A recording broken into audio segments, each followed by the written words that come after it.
Okay, we are live. Wow, this is really interesting. My first time live streaming. I'm very excited to start this, and we are going to be, well, painting this guy over here. So let's go.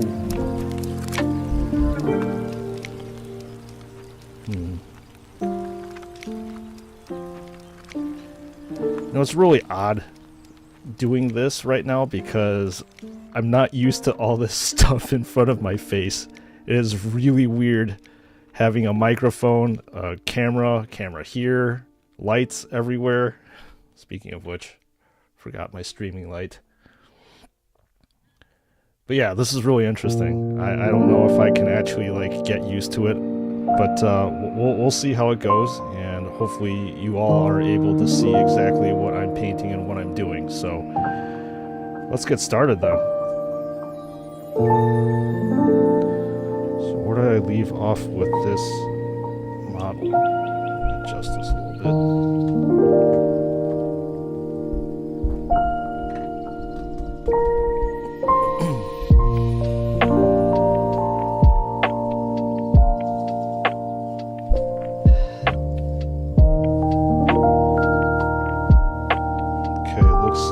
The purity seal. Let me see if there's other purity seals that I need to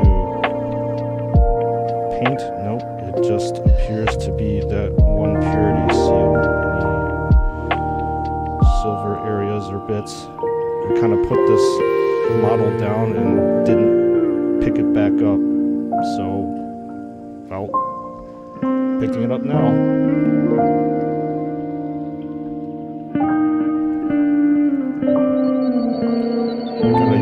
Vortex mixer over here to mix this guy up. It's probably been like a month since I last painted, so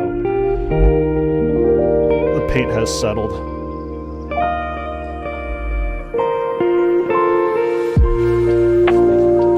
Get this stuff over here ready.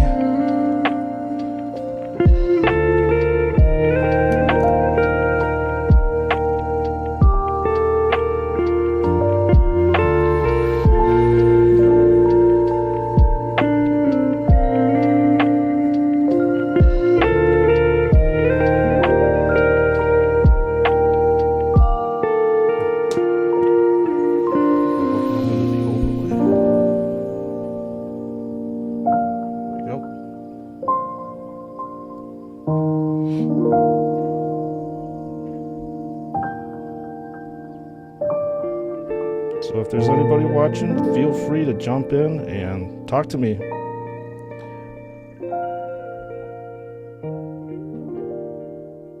All I have is time now.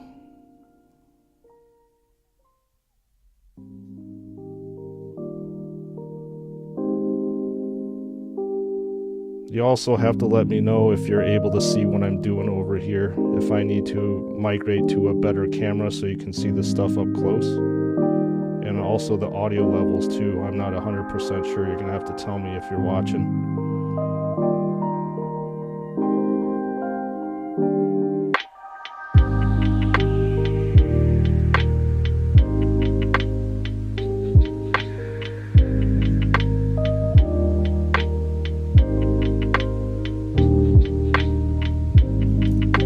So I watered this down a little bit too much.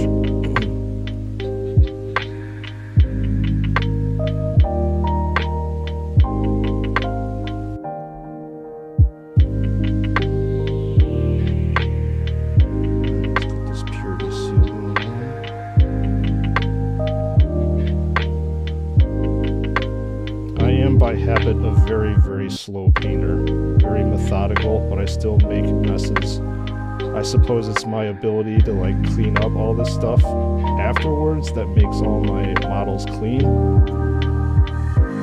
So we shall see. It's a little hard for me to see actually, because I usually have this stuff up front in front of my face, so I might have to adjust this camera setup and stuff.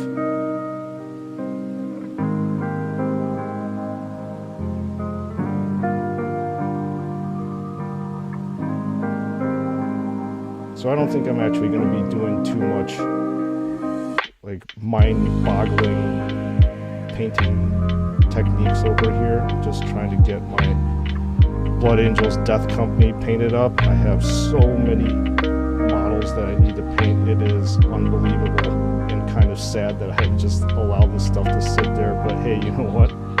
Like I said, all I have is time now.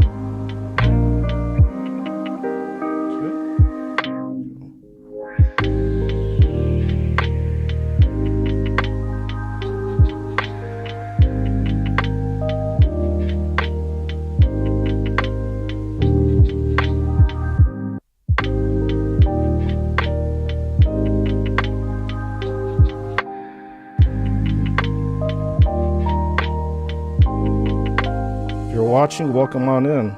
This is my first time live streaming, so I have not set up a lot of the things that you would probably see normally on Twitch or the rest of these seasoned YouTube people. So I have a lot to learn, a lot to do, but this is basically enough to get by, and hopefully you'll be able to see exactly what I'm doing over here. But like I said, you gotta let me know if you can see. I might have to get a camera with a better macro zoom.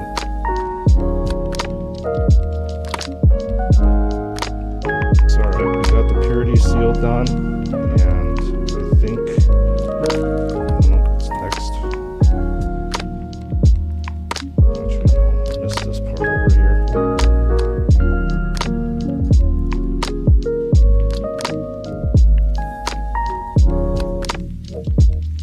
So if you're watching, come by, say hi. I love engaging the audience and stuff. If you're a regular on my normal recorded channel, you know that I talk to every single one of you. So, like I said, come out and talk. Frostman, hello, how's it going, dude? Good to see you. I'm glad that you are able to make it and join the live stream, and I'm happy to see you. What's going on? How's your Monday morning doing?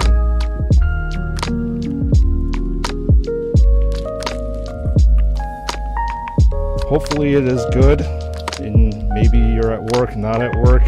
I'm at my new job now.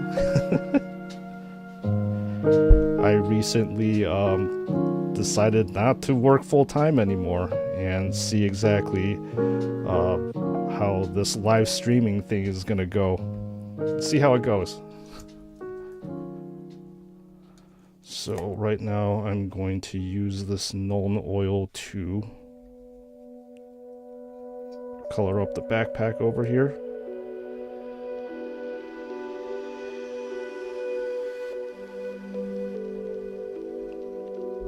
Randy, welcome on into the stream.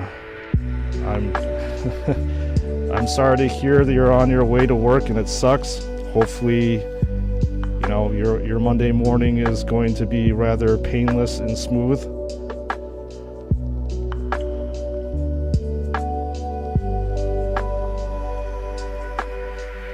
Frostman, yeah, I'm doing pretty damn good, to be honest. Like I said, I don't have a full-time 9-to-5 gig anymore.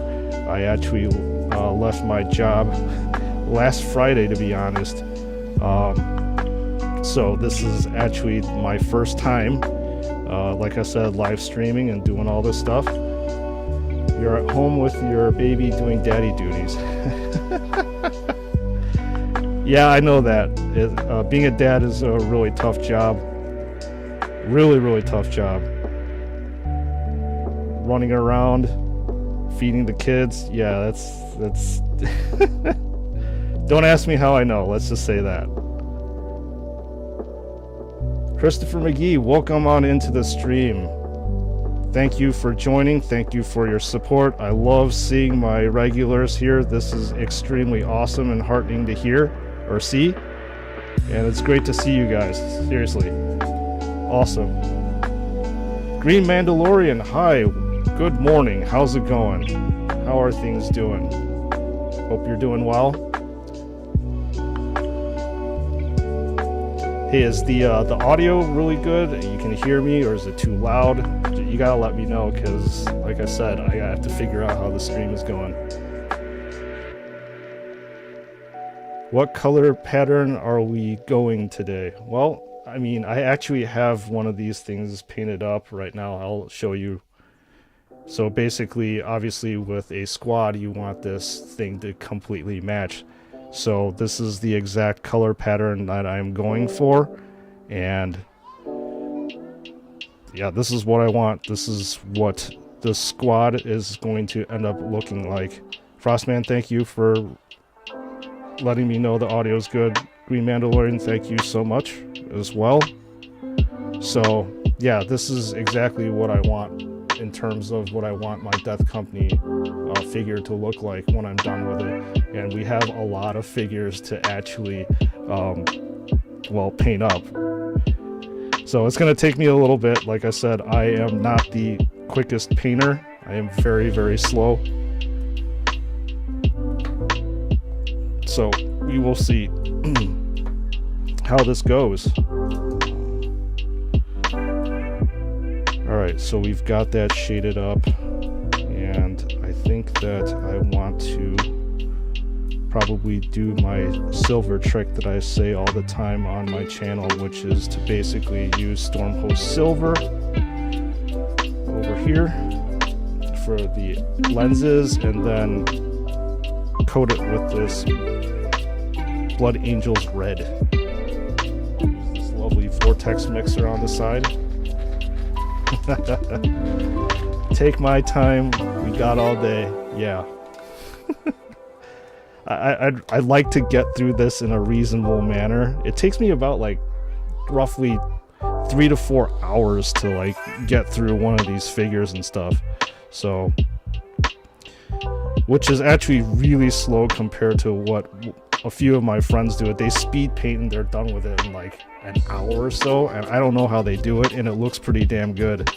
But this is supposed to be a relaxing hobby for me, so I'm just gonna take my time doing it. Alright. So let's put this over here.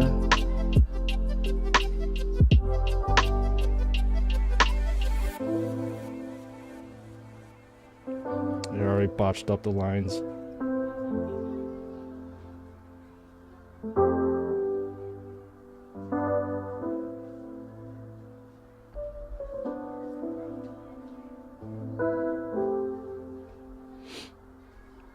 Let's see how this goes over here on this one. I usually have to end up touching this part anyways, as my hands are actually not that steady today. I usually have this like tripod looking thing to help stabilize it, but like I said, painting while streaming is very, very new to me, so I gotta figure out how to get this thing in a very stable manner.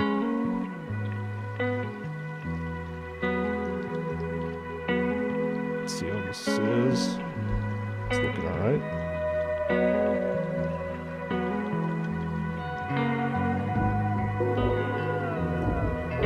Then what I'm going to end up doing is, right now, this is way too black for me here, so it looks like there's a void, and I really want to actually make this area pop up, so I think I'm going to paint this gold.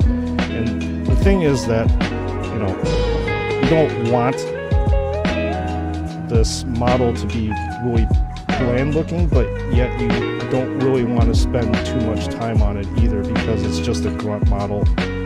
And this is usually what I do. I don't paint all the details on the thing. Just enough to make it pop out a little bit,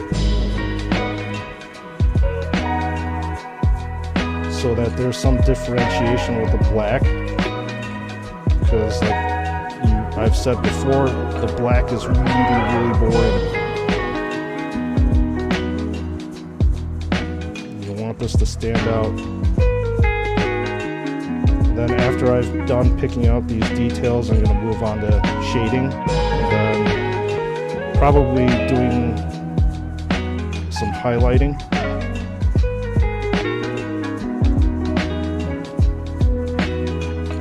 You need to replace your minis for a custom chapter. What's your custom chapter, Christopher? I'm curious.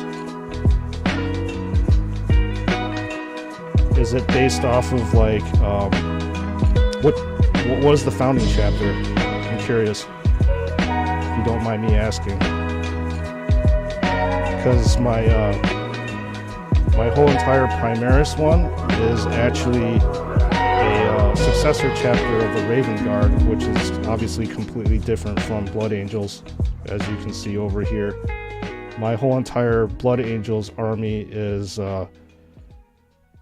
it's firstborn. There are no Primaris whatsoever.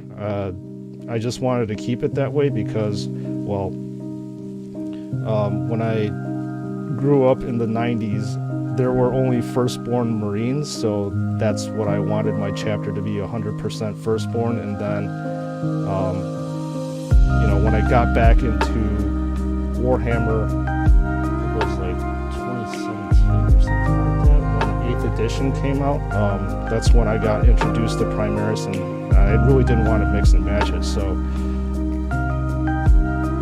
that's why I have pretty much almost like 2 separate armies.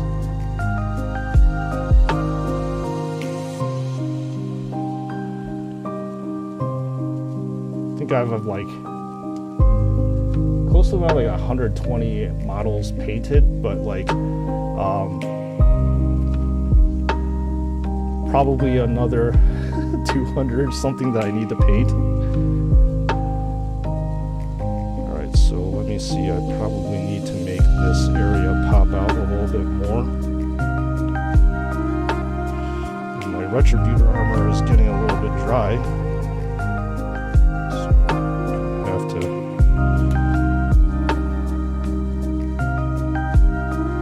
re-wet the brush up so I can paint this bone thing over here.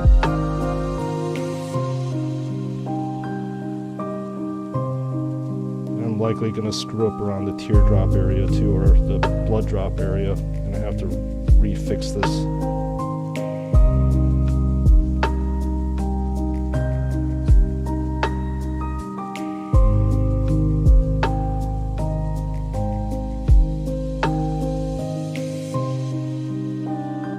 Oh, Randy, you work in pharmacy? How's that working out for you? You enjoy it?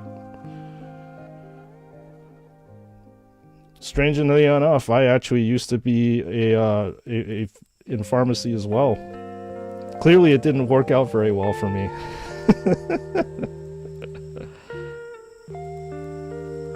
Yeah, just out of sheer curiosity, Randy, what do you do in pharmacy? Are you a pharmacist? Are you a tech? You a manager?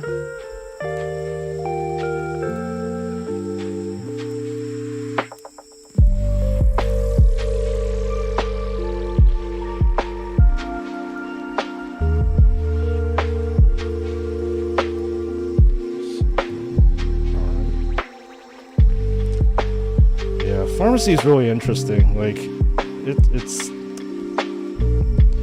very restrictive, actually, with the amount of laws and stuff you have to abide by. I mean, interestingly enough, like, if you distill pharmacy down to like its basics and stuff, which is patient care, that part of it is awesome, in my opinion. But when you have to figure out like laws and stuff, and you know, abide by like state boards, that's when it's not fun.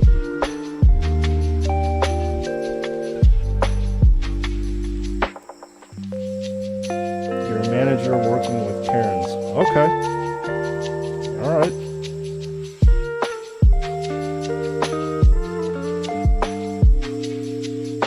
I haven't figured out the lore fully yet. I just know the looks is somewhere around Space Wolves, Salamanders, and Iron Hands. Okay. That's a start.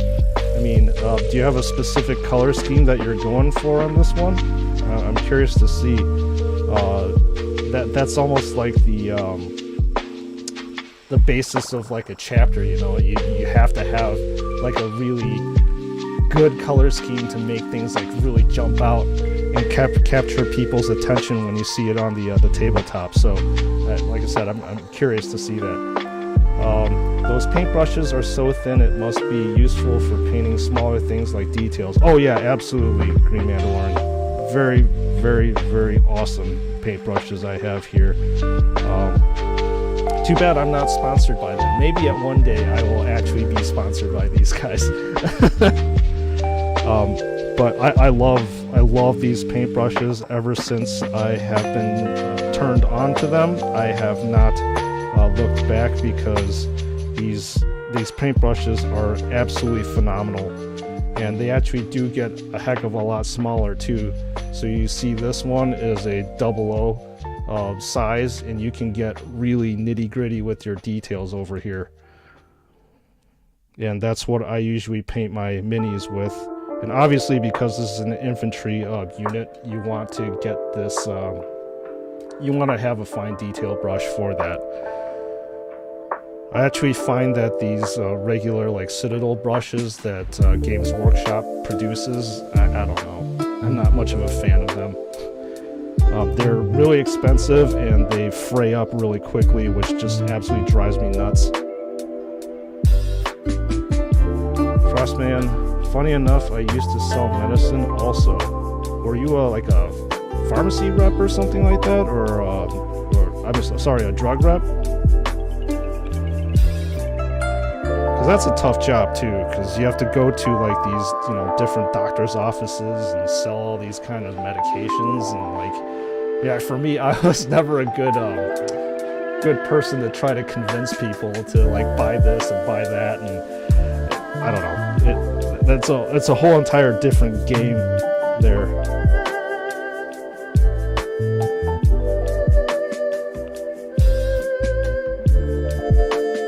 So this is looking okay for now. I'm probably gonna have to clean up the details. So like I said, it's nice to actually have a little bit of differentiation here.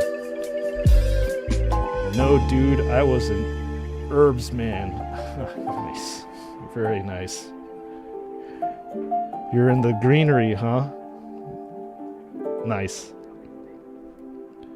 Hey, green is good. I was actually kind of thinking about going into cannabis as well at some point in time. I don't know if this full-time streaming gig is going to be working out for me very much, but you know, I'm definitely open to whatever's out there, to be honest.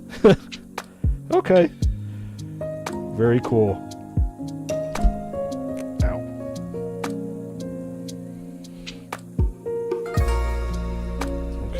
So I have to paint the bottom of this in here.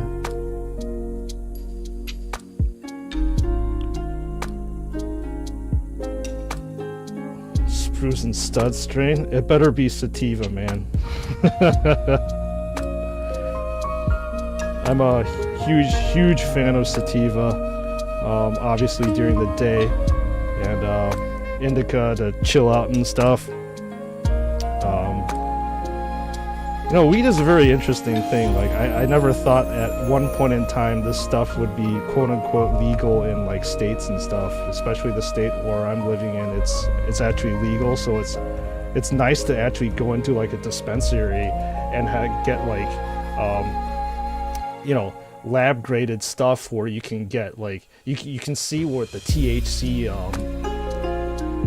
and I think it's just awesome. You used to just like randomly buy this stuff on the street. You didn't know what the heck that you're getting, right? Whether it's a hybrid, you know, 70% sativa, 30% indica. But yeah, it's nuts how like things have progressed over the years and things have like loosened up. And like these strains, man, you get to see like what THC percentages of like 25-28%. That is just absolutely mind-blowing to me. Well, obviously when you smoke it too, it blows your mind, but it's pretty cool.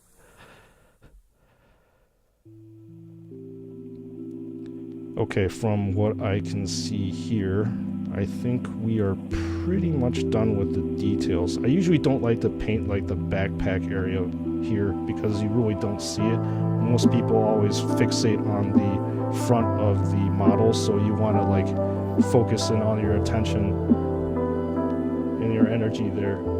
You're in the UK and the Cali bud is 80 a quid at 3.5. Interesting. 80 quid. Green Mandalorian, you have to go. Be able to come back later if you're still streaming, that is. Bye bye. Hey Mandalorian, thank you for coming in. I appreciate you. Thank you for stopping by and also with your support of the channel. So I will be streaming probably until 3 p.m. Central Standard Time. So if you're gonna jump back on, we'd love to see you there.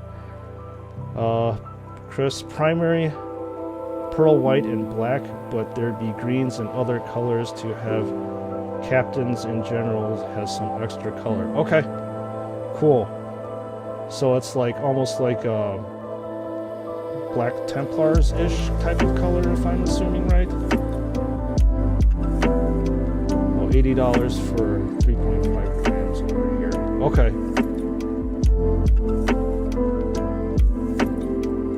I'm trying to think how the conversion is because us us people in the United States, we go by ounces, so I have to like think about the ounces to grammage conversion because like I think for like a quarter ounce, it's like I think it's $60 or something like that, which is insane. Am I getting any Grey Knights? Joy Toy? Yeah, I am. I'm definitely getting Grey Knights. That's actually one of those chapters in which I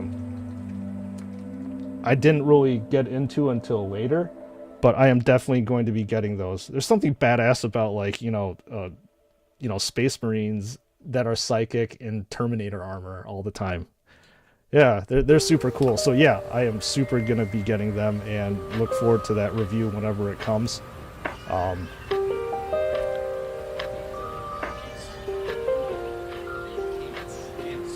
Yeah, I'm super excited with the Grey Knights release and Captain Crow as well.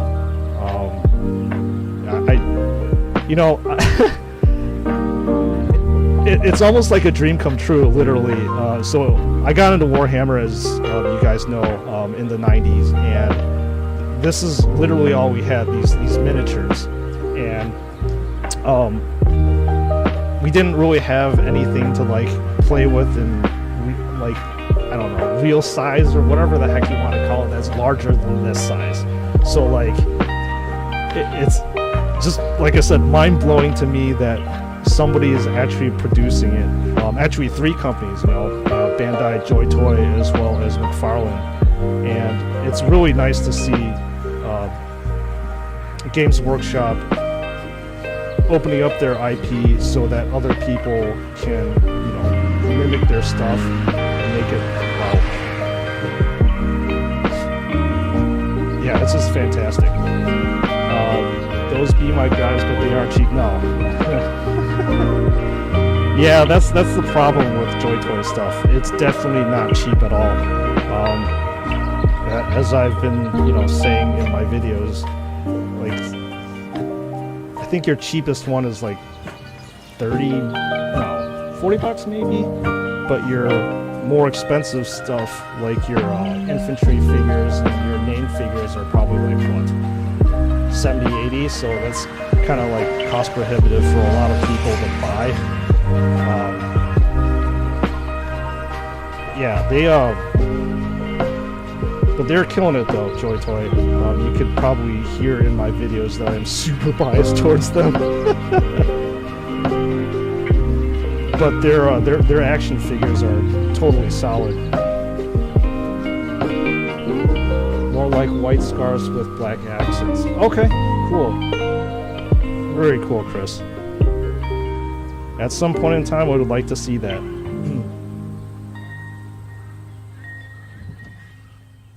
Yeah, figuring out the lore behind like the Space Marines chapters is probably like the coolest thing, especially when you're playing on the tabletop. You can talk to your opponent how your chapter started, and part of it is sharing, right? Joy Toy are dope? Oh yeah, for sure. Love Joy Toy. Actually, I really like Bandai too, but the problem is like their stuff is so prohibitively expensive. Like the The Gravis Captain, $200? Holy shit. Come on, man. It's absolutely insane how expensive that is. And then I think like I actually got that Primaris Intercessor, the Ultramarines one. That was like $100 too. So, I mean, granted, I really like the look of that stuff, but the price, my god, like we ain't made of money here. I hope they do Inquisitor with Love and Eisenhorn and Sharabe. Well, at this point in time, I wouldn't think that they would not do that. They've already got like Bjorn as well as Ragnar, so I wouldn't see that. Reagan, how's it going, man? I'm glad that you made it to the live stream. You have no clue about painting the miniatures? Well, it doesn't really matter. I mean, this is just a distraction of me just talking to you guys live. Thanks for stopping in. I appreciate your support on the channel as usual. How are things going for you this Monday? Hope it is going well and it's relaxing. I sure as heck I'm a lot more relaxed than my usual Mondays.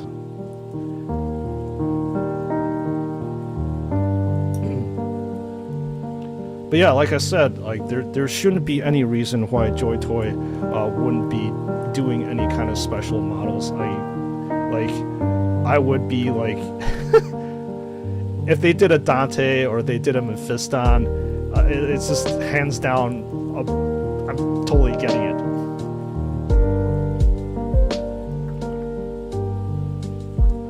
It's almost midnight here, but yeah, it's cool, bro. Okay.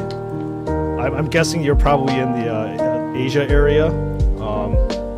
You know, at some point in time, Reagan, I think I'm probably going to be doing like later streams and stuff, but I think for now I'm just going to be like Monday through Friday. Maybe I'll throw in like a weekend stream or something like that late if I have time. But yeah, I'm streaming usually Monday through Friday, 9 to 3 p.m. is what I'm thinking Central Standard. Or a dope Ravnor, smash it, or some Mechanicum. Yeah, for sure. Oh, sky's the limit. Seriously, the sky's the limit on this stuff. Indonesia? Yeah. That's what I thought. I'm actually curious. I think you said that you can actually, Reagan, you can find these Joy Toy action figures on the shelves. We in the United States do not get that at all. Skitari by Joy Toy would be a party and mind-blowing and cool. Yeah, man. That would be really cool. But like I said, there's no reason why Games Workshop wouldn't expand that IP, because I'm sure that they're probably killing on profits too. Same thing with Joy Toy. It's like it's a win-win collaboration and situation between those two. So yeah, I totally think that yeah, they should just open it up and like manufacture like literally everything.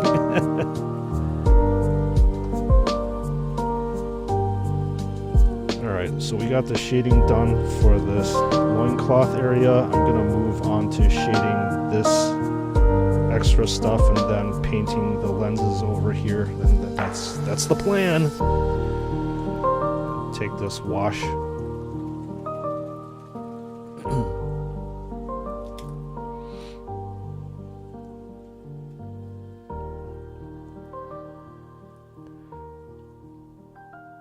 Joy Toy I love as well. I just hate the 1.0 ankles. Those scare me to death. Also, there are coming up with Tau Sisters of Battle, Necrons, and Tech Marines this year or next.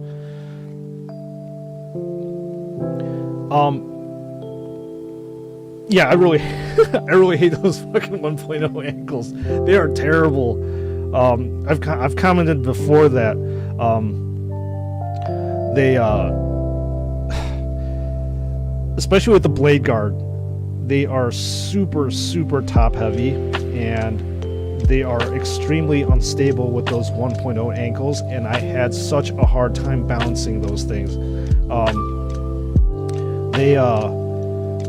My Blood Angels one, like I said, I was trying to pose it, and then I posed it, I thought okay, and then I put it in my cabinet, and then opened up my cabinet when I was trying to get it to, film stuff with it, and it knocked over, and then it broke the halo on top, which really pissed me off. Sucks that I had to break something like that and I had to fix it with super glue, but it was fixed, but it's, it's no longer the same. Tomorrow 3 of my pre-orders gonna arrive. Now Castus, Amulius, and the Lieutenant. No bro, not on the shelf, just pre-order in online local stores. If you missed it, it's over. Oh, okay, alright. So that's pretty much how it is in the US. I thought like maybe in Asia you actually would be able to see the stuff in stores, which would be like super cool. I would love to see like boxes and boxes of this stuff out. Necron's gonna be good, I bet. If Naviaz is on his way.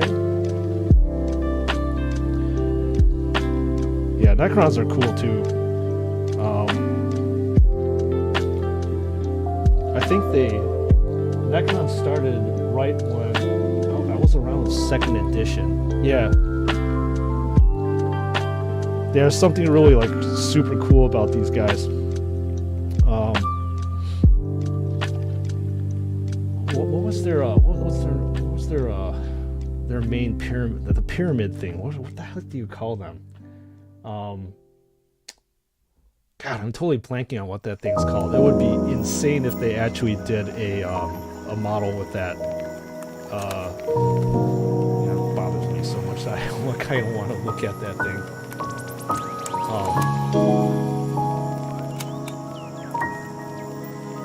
You have the McFarlane Necron? Yeah. Okay, I actually have it too. I'm probably going to be doing a review on it in maybe a few weeks, I think.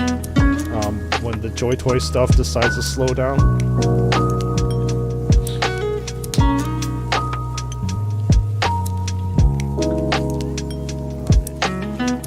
In fact, we got it earlier than you guys here.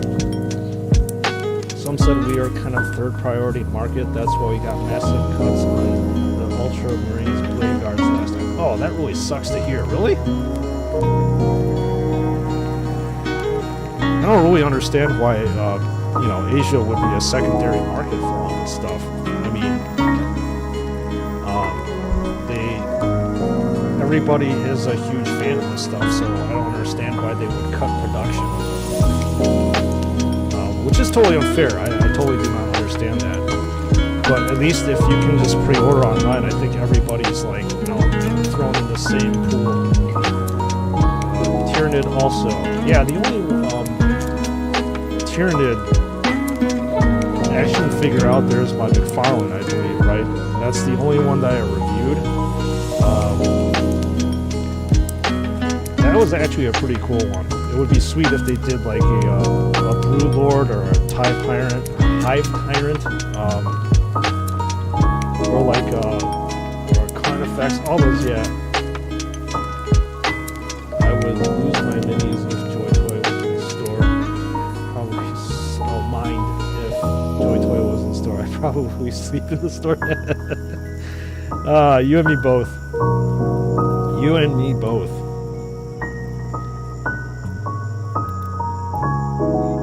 Yeah, the problem is that these things again are rather cost prohibitive, and I would probably blow my whole entire retirement income on this stuff if I were given a choice. There's something cool about playing with these things. Reviewing them made me so happy. It's like being a kid again. The Gravis armors got it bad as well. They're back heavy, and I believe they should use heavy joints for those figures. Chris, now that you mention it, I actually did not dissect the rest of my Gravis armor Space Marines. I'm actually curious to see if they're like similar to the rest of the Space Marines over there. Like how the rest of the 1.0 are constructed. I mean, if you want, I could actually do a dissection of that too. If you want to see me do a video on that, just let me know. I always like making contents for everybody here anyways, and plus the recent 1.0 versus 2.0 video that I did was actually one of my favorite ones. It's like almost scientific that you go down and dissect this stuff. But like I said, I was a little worried whether I was gonna be able to put this stuff back together or not.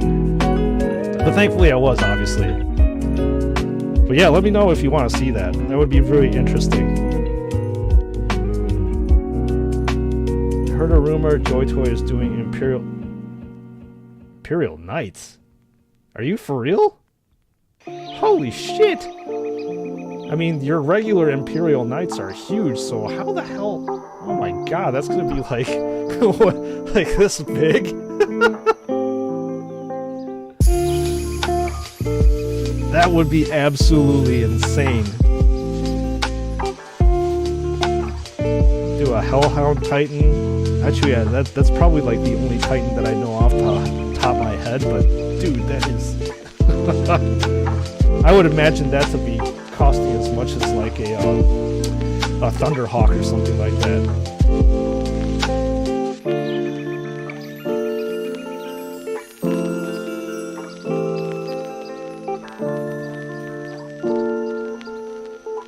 You saw a prototype on YouTube.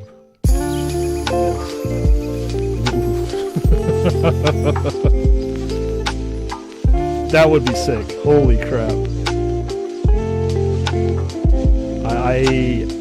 I'm really scared to like imagine how expensive that would be though. Seriously. It's gotta be at least in the upper 3 digits, if not like 4-digit range on that one. But that would be really, really cool, seeing a big hulking piece of machinery on your in your display cabinet. Hell, I don't think you could actually put that on a display cabinet because it's too big.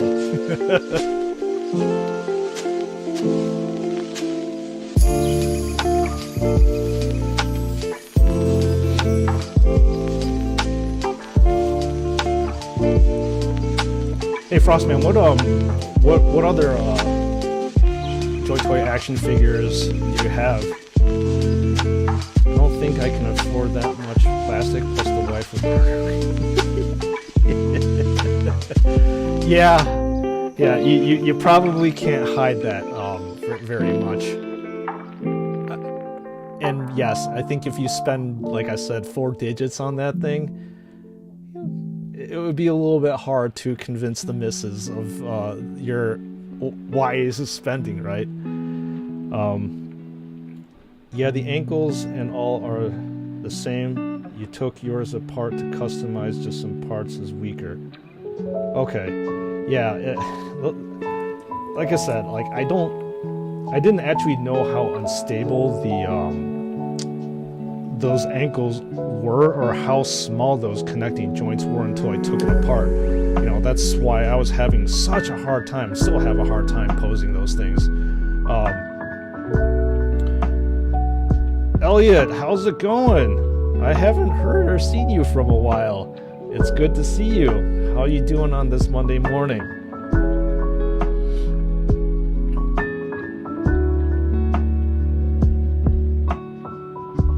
Saw my side on the shelf. She doesn't notice, but in Imperial it couldn't hide. No. No, you definitely could not hide that one. Try as you might, you cannot hide any of that stuff. But that's the point, though. You want to display that knight in its full glory, right? Alright, let's paint the lenses over here. Just came in to say hi before work. Well, hello back to you. I appreciate you. Hopefully your work is not going to be too bad. Your Monday is going to be a nice and smooth one. Dude, I told my wife these are cheap because it's small and she's too to check it out. Well, hopefully you'll be able to keep pulling your pulling the wool off your wife's eyes on that one.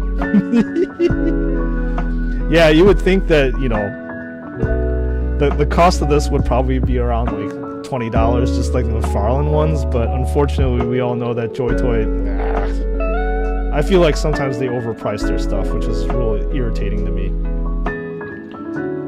So here we go, coloring the lenses. The music is a bit too loud. Okay, I can turn that down. Where's the music here?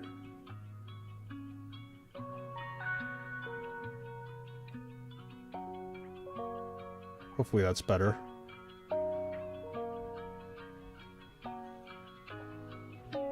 You have one called the Sanreja and the two gun droid things. Reagan, cause she get used to me buying some gunplay, you know it's big and it's expensive. That's hysterical, man. Oh man. The things that we do to try to hide things, right?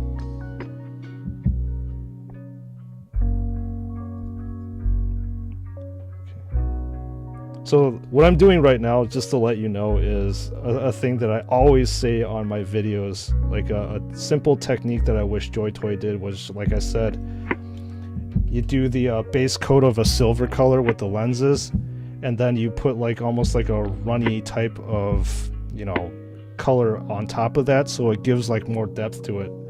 So that's why I'm so critical with Joy Toy stuff, because obviously I'm a painter at heart. And that's what I fixate on with my videos and stuff.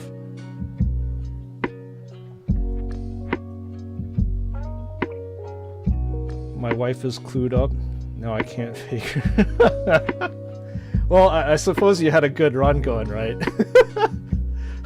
but runs always need to stop at some point in time. That's funny though.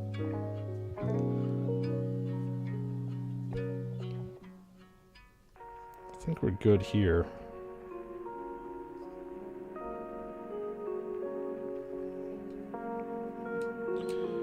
I want to try to get this blood drop a red color instead of that.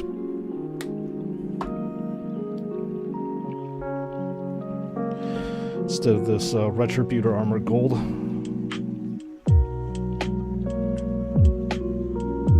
You know, but the things that I'm going to say is like, wives should just understand that, you know, us men, we gotta be happy.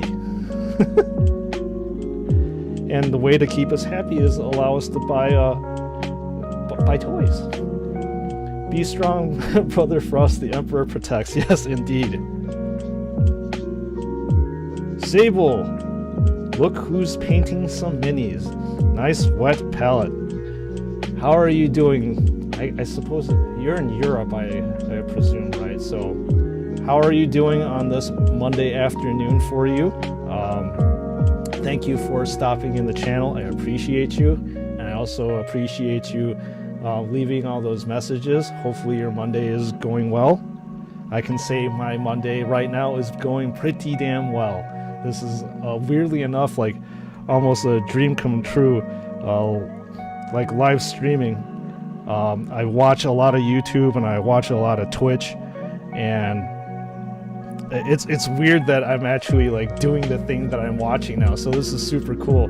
Plus, I love talking to you guys. You guys are, well, just for lack of a better term, you guys are fucking awesome. And she Googles the price, and I get, and I suppose that's the reason why I didn't get the Furioso yet. Oh wow.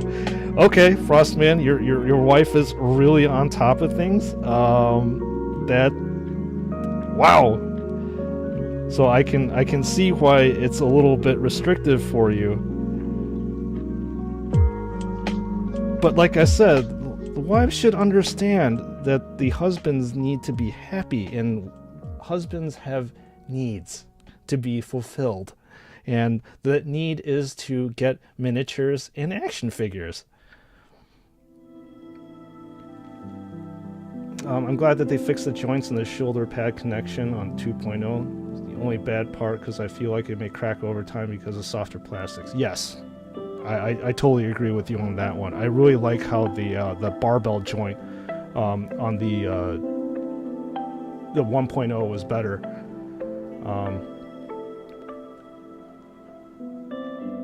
This is a cool Monday for me. Cheers, brother. Good.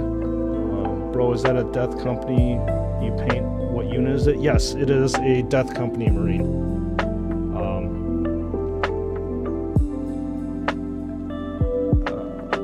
Yes, I am a little sick, so I'm not at work today. Right now, I'm trying to stay right at the window and waiting for the warmish on my Doom Guy dry. Okay.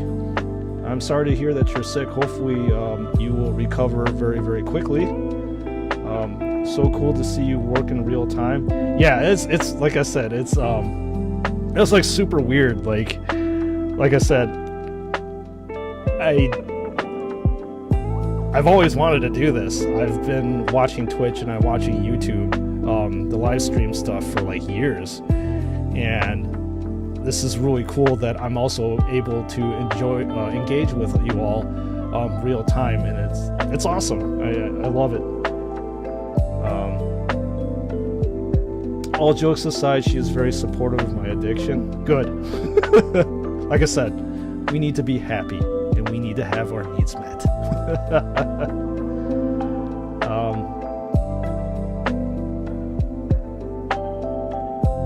Marriage life isn't that simple, brother Sprues. What is mine is hers. Hers is yours. Yeah, I get it. No, it is not simple. Again, don't ask me how I know.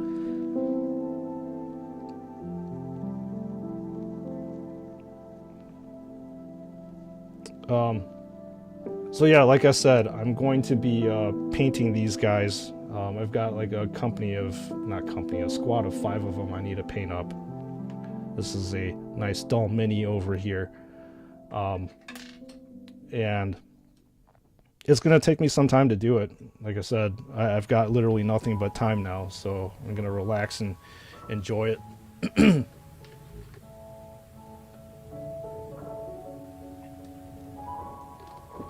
I don't know if you all can see behind me. I have, like, I don't know, a quarter of my army back there that I still need to paint. So yeah, it's gonna be a while.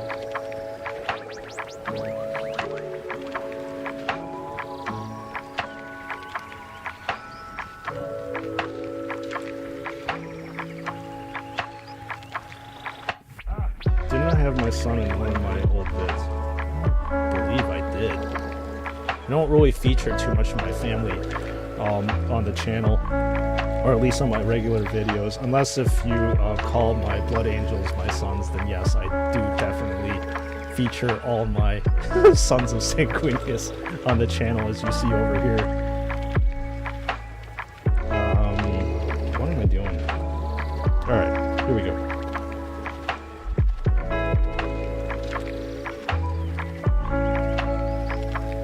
So I just need to coat this thing right here.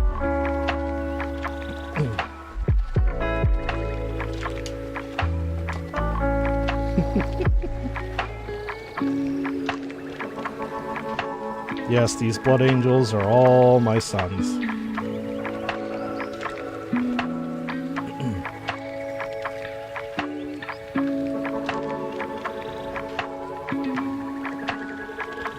You're a cool guy, Mr. Sprues. Well, thank you. I appreciate that. I think, you know, when I was doing my regular 9 to 5, I was definitely not a cool guy. It's just the stress, man. It really gets to you, and it really affects your attitude and the people around you, and you don't get to like be your natural self in that kind of environment, especially if you're in management. I was in management, so it was really rough, to be honest.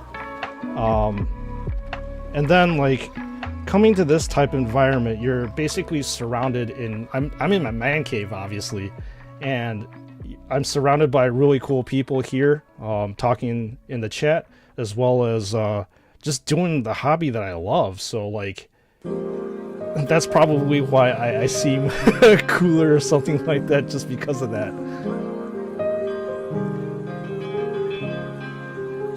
Spruce and butts.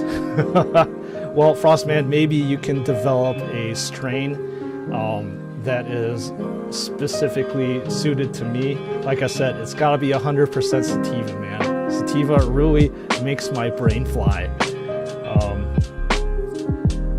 My painting sense is tingling watching you. Gonna try to finish my Templars and Crimson Fist captain this week. Yeah, go do it. For sure. These minis, like, I'll be honest with you, like, they are super awesome when they're just completed and painted. Like, obviously, if you have this, you know, this black guy over here, he's dull and boring, but there's something really, like, super satisfying when you've actually, like, crafted something yourself here, you know?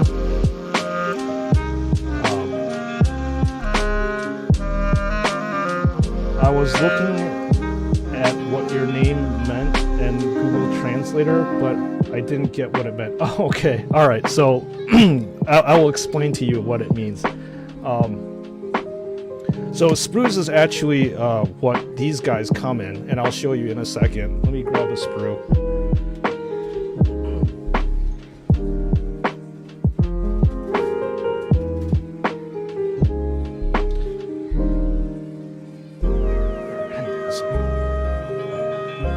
So this is a sprue, and these are what you clip off and glue together to make this thing right here.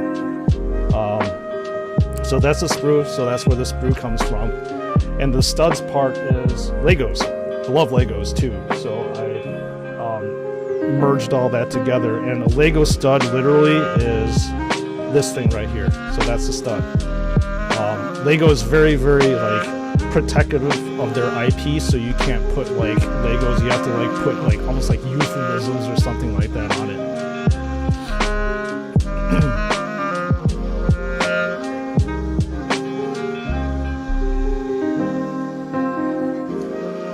Let me know if this sounds a little bit better, Frostman.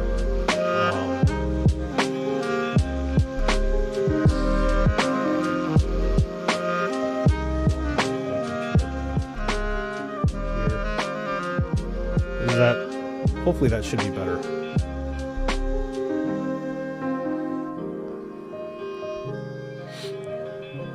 Being the boss is hard? Yeah, tell me about it. I mean, you have to like manage people, you have to manage their feelings, you also have to manage their work. Dude, it was I don't want to talk about work too much, or my old work too much, but like you have to be careful of what you say and what you do, because like in America everybody's like sue happy and they're gonna try to like get you in trouble and stuff. It's ridiculous. It's like I'm literally only trying to tell you to do your job.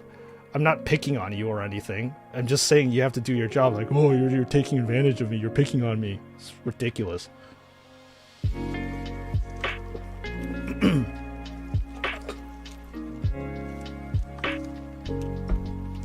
Management is tough. Working with people sucks often, but you need to keep that bit of yourself untouched by that. I'm sure you're trying to do your best, doing well as I say. Okay. Well, Sable, I think you came into the stream a little bit later. I actually, I left my job. Because it was just absolutely insane, and it was starting to affect me mentally, physically, my family. It was just nuts, and I needed like I needed to take a break from it. And it was, a job's a job, money's money, and in the end you have to look for, you know, take care of yourself, take care of your health, right? So that's why I ended up leaving it. It was just really wasn't worth the frustration in the end, especially, like I said, with my health. I was anxious all the time, stressed out. It's not fucking worth it.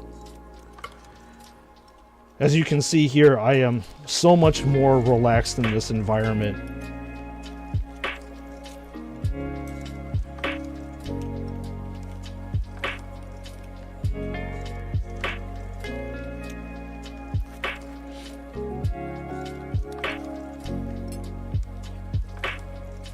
Painting is good, even if a bit hard at start, but this hobby is a very good managing your head, almost like meditation, and a feeling of accomplishment is great. Yeah, I 100% agree with you, Sable. You hit the nail on the head.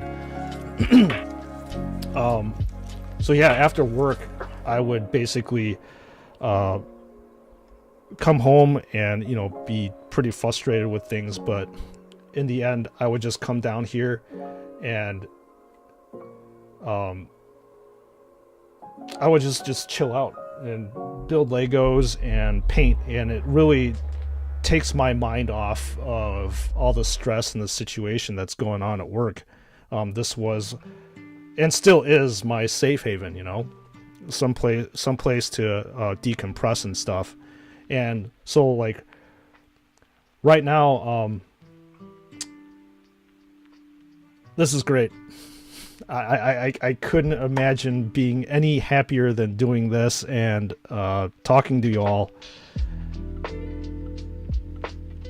and hanging out, bunch of cool people, relaxing, listening to some chill ass lo-fi beats. It's great, man.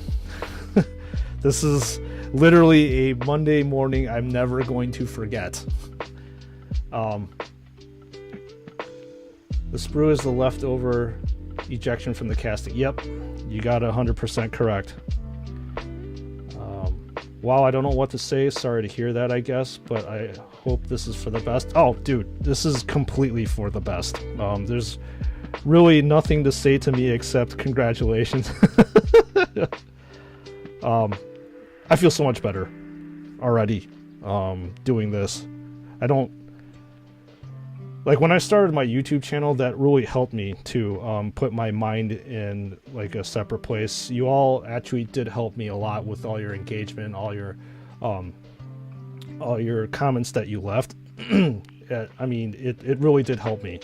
And that's why I decided just this, you know, just live stream. This is super chill and super awesome. Every man needs a cave. Amen to that. Amen to that. This is where you can decompress, be yourself, and relax.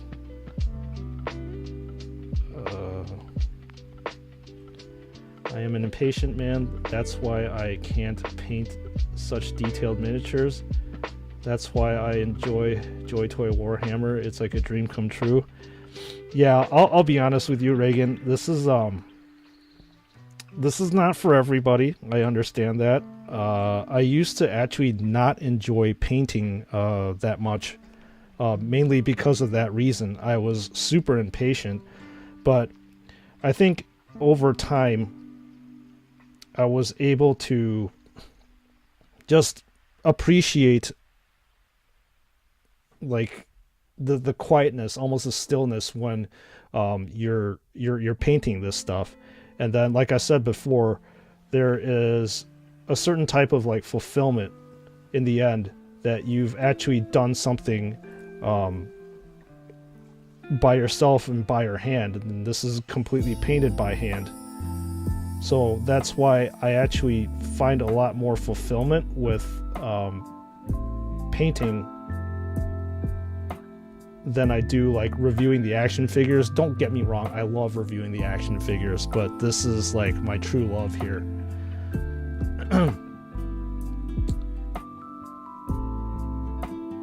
They say do what you love is the best thing in life. Yeah, Chris, totally.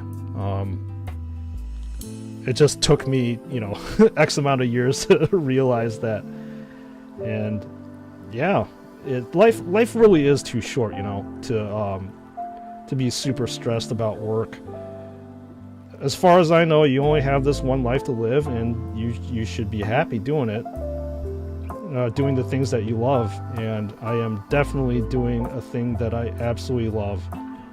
And selfishly, like I said, I started this channel because it was also a distraction from work.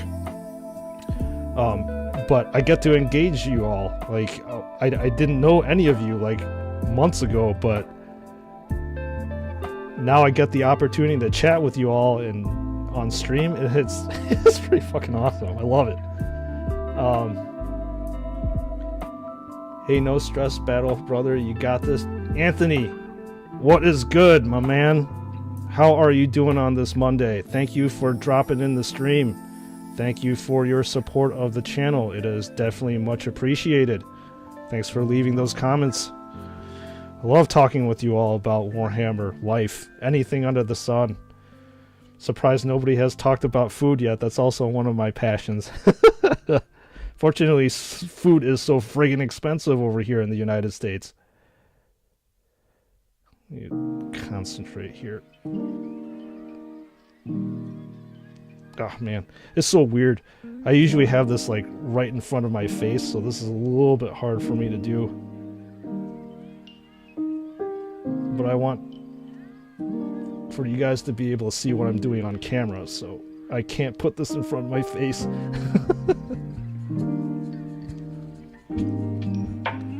It's nice to see you happy, to see people around happy, even if they are on the other side of the world. Preach.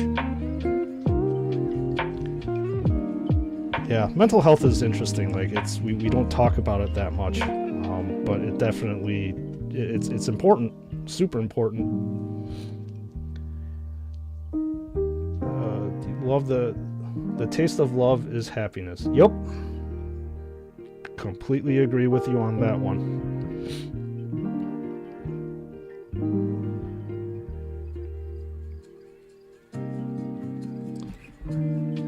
Do I read 40k books or paint only? I actually don't read the fluff. I never actually had, I suppose this is a lame excuse, but I didn't really have the time to get into it because I was and still am doing this thing. We'll be doing this thing, painting, as well as doing other stuff for the channel full time. So I guess I didn't really prioritize reading the fluff, but you know, I still log in every now and again to, you know, Warhammer and stuff and talk to my friends, and they usually fill me in on the fluff, and so do you all too. So I'm thankful for that.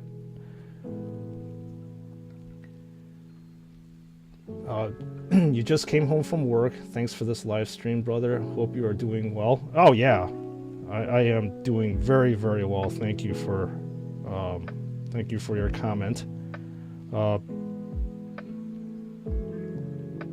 Hope work wasn't too bad, wasn't too stressful,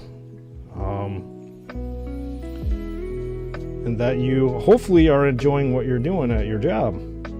Because there's a lot of people that, including me, did not enjoy what they were doing at their jobs. 40k books are cool, bro. Yeah, I know. One of my friends, he actually is the manager at a games workshop, and he's been trying to get me into the reading the fluff and stuff. So at some point in time, I think I will definitely go that route and start reading it. I'm sure there's a lot of things that I am missing. I'm sure, obviously, when Gilliman was revealed and stuff in the fluff, everybody was probably like fucking freaking out. Wow, this is awesome. Get Audible and listen while you paint. Okay. Actually, that's interesting. I don't know. I don't know if I'm able to like stream an audiobook. It's probably against some sort of copyright infringement or something like that. That would be super cool if I could do that, though. stream and have you guys basically listen along with the storytelling. That would be pretty cool though. But I would definitely have to look into it, but I don't think that's actually going to be possible.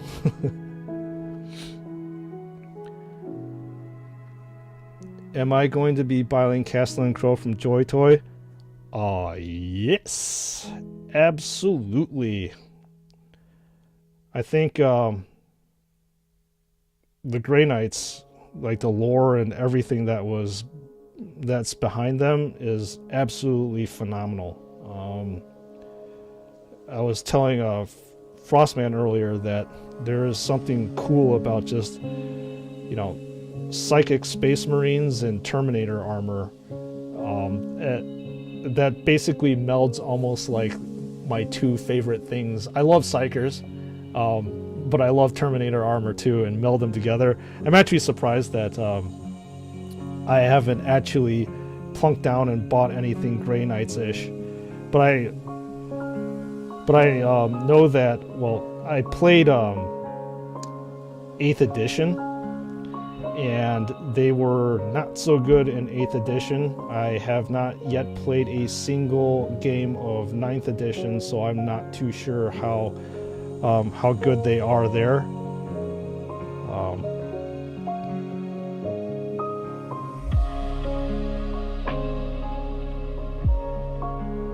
Oh, I mean headphones, bro. Okay.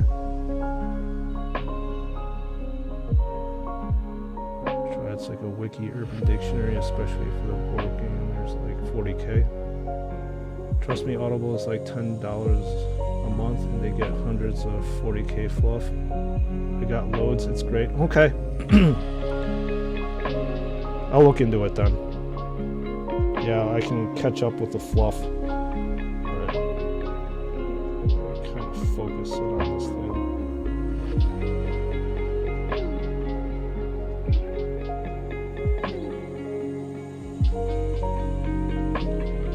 To this thing. It's kind of hard for me to like see exactly what I'm doing and get the fine details down. At least I can get somewhat close to what I really want this model to be looking like. I can already see that I missed a spot here too with the purity seal.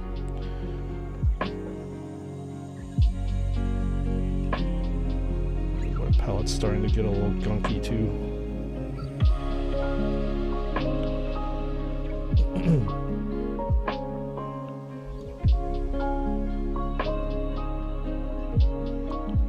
Well, sooner or later I will be able to figure out how to paint better on stream,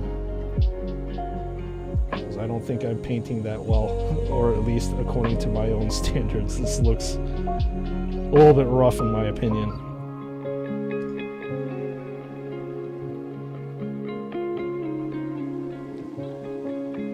But fear not, I have hundreds and hundreds of models that I need to paint and figure out how to paint correctly on stream, so there's plenty of time for that. Man, if only Joy Toy will release Blood Raven's chapter from the game. That's the thing though, like, the Warhammer universe is so awesome.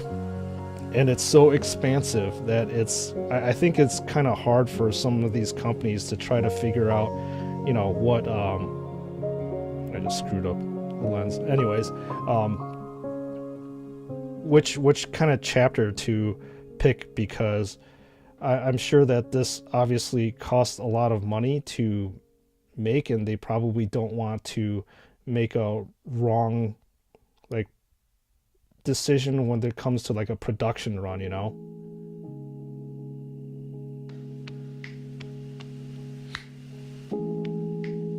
I was thinking Blood Ravens was Blood Angel while playing the game, so I have no clue with the lore. Oh, okay, yeah. They are completely different chapters. I think Blood Ravens, if I'm not mistaken, are more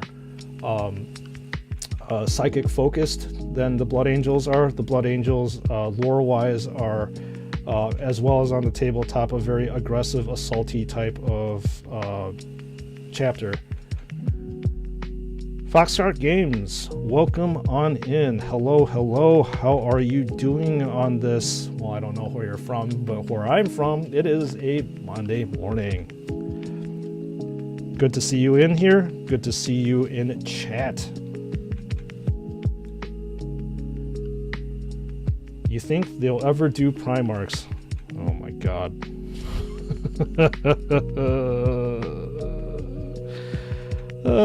If they did Primarchs, Frostman, my money would be out the door. Dude, it would be insane if they did Primarchs. Absolutely insane. I mean, there's no better characters to make, because that's just almost like a shoo-in for making money hand over fist. Yeah, I would love to see Primarchs. I would love to see Horus and obviously Sanguinius and stuff. It would be interesting though, like see how they were before the heresy and stuff, how they looked like, and afterwards. I believe that Games Workshop is doing something like that. We have the Primarchs, how they looked before the heresy, and I think they're starting to come out maybe with how they look during the heresy, which would be really cool to see. Especially like, you know, with Mortarion and stuff, and you want to see them like when they were doing the full transition from, you know, just a regular Primarch to a Demon Primarch. That was super badass.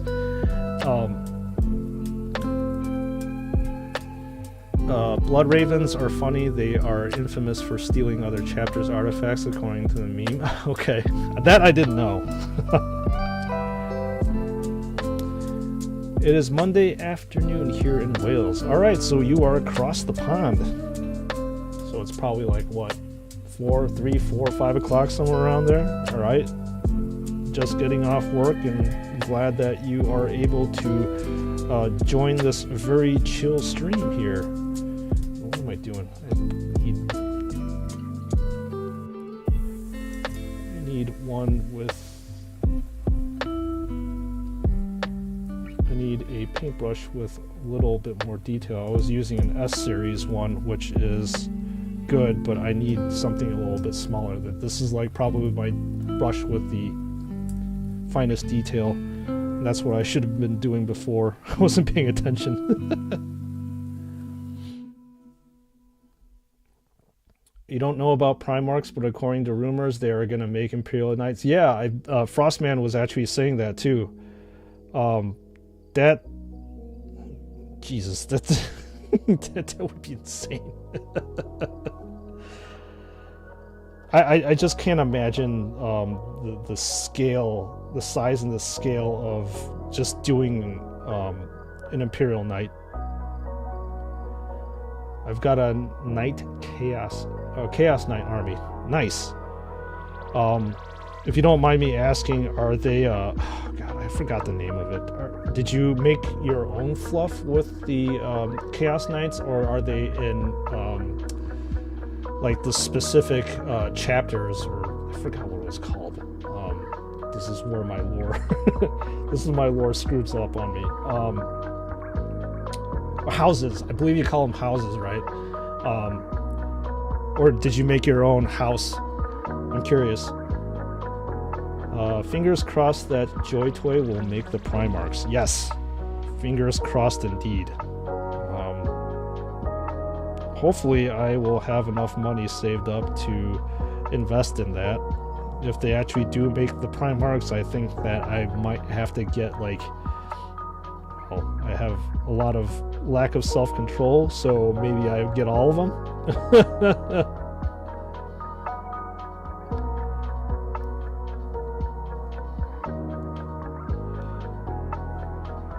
So, out of sheer curiosity, like, what do you all think about which Primarch would you get first? Obviously, I suppose the bigger question to ask is, what's your favorite chapter? Is probably going to be the Primarch that you're going to get, right? I think for me, obviously, it goes without saying that, well, the first Primarch that I would get would be Sanguinius. No doubt.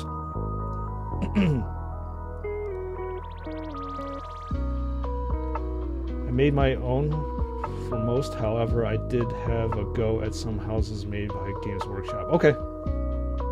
Cool. You know, I think that if you, like, make your own, you have these, like, different rules and stuff that you have, right? It's kind of cool, like, creating your own fluff with regards to these things. And you can, like, explain the background of your house or chapter like that to other people. So I think that's, like, super badass when people, like, sit down and like, for me, talk about their own chapter, how it was created. I especially love, like, color schemes. So I'm curious to see, like, you know, Chaos Knights, if they don't actually belong to a chapter, what do they call them? Renegade Knights, right? So you can have, like, each and every single one of them can be completely different, like a hodgepodge of stuff, which is super cool. But when Joy Toy drops a release after release, I'm still waiting for some Crimson Fist, Cantor, maybe Cortez comeback. Come on, GW. Just something more than a relic. Okay. Yeah, they are dropping things at a phenomenal rate, and it's very, very hard to keep up with it. Ultramarine Primarch for me. Yep, Mr. Gilliman, the only Primarch that is known to be 100% alive right now in the lore. The ruler of the current Imperium.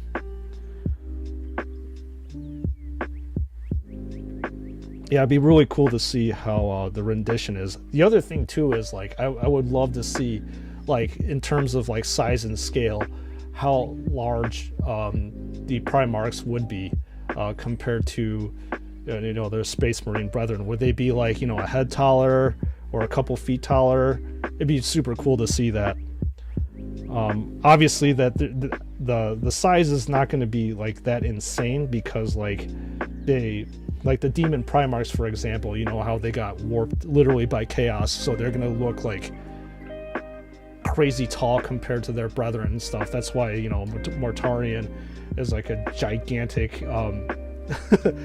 Lascan magnet on the tabletop. Vulcan is lurking about too. Yeah, and I believe oh god, the Dark Angels one. I forgot the Dark Angel's name. He's not confirmed to be dead yet either.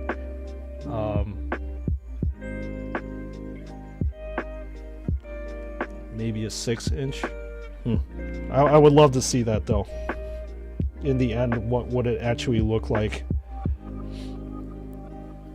Vulcan lives? Well, I mean, I don't read the fluff, obviously, so you guys are gonna have to let me know which ones are going to be live or not. Blood Angels, brother? Heck yeah, Anthony. That's what I'm talking about. I am a son of Sanguinius all the way. That's why when I think it was Reagan actually that commented on one of the videos that I'm like a kid in a candy store. Whenever I review Blood Angels Joy Toy action figures, it's just that's just how I am. You know, it's just, again, you grow up on this stuff, and you go, even in your adulthood, you go to, like, things that make you happy and stuff. So obviously, you know, Joy Toy does make me happy, but the Blood Angels themselves, like, they make me really, really happy, because it reminds me of a childhood and getting into this hobby, like, with your eyes wide open, like, oh, this is cool shit. I can remember going to my local gaming store, and my friends introducing this to me, and, like, my eyes were literally, like, bugging out. And you know, it's strange, like everybody just gravitates towards Space Marines. I mean, they had they had a lot of the factions back then. You got the Orcs and the Eldar, but, like, everybody gravitates to Space Marines. Mortarion is like 30 foot tall in the books. Yeah, that sounds about right. That's obviously because he's a demon Primarch and worked by Chaos that he's like that. But like I said, I'm a little curious to see if Joy Toy would be doing something like pre-Horus Heresy Mortarion. Lionel Johnson, yes, that is the Dark Angels Primarch. Hit the nail on the head, Sable. Let's take a look at how this is staying within the lines. For the most part, yes. Yeah, so yeah, Lionel is also one of those Primarchs that aren't confirmed to be dead. He's supposed to be like missing, or I think the lore says that he's still like entombed under the, I think they called it the rock or something like that. Yeah, I don't remember off the top of my head. I've got a very, very controversial question. What do you think about the recasted minis? Are you talking about like the fine casted one, Sable? Is that what you mean?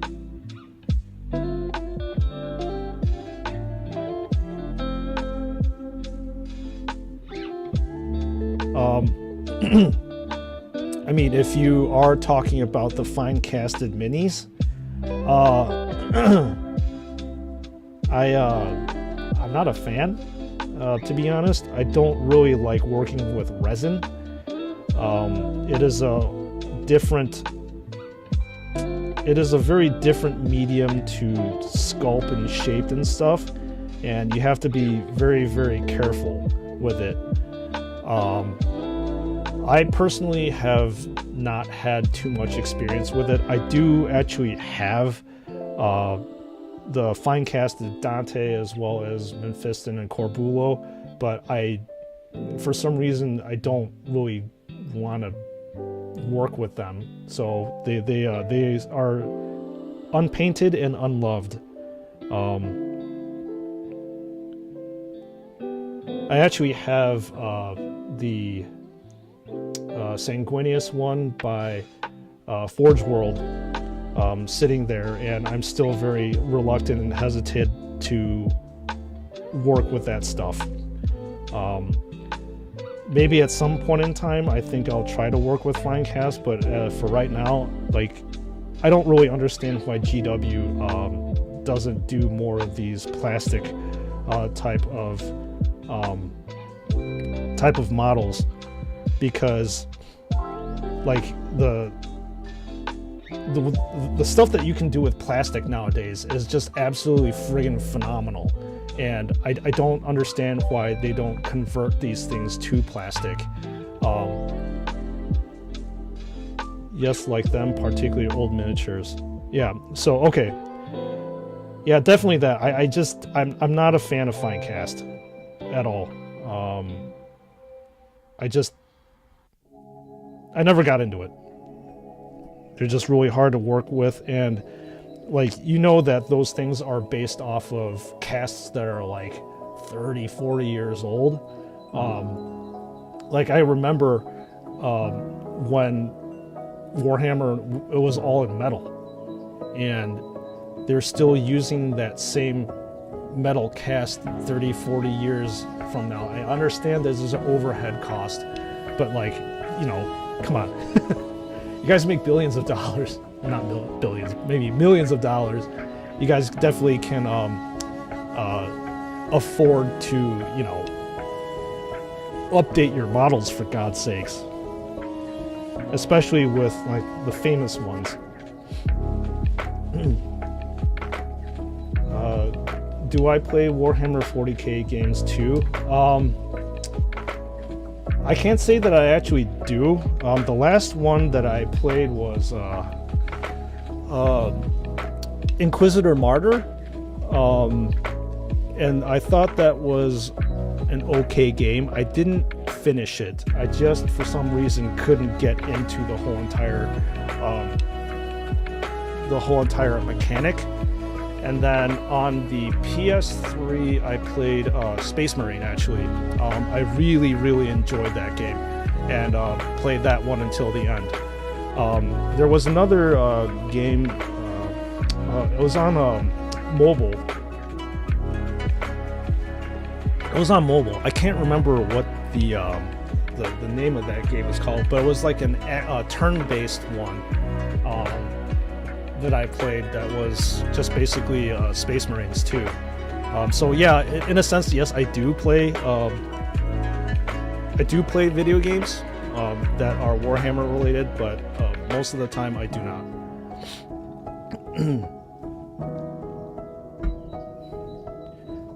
Hate Failcast got the Sanguinor, Cantor, and Emperor's Champion all original. Hate them with a passion. Resin just sucks. Yeah, resin it's a very hard material to work with.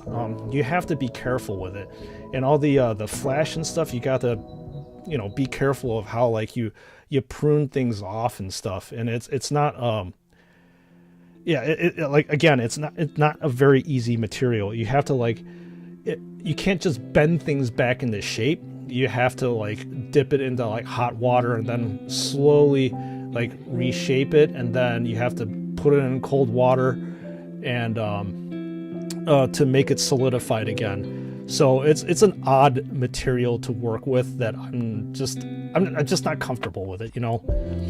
Plastic, I like it how easily it's shaped. You can scrape it down, you can get rid of all the mold lines. You don't really have to worry too much about it.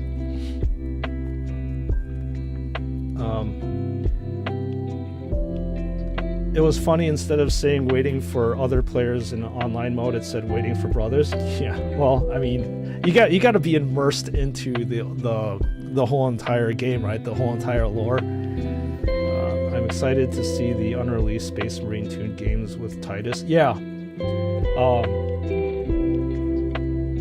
Titus was, I believe, the main character, right, in the first Space Marine, so he probably definitely went through some crap from the first one compared to what the second one is. So yeah, I'm definitely interested to see exactly how this Space Marine's progression is over time. Is that going to be released on basic most gaming platforms, PS5 and Xbox as well as PC?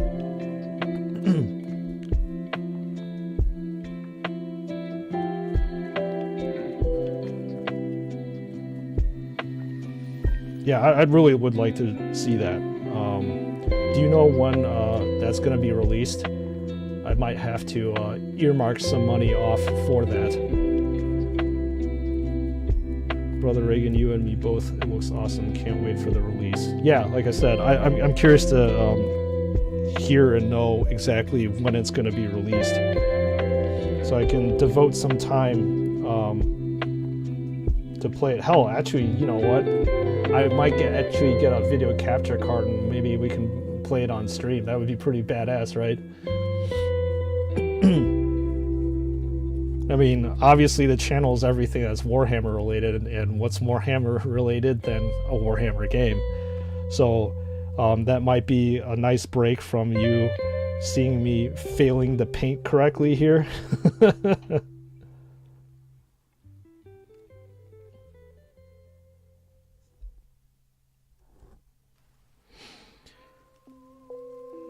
But here we got some recasting studios, even guys who sell metal minis. For example, you can buy a Blood Angels Terminator squad for Space Hulk for $46, and the quality is top notch. Yeah, I really like the Space Hulk Terminators. Sable, are you talking about like the first one or the second one? I actually did buy some of the Space Hulk. I think it was version 2, the Terminators, and I love how each and every single one of them has like a unique pose and stuff on them that you can't find on the regular Terminators. It's almost like the Space Marine Heroes 2, I believe. Okay, looks like it's screwed up over here. was too excited. I couldn't stay within the lines of...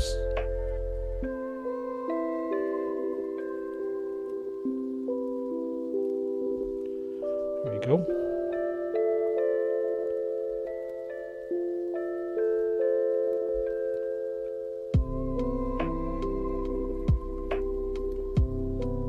And what's really cool about the Space Hulk one, you had what's his face, Brother Callisterius, which is obviously Mephiston before he became Mephiston, and I have actually yet to paint that miniature. I kind of like, you know, trying to save that one for later, to when my skills developed a little bit more that I feel comfortable enough to paint it. Like, to this day, I'll have to be honest with you, like, I really struggle with painting faces and stuff. I've gotten a heck of a lot better from where I was doing in the past, but like, with these special characters, I'm still very reserved on wanting to paint them.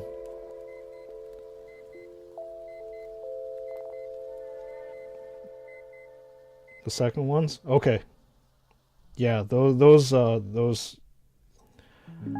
miniatures are super badass, and I actually incorporate those in my regular squads. They just look so much more unique, so much better. But I've actually yet to paint a lot of my Terminators for some odd reason. I only have like 10 of my Terminators painted, and I have like 60 of them to go. I suppose now all I have is time to paint these things. Alright, well, from what I can tell over here, it looks like... let's see if I missed anything. Sorry, I'm going to have to look at this off the camera.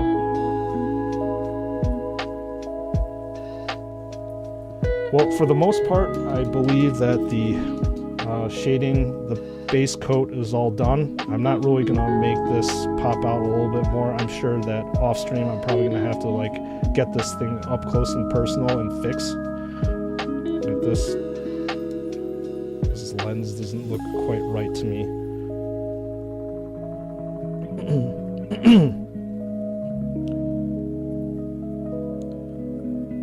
But I think that we are going to be highlighting these areas pretty soon. I can show you how to edge highlight if you don't know how to do it.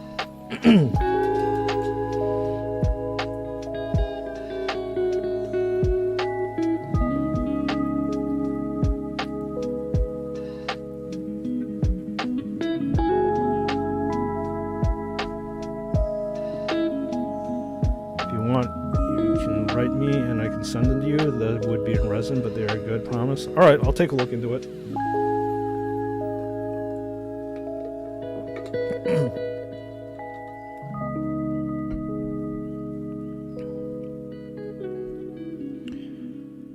All right, so I usually like to start off with the smaller detail stuff, so we're going to be using Cyberite Green to highlight these ribbons on the Purity seal.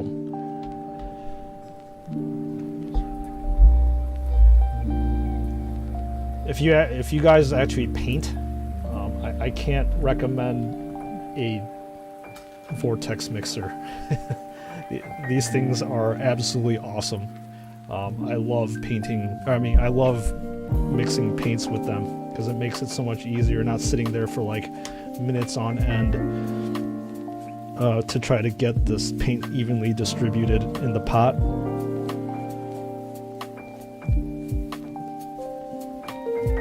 Looks like the green is a little bit thick too. Yeah, the wet palette's not exactly wet enough to break up the thickness of it.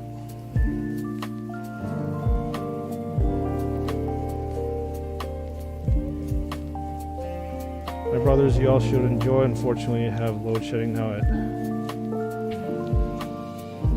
clocking here in South Africa, but thanks for this. I would love to See more live stream. All the best, brothers.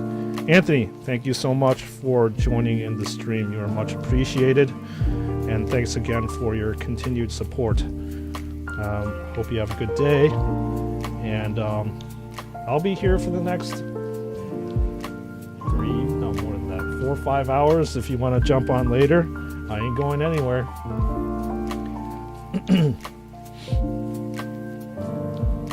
Why is this not? Why isn't the paint coming off my brush?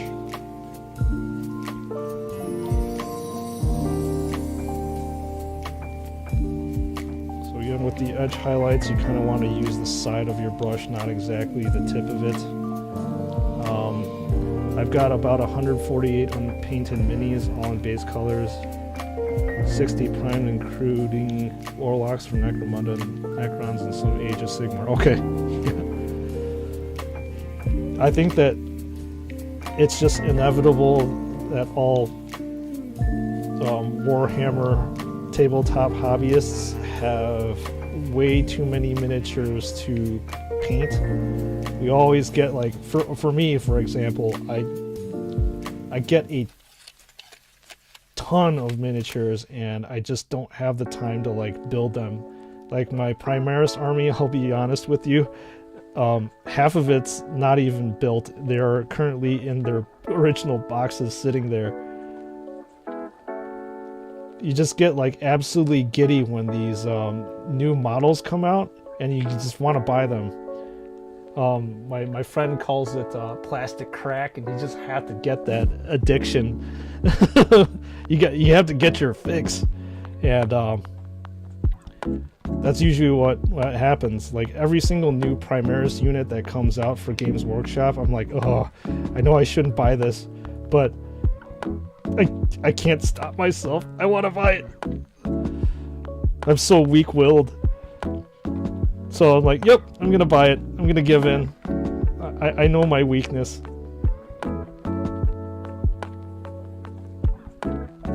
Alright, Anthony, take care of yourself. Hope to see you in stream again.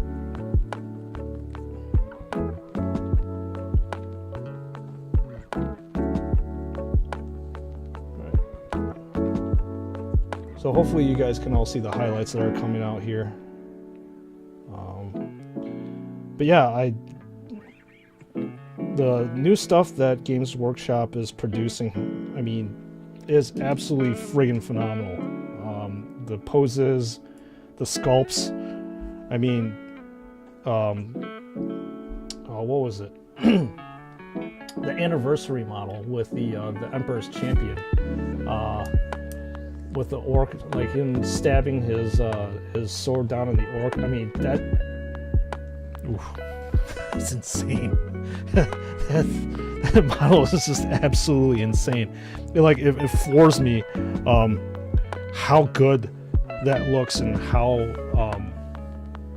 much that Games Workshop has improved their techniques over the years. Pile of shame, yeah. I can guarantee you my pile of shame is probably worse than yours by far, Sable. Someday we will paint them all. Yeah. Hopefully, that's if we have the self-control of not to buy anymore. I think at some point in time, if I were to be able to control myself from buying things, I would be able to finish. But you already know how it goes, especially with all these releases that are coming out with GW. They're coming out with so many things. It's like it's hard to keep up, and especially like with Joy Toy 2 at the same time, it's super hard to balance. Like, oh god, no, what should I really be spending my hard-earned monies on? Should I buy more Joy Toy stuff, or should I buy this new mini? It's almost like a impossible thing to try to figure out what to spend your money on. It's like, what do they call it, like Sophie's Choice or something like that? Yeah, I don't know. I wish we had all the monies in the world so we don't have to make hard decisions like this, but that for most of us that we have to make decisions. I wish I didn't. I would literally buy them all.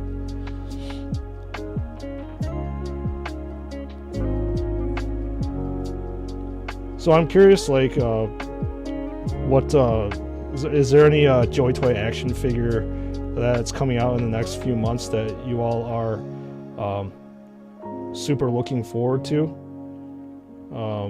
For me, I am super looking forward to the Paragons of Ball. Obviously, it doesn't take a genius to figure that out. I think it should be coming out at the end of October, which is actually pretty soon. So I will be super pumped to get those into my grubby little hands and to review that thing. I don't know if like there's gonna be any release other than that's gonna get my excitement hyped up.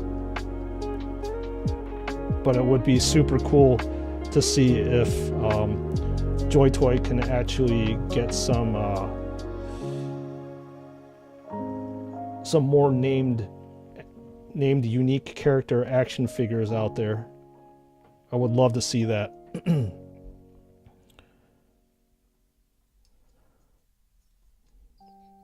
Yeah, so I'm curious to see what you all think about the new stuff that's coming out, and what you think about the 2.0 figures versus the 1.0 figures.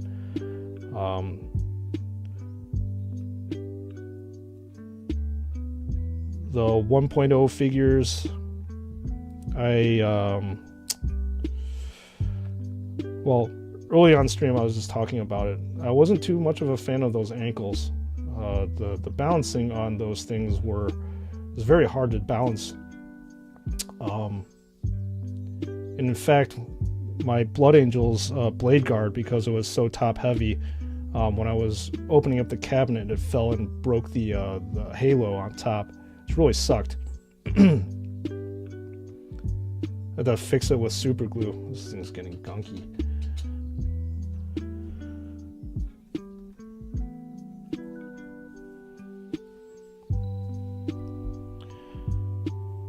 Yep. Just highlighting the tops of this thing right now, where the light would be. You always want to get the top of these ridges and stuff.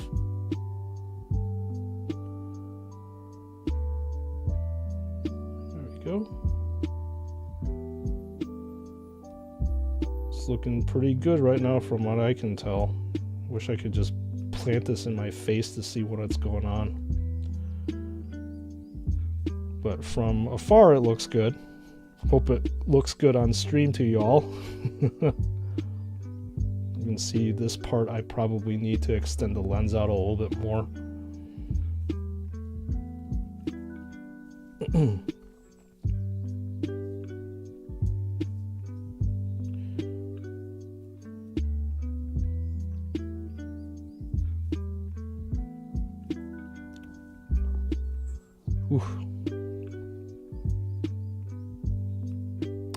Man, I'll have to say, like, one thing about live streaming is that the amount of talking you have to do.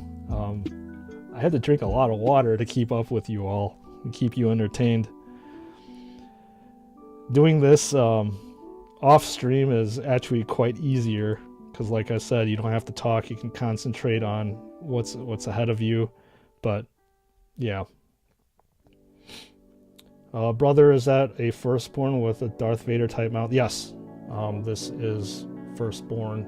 I don't think I can actually zoom in because of my camera. I think I might have to quote unquote upgrade to a better camera with better macro. But yes, this is firstborn.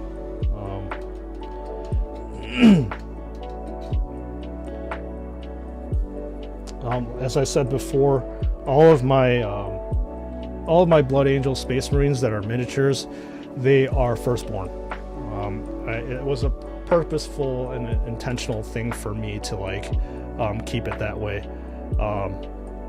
because I really wanted, when I first started Warhammer, all there was Firstborn, and this is almost like a nostalgic thing for me to do, to keep it Firstborn like that.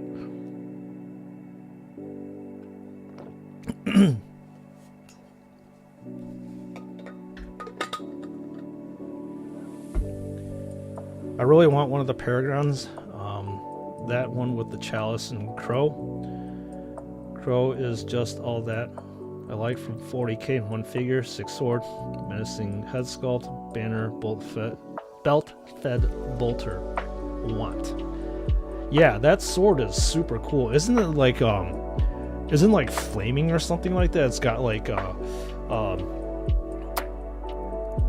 warp power or something like that on it. And I'm actually curious to see like how you're in other pictures you're able to take off the flames or something, or is it just like a separate sword that comes along with? I'm not too sure. I didn't actually look.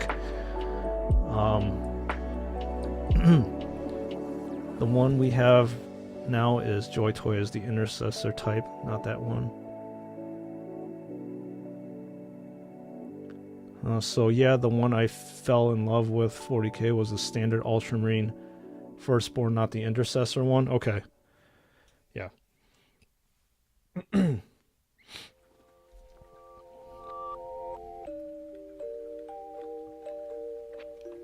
Okay, so right now we're going to be using some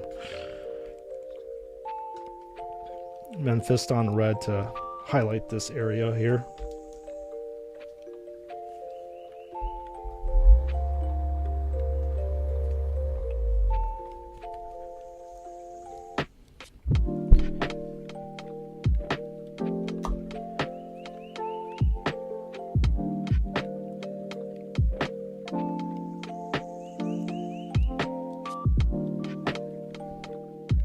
When I was a kid. Okay. Yeah, I totally get that. I think the Ultramarines have always been like the poster boys of Warhammer from pretty much day one. Well, actually no, because I think in the second edition release it was the Blood Angels, but regardless, like it just over time, yeah, it's when you go into that shop the first time, it's a very poignant moment when you start fixating on the first thing that you see. And the first thing that I saw was obviously a Blood Angel Space Marine. And I was like, yes, I have to have, must have, I want. So I had to actually end up getting a job so I could so I can feed into my Warhammer addiction and hobby, because from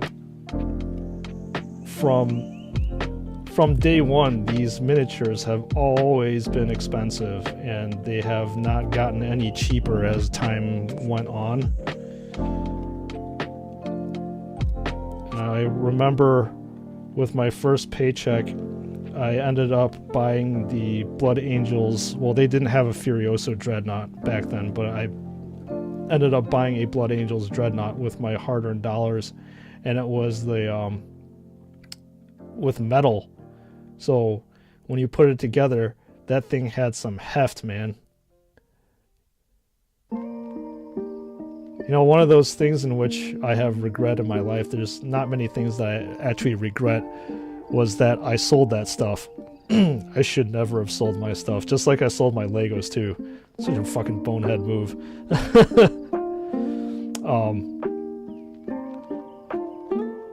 I wish I didn't. And there was a lot of things and a lot of memories behind those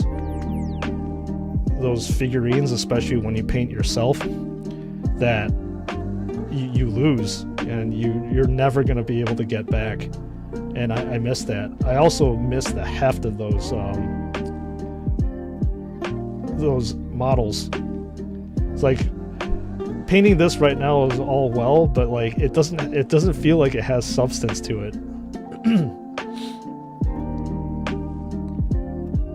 This music is the chillest. Love the vibe you got going. thank you, Dominatrix. That's exactly what I wanted to go for. Although it kind of clashes against the grim dark 40k universe, I think we should probably listen to like metal or something like that. But maybe in a later stream we could do that. But welcome on in. That is a demonic sword. It consistently tries to possess the wielder, and yes, the flame is attachable. Cool. Well, thankfully I have them on pre-order, so I will be doing a video whenever I get my grubby hands on him. So we'll see. Is that coming out in November or December? I can't remember. Yeah, bro, Sprues, Joy Toy Ultra always sold out like hell here, and later the price goes insane. Yeah, I mean, that's the case with anything GW, especially with the action figures, I think, with Joy Toy. But I don't know if like regular GW stuff, aside from like the starter sets or something like that, typically they won't sell out.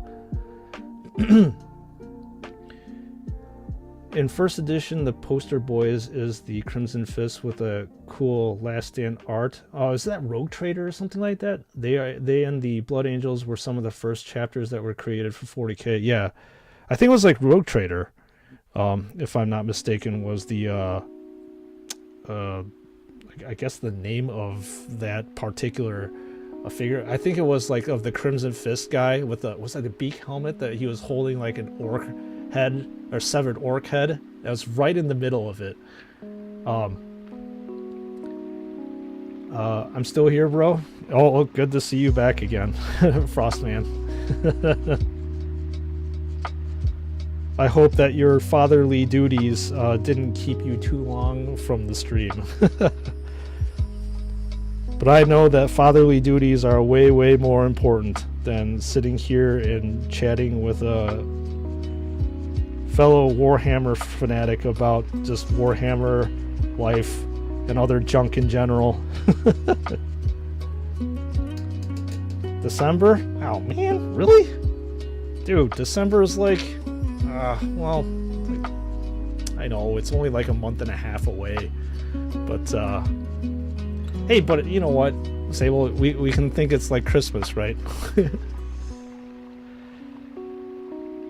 You get that delivery. I was like, oh yeah, it's Christmas time. Get to unbox it and stuff. Oh man. You know, like when I'm doing the videos and stuff on the regular channel, like I get so giddy when I unbox every single one of those things. It's so much fun. Battle Brothers gotta go, so I'm gonna have a holy crusade tomorrow. Good night, and remember, Banneries, praise only the God Emperor. Reagan, appreciate you. I hope you have a good night, get some good rest, and I hope that I will see you on a later stream. And I know that I'll definitely be seeing you in the comment section when all my stuff gets released. You know what's interesting too? Are you guys gonna watch my live stream, or are you gonna watch my videos when they come out? Because the the videos are gonna come out at the exact same time as my live stream, so I'm curious.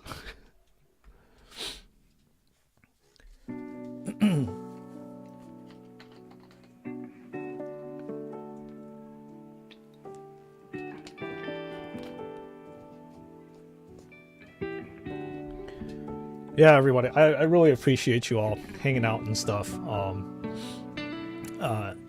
Live streaming is very interesting. I think the most uncomfortable thing is trying to live stream without people to talk to, and I'm very thankful that my first live stream I have you all to talk to. It definitely makes me super happy, like chilling with you guys and talking about Warhammer and just everything in general. It's great. So keep chatting, guys. Get something to talk about.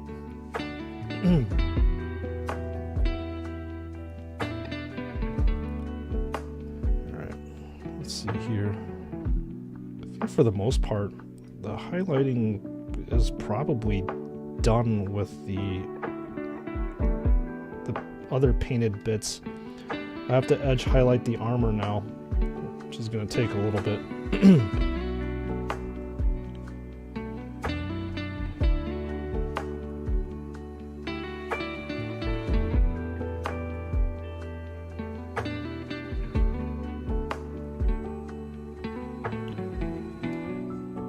I think that should be good.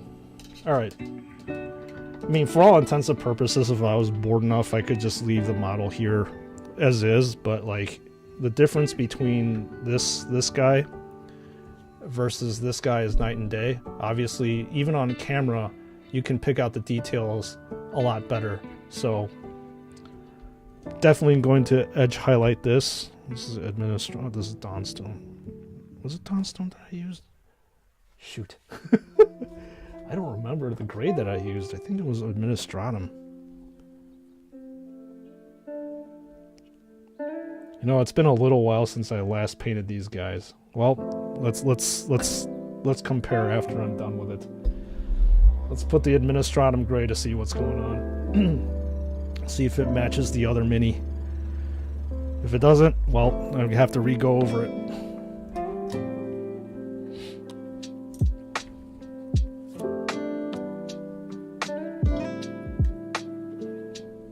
Or maybe I can't even tell. Jesus.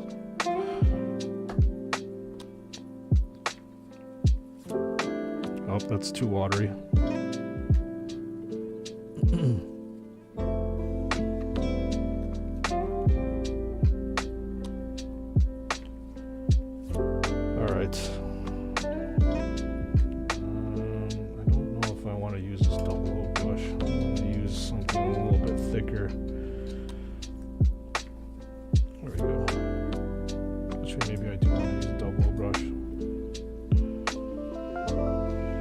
Alright, let's see how this looks.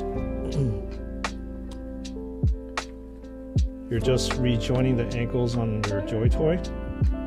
Are you talking about the 1.0's things, Chris? Or are you like modifying them so they're a little bit more stable? Maybe someday we can talk in Discord, that'd be fun. Yeah, for sure. For sure.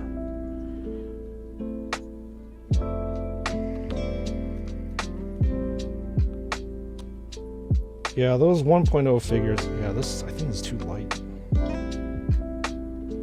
Yeah, this is too light. Yeah, those 1.0 figures, yeah, the stability sucks on them. Or Skype, who's still using it? Actually, nobody's using Skype. That actually got sunned down by Microsoft, and I think they're using Microsoft Teams, I believe it is. And that Skype got absorbed by Microsoft Teams, so that's what they're using as their like instant messaging stuff or whatever it is. But yeah, nobody uses that stuff these days anymore. Got pretty much, I think Discord, right, is the biggest platform nowadays.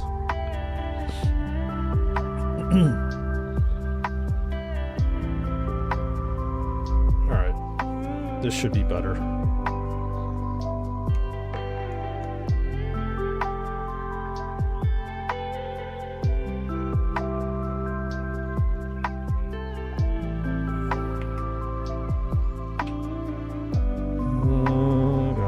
Down a little bit. This wet palette is, it's not as wet as I want. Well, maybe it is. Maybe up here it is.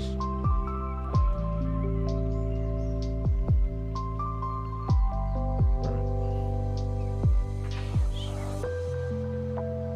Cover this area up again. For some reason it's not sticking. I don't know why. It's not runny enough.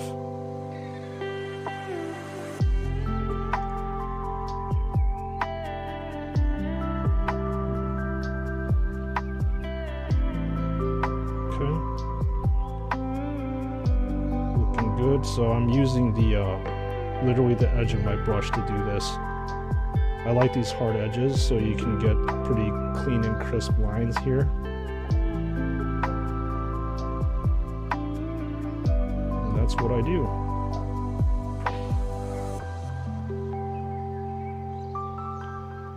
So just like with the you know, on the videos, I do actually practice what I preach. It's not like I'm just, you know, critiquing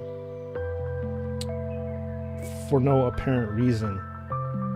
And these edge highlights, they make all the difference on the model or the action figure, because it really brings out the edges and stuff. So as I was saying with the I think it was a Raven Guard McFarlane action figure, that one was a really rough one because it's super black and there's really no differentiation between the armor panels and stuff. And you need to do these kind of highlights to make the thing pop better. So that's what I'm doing right now, because like I said, if you leave this like this, it's just a gigantic black blob, and you can already tell that the difference is almost night and day when you get this panel. Using the McFarlane dumbbell joint to replace the ankle. Okay. Do you have to go in and like drill all that stuff in, or no? But Chris, it sounds like you do a lot of like modifications on your action figs. Like, were you originally doing that before, or this is just something that was, you know, brought because of Joy Toy and your need to improve on the issues that they were having? Curious to see that.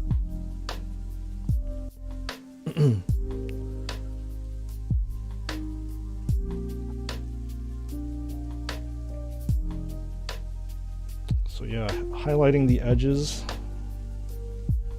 specifically highlighting the areas in which the light would be hitting. While I do like the heavy metal style of painting that Warhammer does for all the miniatures that you see online, sometimes it can be a little bit much, so I like to just typically highlight the areas in which that would catch the light. So it's just like these hard areas, hard edges. But I'm not also 100% on it either. It's just because, again, this is a grunt type of model action figure. I keep mixing that up. Like a grunt type of thing, and I don't really want to spend that much time on it. So just a single highlight is good enough. I mean, I've already been streaming for about 2 hours and I felt like I have done nothing on this thing.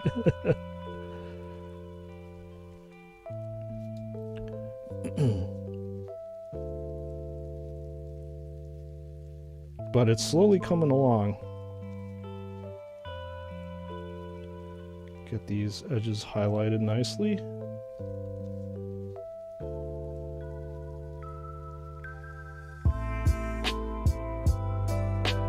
There we go. Paint is drying a little bit. Oh, that got a little bit away from me, but it's okay.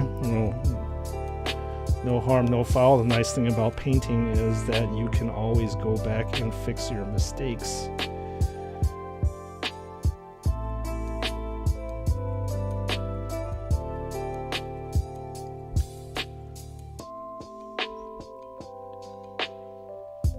Yep, the details starting to come out, starting to look like a full-fledged battle brother.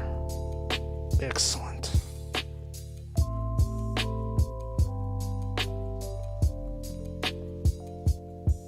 Get these edges over here too.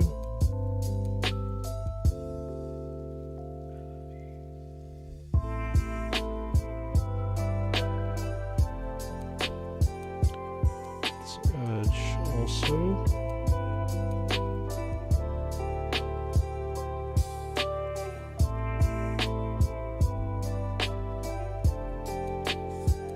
Yeah, I got a drill and stuff to fix my custom, but I'm a creative person. You know what? That's badass. I appreciate that. I like it how, you know, some people just leave things as is. Others don't like that kind of status quo thing, and if you want to make the situation better, or the ankle better, you got to figure out how to do it, right? That's awesome. You know, I wish I actually had the time to actually fix the Joy Toy stuff, but I don't. Or that's a lie. I just don't want to spend time on it. That's what it is. Again, my primary focus is trying to get these minis painted. That's where my focus is. Maybe at some point in time I'll go back and repaint the stuff.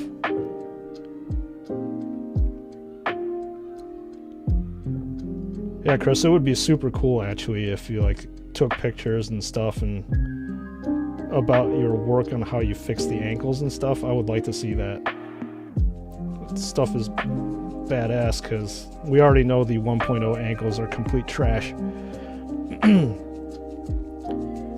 And that needs to be improved on.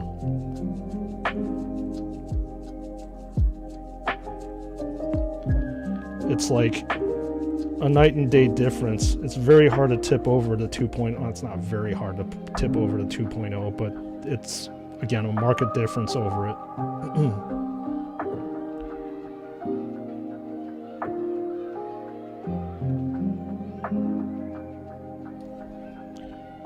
So were you all like interested to see that video that I put out, the 1.0 versus 2.0 video? I said earlier on stream that that actually probably was one of my most favorite videos to film and stuff, because before that I had absolutely no idea what the difference was. I didn't even actually know that the color was completely different on them. So just to see these things side by side is super cool, and like getting into the guts and the internals of the things was super cool as well.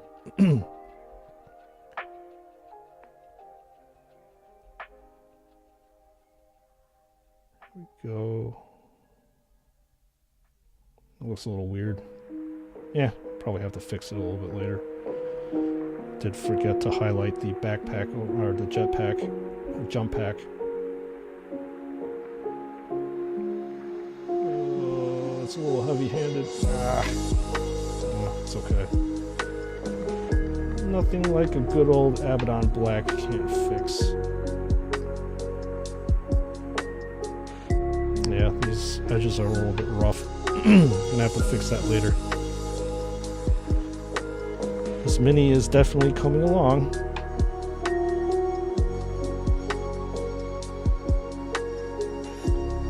What's kind of sad about this is I wouldn't say I can't do any painting tutorials anymore, but it's harder to do painting tutorials. It's just easier to do it on a live stream now. And also, if you guys, if you want, I can try to explain some of the techniques that I use. Right now, I mean, because I'm painting like a grunt miniature, I'm not using anything too spectacular, and again, they're grunts, so I don't really spend too much time on it. But with the character models is when I start getting a little bit more advanced with my painting. So what you're seeing right now is, again, pretty boring in my opinion, because I just need to get through this thing so it can look pretty in my cabinet.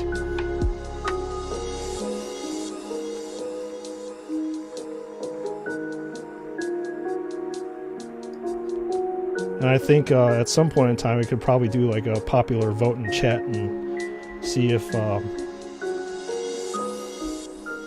see what you guys want to see me paint live.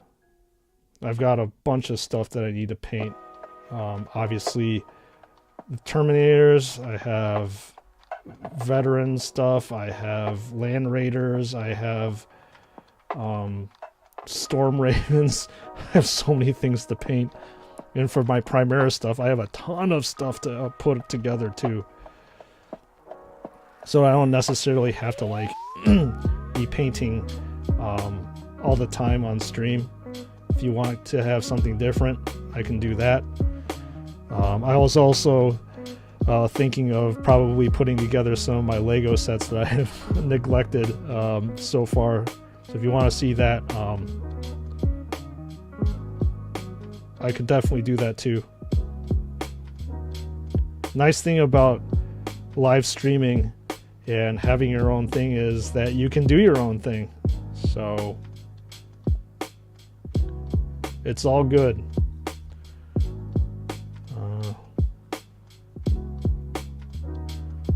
Funny enough, just takes very little work to do. Just heat the drill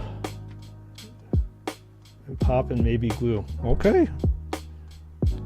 You know, you should probably like, Chris, you should probably do like a video on that. I'm sure there's going to be a lot of people that would love to do it, but then again, you know, not everybody likes to put themselves in a live stream / YouTube kind of situation. Personally, I want to see you paint that 3D custom Asterath. Could probably make that happen.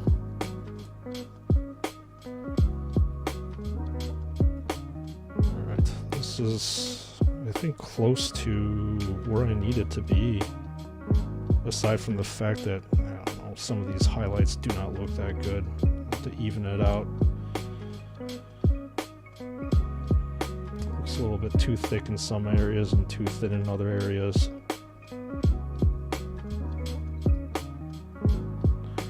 I think I should bring out a little bit of the cord. Make you be able to see these chords and stuff. To break up the monotony of the black. Give a little bit more character. Right here. Brush is getting a little bit gunky.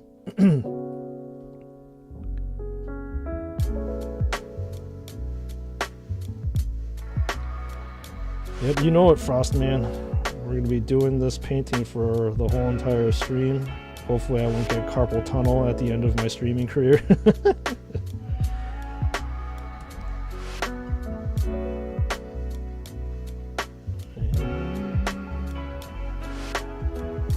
But the mini is slowly coming along.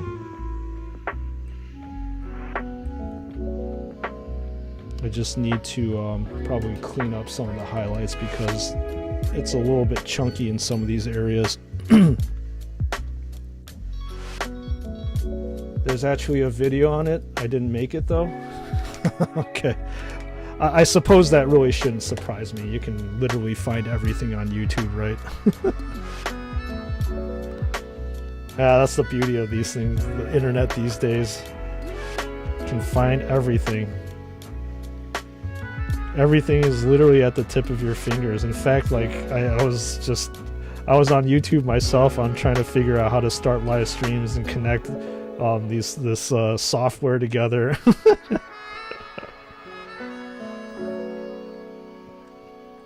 Love how everything's online, so readily accessible.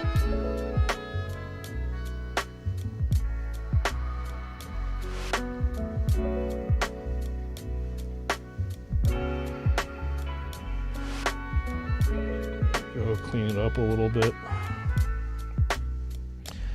Hey, I have a question for y'all.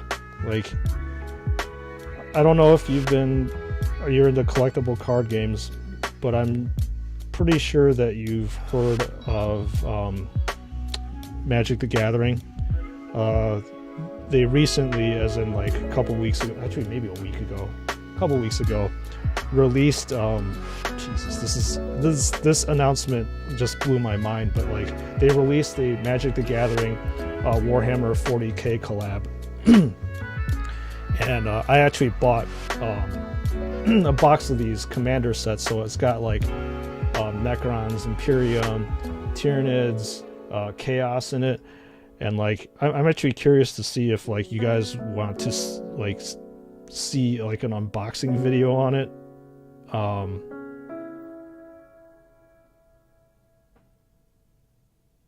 I wasn't too sure if I was going to unbox it or not, but if you want to see it, I would be open to doing it. I heard that it sold like hotcakes and like was out of print. Like when I got the news that it was going to be released, I like automatically pre-ordered it pretty much the same day it was announced, and it was like completely sold out, I think, within the first day. But I'm sure that there are other channels that probably have already done reviews on it as well, or did the card opening. But just throwing it out there if you want to see it on this channel. I'd be interested to see if you guys want to see it or not, because I'm kind of itching and opening up those things. It's weird because like I didn't think those two IPs would get together and make something like that. Like literally before Warhammer for me, it was actually Magic the Gathering, and that's where I was spending most of my money on. And obviously, you know, time goes on, you kind of like lose interest in things. And I lost interest in Magic the Gathering, and it was replaced by this that you see right here. But just seeing a collaboration between like two of my childhood IPs like come together again is just so mind-blowing. Absolutely mind-blowing to me.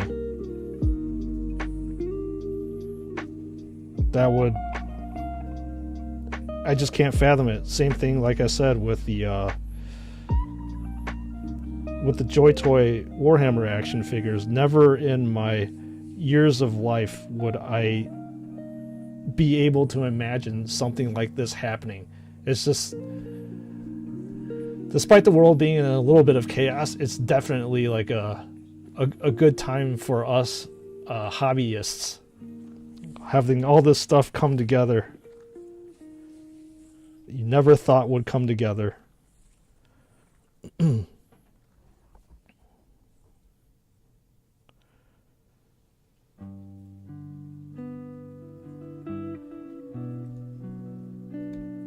Alright, this is getting to a point in which it is almost done.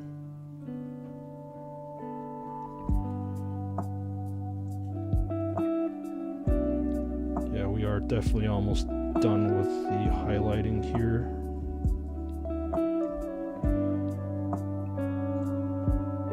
It looks alright. Passable. Good enough for a grunt, in my opinion. So the next thing that I'm going to do is, this is nice, I actually magnetize a lot of my my figures, so there you go. I'm going to paint the power fist now. This is something I did with, usually I just leave this completely black, but I kind of wanted this gold thing here. It's like a fist of power. So let's go back to the good old Retributor armor. I don't think the paint is any good. It's probably dried by now.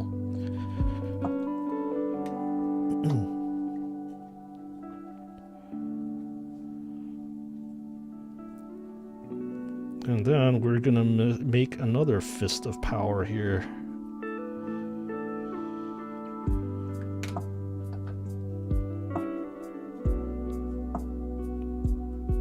Okay. And we are ready to go. So let's go.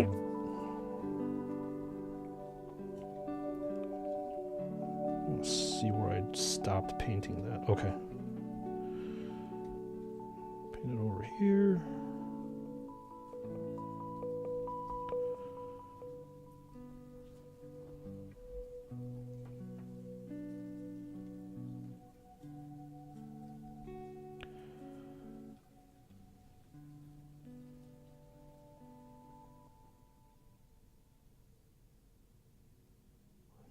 Yeah, I'm thinking I probably need like 2 coats of this stuff to actually cover up the black.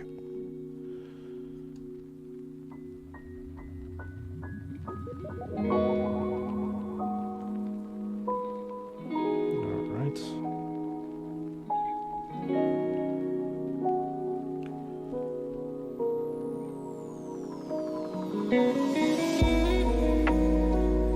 Getting along.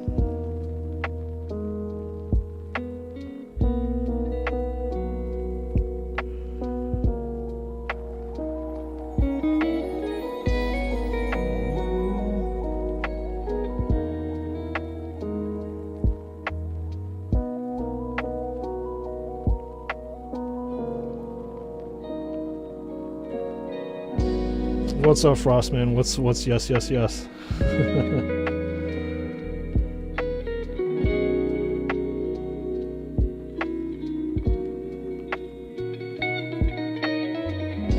Ah, screwed up a little bit there. Thankfully, with painting, you can always cover up your mistakes quite literally.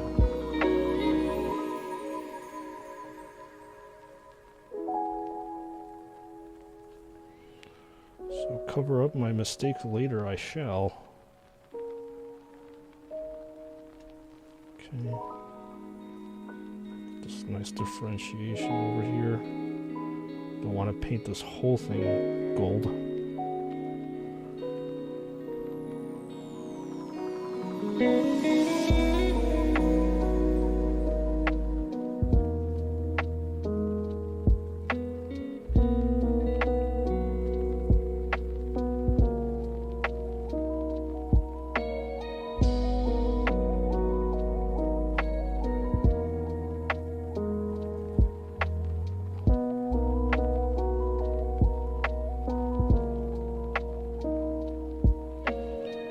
Yes, varnish finally dried up to the point in which I can touch the figure.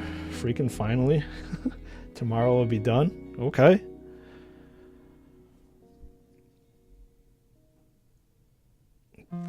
Are you using like a gloss varnish or a matte one, Sable?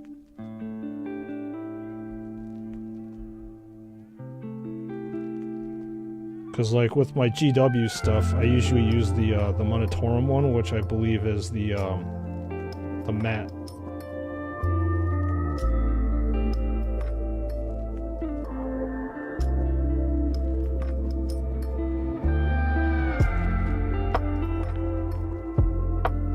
Okay, get that power fist done.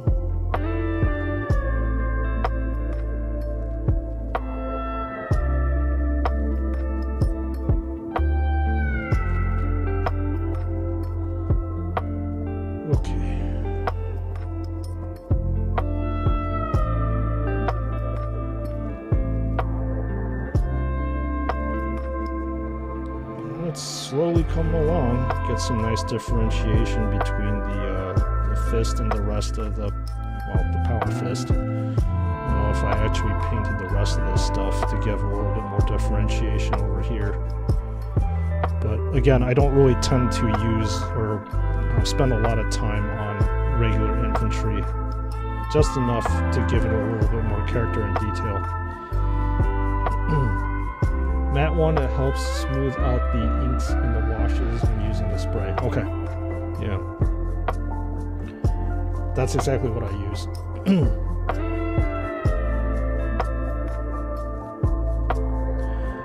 The Monitorum is very good. That's one thing, like, in the past I never actually used. I never protected my minis after I was done painting them.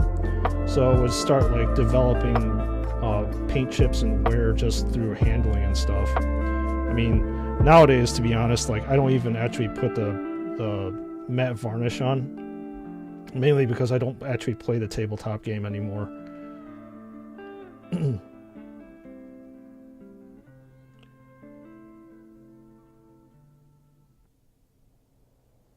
Do you all actually still play the play 9th edition of Warhammer? I'm curious.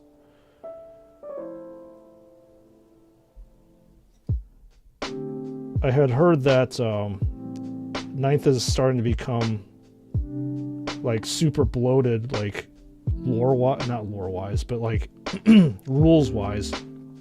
It was just hard, like for me, honestly. It's just so much to keep up with. Different books that you have to buy, different like revisions and FAQs and stuff got really just too much for me to handle. I never could keep up with the all the changes. Like, did you guys see like the nerf of the Leagues of Votann even before it actually became live, as in like released in tournament play? That is insane, man. I still can't believe GW actually nerfed an army even before it was out. But we can see the glory of Sprues little bros. Yeah. I never played just like the books and the toys and the verse in general. Haven't played any of it yet. Okay.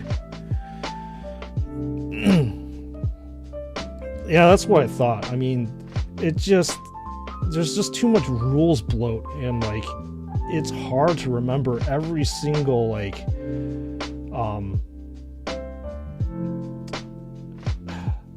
every single rule on every single one of these guys. Like, is it toughness 8? Is it like armor penetration of 2? Like, all this stuff is like straight up memorization, and these days it's just hard. Like, for me, when I want to play a game, I want to actually enjoy the game that I'm playing, right?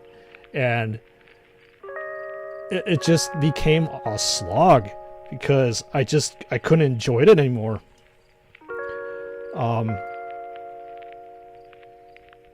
There's just too many rules.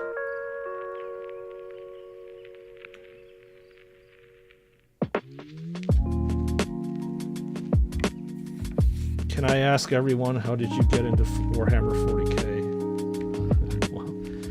Well, since you're watching me stream, I guess your captive audience, you get to hear me talk about it. So I actually had a friend, his name was Chris, actually, and we were Magic the Gathering buddies. So we would be just, playing Magic, and then I guess one of his friends got him onto Warhammer, and he so back then it was 2nd edition, so the starter box was Orcs versus Blood Angels, and he was a big fan of the Orcs. And I was, obviously, when I saw those minis, I was a huge fan of the Blood Angels. It was like almost like love at first sight. So we decided to kind of like get in on that 2nd edition box. So he split up he got the Orcs and the Gretchen, and I got the Space Marines, and from then I didn't look back. But yeah, it was super cool just to like go into the store and your local LGS and see all the stuff on the shelves, man. It was like literally a kid in the candy store. My eyes were like bugged out, like, oh my god, this stuff is so fucking cool. So that's how I got into it, and life happens, and you roll in, you roll out, and you get back into it again, right? Yeah, there was something like really cool about the game back then. I remember it being like fairly complicated, but it wasn't so complicated as it is right now. What am I trying to get? I have to get something with the hands. This thing.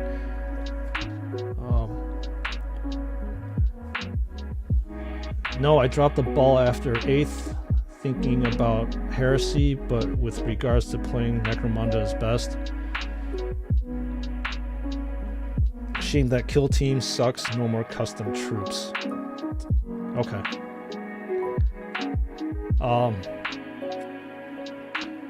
Yeah, I think that like 8th again was the like it was enough for me, and then it just got a little bit too crazy to keep track of all the rules, and the smaller skirmish games actually was a lot easier to keep track of. So I actually got into Warhammer Underworlds because it was just a smaller scale. I actually tried Kill Team, but I didn't really, I don't know, it didn't really catch for me, I guess. For me it was Prison Library, Brothers of the Snake. So Frostman, was that part of like the book lore or something like that? It wasn't like the physical game? Like, I'm curious though, like did you like go into a local Warhammer store and like look at the books, or what was it? I'm curious about that.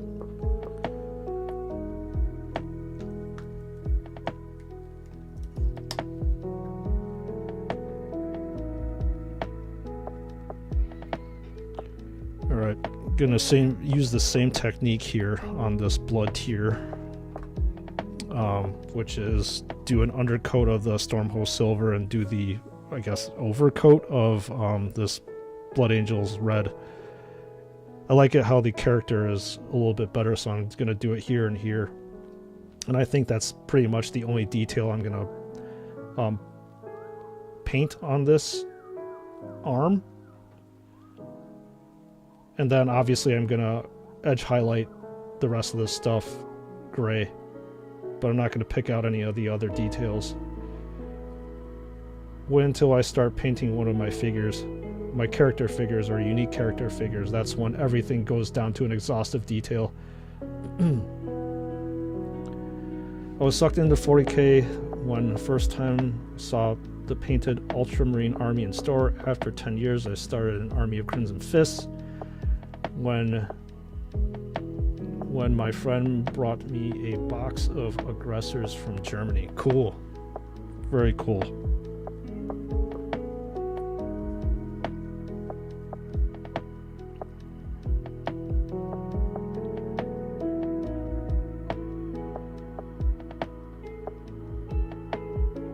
Yeah, you had alluded to that, Sable. I liked your backstory. Crimson Fists. Okay.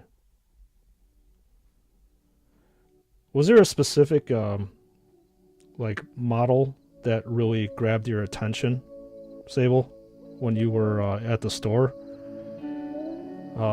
I think you probably have heard me say this before, but that model for me was the Dreadnought. That was the one that my eyes gravitated toward, that I wanted to get. There was something super cool about that Dread, man. And to this day, I still love Dreads. In fact, I'll have to say that I have 5 painted Dreadnoughts right now, and then I have 2 more that I have yet to paint. I have 1 Librarian Dreadnought, 2 Furioso, and 2 regular Dreads, and I still have more to paint. I have pretty much like 1 Dreadnought for every single configuration that's there. That's why, like, when Joy Toy announced that they were going to be making that that Furioso Dread, holy crap, my mind was going to explode with excitement. That's where my love of Dreads came from. And still, I think to this day, the Furioso is still my favorite action fig that Joy Toy has produced.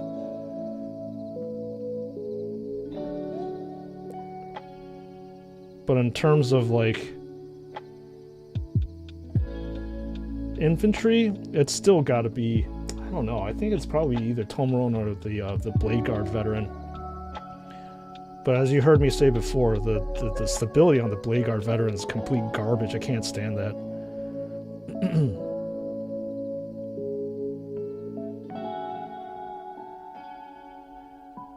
Frost, what's your favorite 40k book? It's a hard one. Yeah. Picking favorites is a hard thing, right? Sometimes you're just not able to.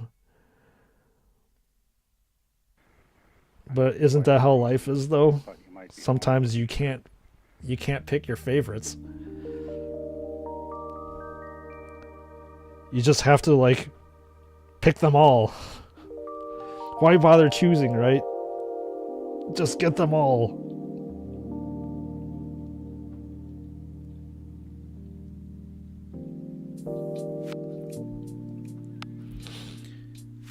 Maybe Eisenhorn or Ravner series. I don't know. That's a big question.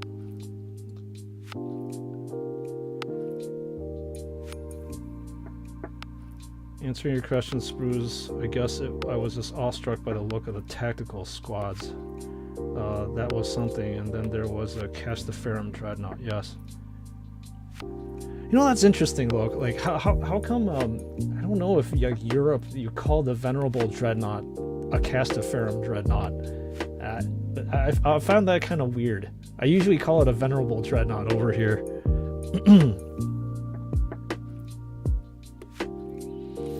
Eisenhorn and Ravner is both awesome. Okay. I know Eisenhorn's like an Inquisitor, right? But Ravner, I have no idea. That does not ring a bell to me. Obviously, I don't read the fluff, so that's probably why.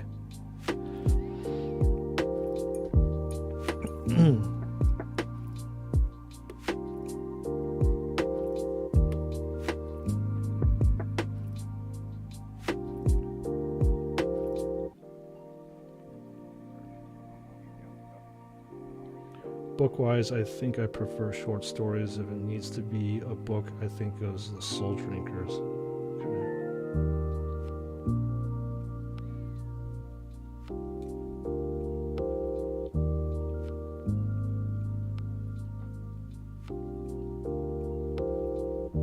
Alright, I think this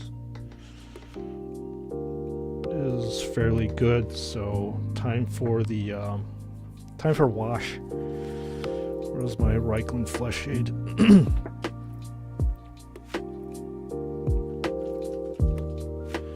When I was a nipper, my mom's friend had one miniature on her shelf and I always wanted it. Then in prison, I got into the books big time. Okay. What was that miniature on the shelf out of sheer curiosity that that your eyes gravitated toward?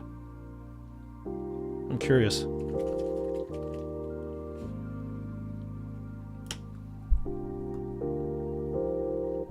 Because everybody has something that their eyes gravitate towards when they go into the store, right?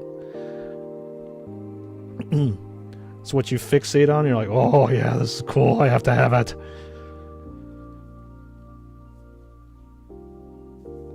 And like I said, for me, that was the Dreadnought. And then weirdly enough, I don't know if I actually talk too much about this on my regular videos. Like, I'm a huge fan of Eldar. So for me, after I got like a modest collection of Space Marines who I could field like basically like a 1,500 point army, which is like your standard playing size for an army, I ended up getting a Eldar army, and the not action figure, Jesus, I'm mixing it up again.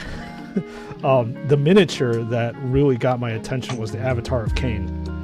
That thing was just absolutely badass. I just loved how like you had the bloody hand and the Wailing Doom. Oh yeah, that just brings tingles and stuff down my spine.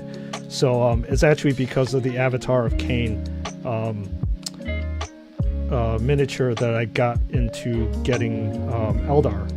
and I had actually an aspect warrior army. So I had like swooping hawks, dark reapers,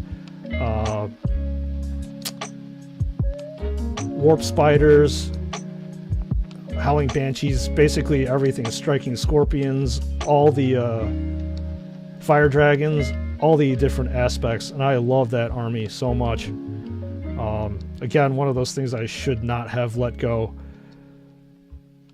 And then the grav tanks were super cool. Like the Fire Prism is probably one of my all-time favorite vehicles that Games Workshop has ever produced. That gigantic thing, oh, it was huge on the tabletop too. When you're looking at the prism cannon, holy crap. Aside from the fact that thing was badass too.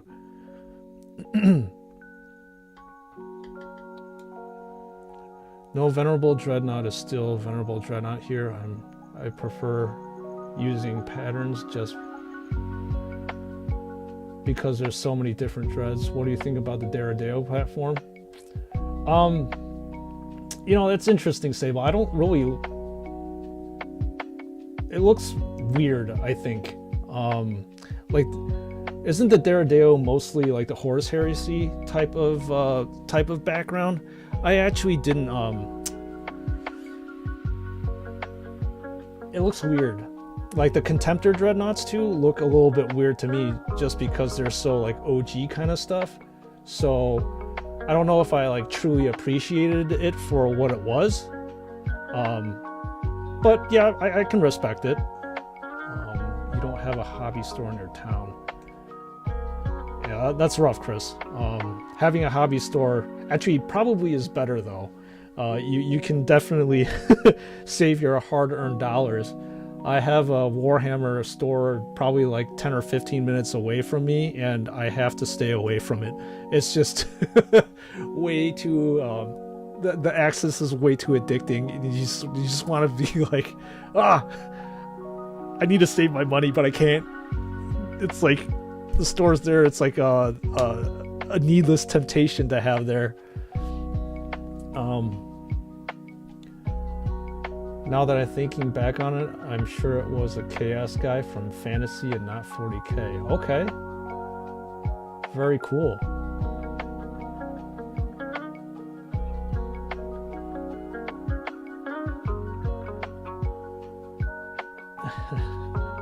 Nice to see you all having a healthy conversation about the fluff and with the books.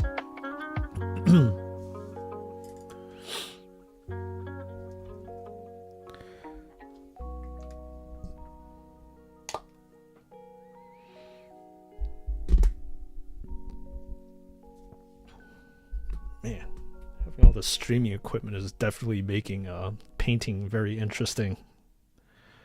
Sorry if I keep commenting on that. I just have to get used to it. I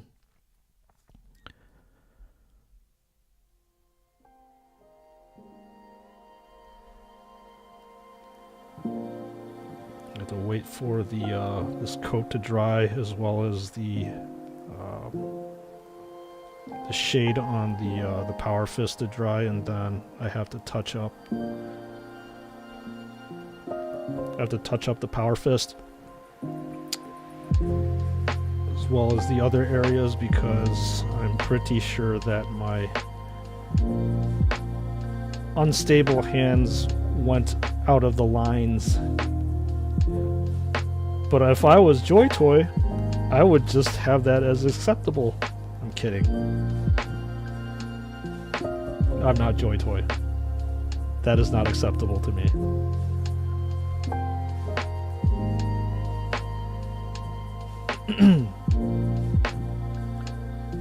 Sprues, what else are you into, dude? Do you like Warhammer Fantasy?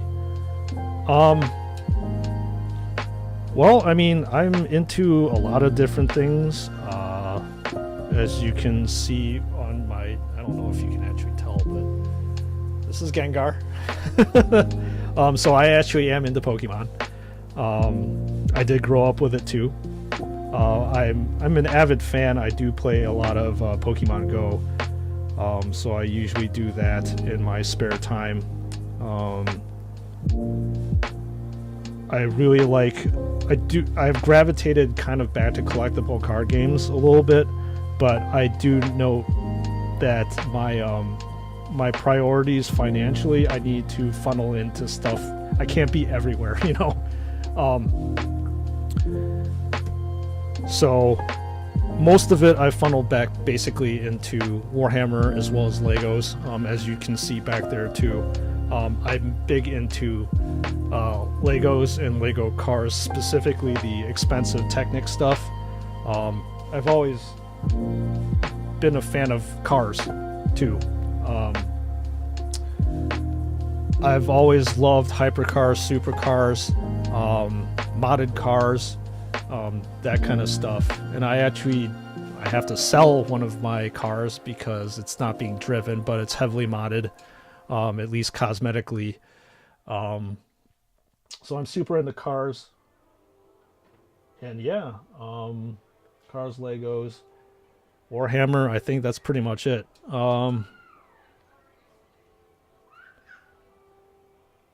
Sorry, I'm kind of reading chat a little bit weird.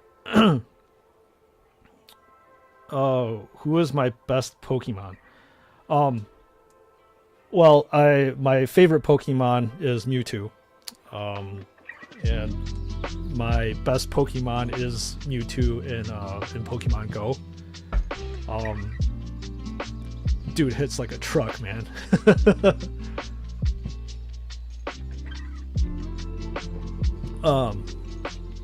I really like Ghost type and Psychic type Pokemon, and Gengar is probably a close second or third, probably a second favorite Pokemon. I'm a big, obviously, Gen 1 fan, because again, all this cool stuff was introduced. Let me get this microphone out of the way. Was introduced during Gen 1. You've always liked Charizard? I can't blame you on that one. A lot of people do like their Charizard. Over the years, Charizard has definitely become the poster boy of Pokemon, rather than Pikachu.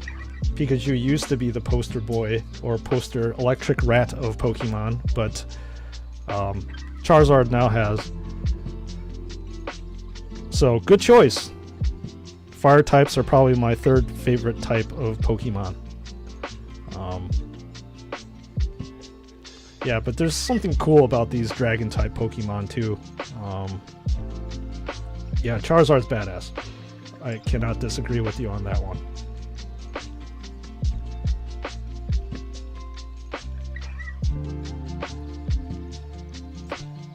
So aside from that, I actually do game in my spare time a lot too. I don't know if you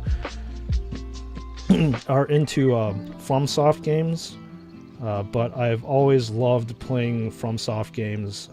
One of my most favorite games is Bloodborne, obviously made by FromSoft, and then recently Elden Ring, when it came out. I've probably sunk in a couple hundred hours on that game. There's just something super cool about just that type. Wait, Pika is a rat? Well, he's an electric rat. Yeah, that's Pikachu. He's a mouse. Rat. I know there's a difference, but I just call him electric rat.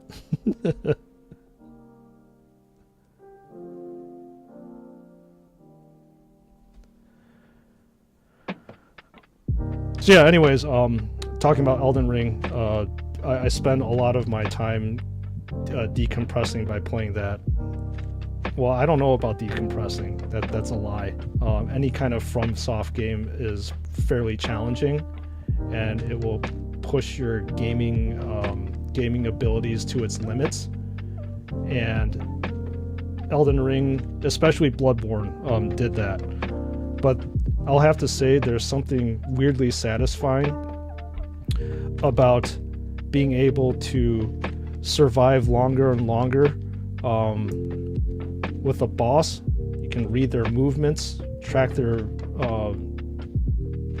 when they're going to attack, what special moves they're gonna do and then punish them. Like when I watch my Twitch streams and stuff, it's always like people who no hit or do damageless FromSoft games, like, you know, Dark Souls 3 and stuff.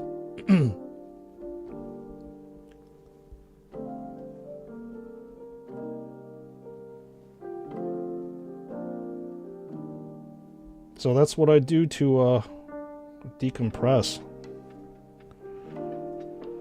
Play Elden Ring these days, paint. Make sure the channel is happy and going. Keep those reviews coming.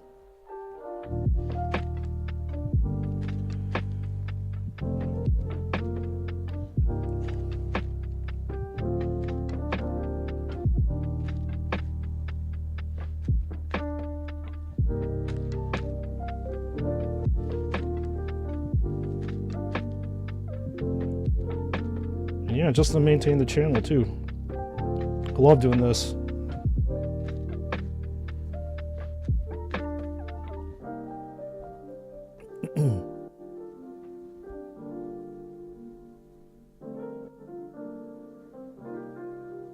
All right, we are coming along here. It's like this is fairly decent looking. So you got enough differentiation between, you know, these black areas, just enough for it to stand out. And I really want to make this fist area of the power fist pop, so that's why I kind of want to have your eyes like gravitate toward it. That's why I have this like gold only area here.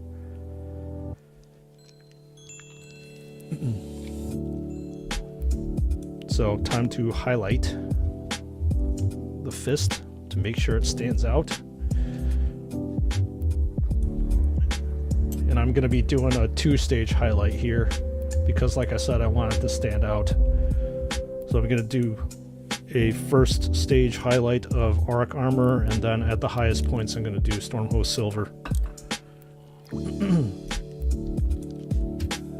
Alright. Man, the thing about this Auric Armor is so like, I don't know, separates really easy and it's super gunky. I'm not too much of a fan of this this color, unfortunately.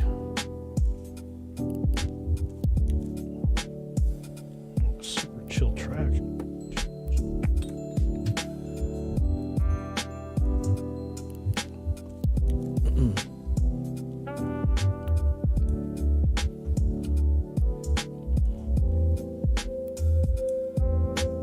Again, picking out all the edges up here.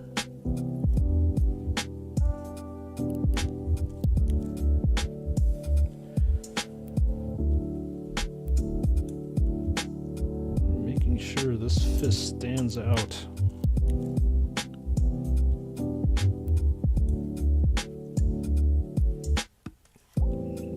Slightly using the edge of this brush here because the edges are a little bit rough. Here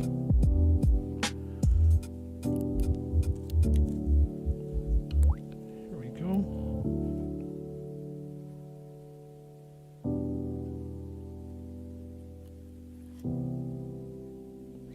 Nice thing is that this thing is fairly forgiving, as in like you can't really tell too much of a difference between the Auric versus the Retributor. So you don't really need to clean too much of it. There we go.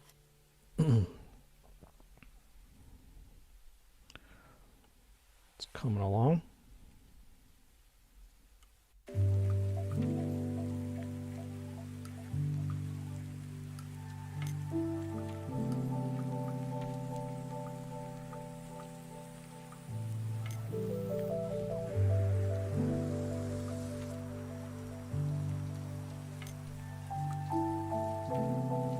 We are getting there, slowly but surely. Maybe I'll actually have one miniature done at the end of the stream. That's kind of sad. I usually do this in 3 hours, and it's been, my god, it's already been 3 hours, and I'm not even done with this thing yet. I need to pick up my speed.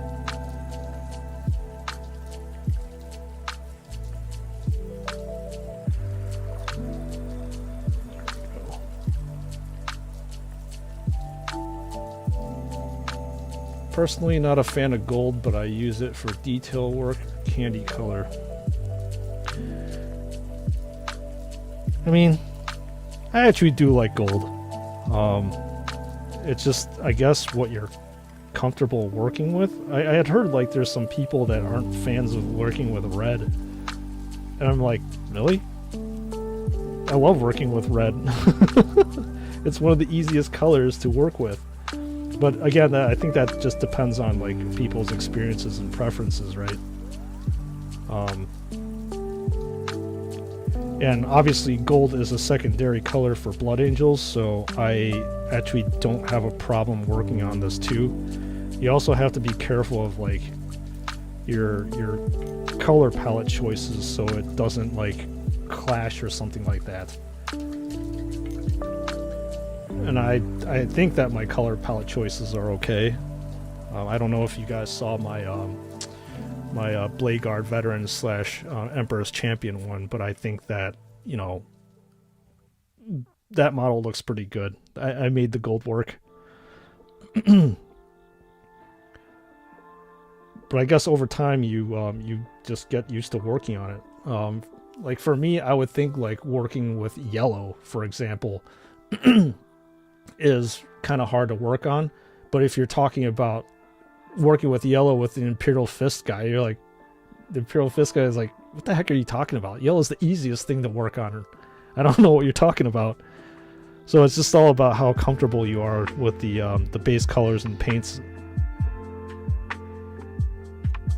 It's like, I honestly don't even know how to like shade a yellow.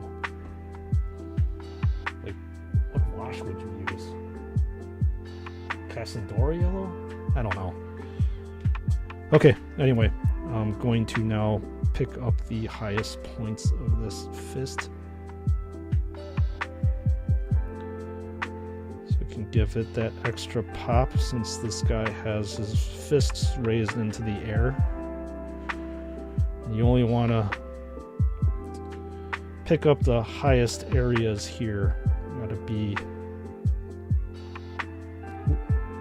a little bit conservative because you don't want to like have the silver all pop out. It just looks like it's too much. Just only pick up the highest points.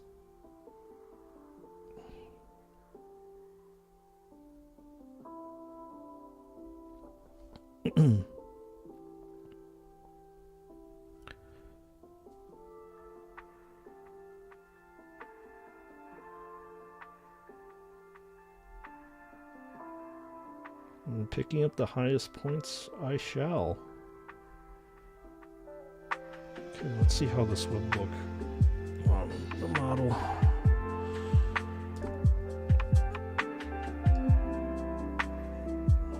Okay, so looking at this, I think I could probably stand to highlight maybe the tops here.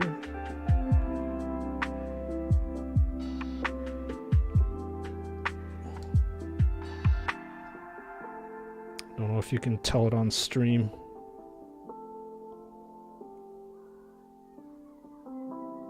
These silver highlights.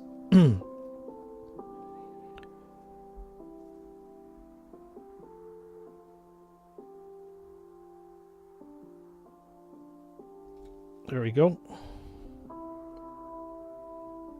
Maybe this looks a little bit weird, not highlighted either. Same thing with this. I think it looks pretty good in my opinion, yeah.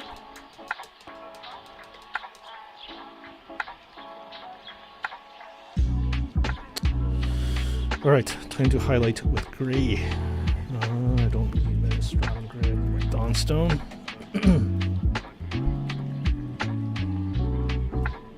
Yeah, Sable, I don't know if you actually caught that, but I do actually magnetize a lot of my units. It's actually very easy to do. I should probably make a tutorial on that one. But yeah, you just take a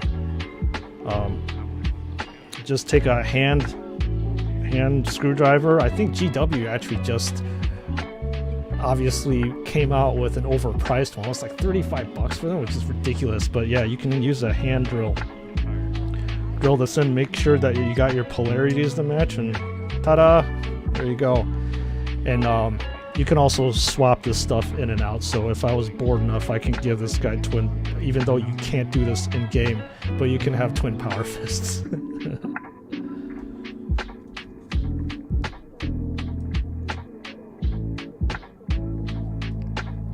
Or twin melted guns, but obviously, like I said, the tabletop game is fairly restrictive about what you can or cannot do with these models.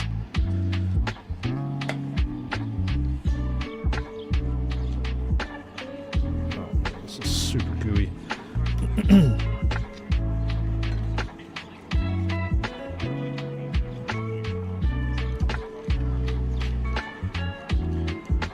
I see it now, yes. I want a tutorial. I've got some 2x2mm magnets, but don't know how to use them. Okay. For sure, Sable. I can do that. I can do that. It's actually not that hard. You just need to do, get that hand drill, super glue it. Hell, I could probably just do it on stream. But if you want like a full-fledged like tutorial video, I could probably do that too. Because at some point in time, I may or may not run out of action figures to review, so I need some sort of other content. But if that's something that piques your interest, yeah, I can do it. It lends to a lot of versatility to your squad and stuff, and you can also save money by doing that, obviously, because you can take advantage of the whole entire sprue without spending even more money on it. As in, like, if you have an armament that's static and glued on, you can't obviously swap it out, so you're, you know, not taking advantage of the rest of the weapons that come on the sprue. So by doing the magnetization, you're able to do that. Kill team is restricted now. In 7th and 8th, I like my cheese with 4 frick. Yeah. Versus Alaris Terminators. So much cheap and stupid fun. Yeah, you don't really want to, like, you know, piss off your friend or your opponent so much, right? My friend got the Plague Marines all kitted out with Meltas. Jesus. My God, man. Talk about high strength, high AP on that one. You can never have so many Meltas, by the way, Sable. There's no such thing as that. Melticons are badass.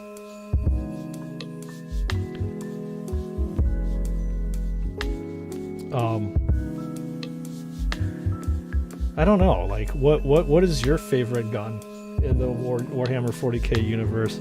I think for some odd reason, like, las cannon has been my favorite in the past, because, like I said, in the past it probably was the most powerful gun, and plus lasers, man, lasers. They're super cool.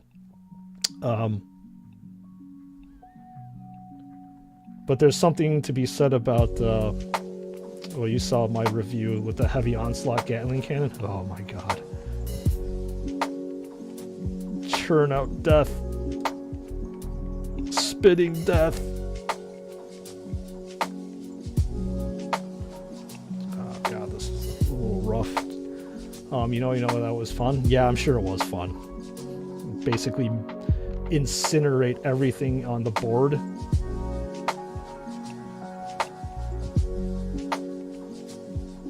Well, maybe nuke. Nuke slash incinerate everything on the board.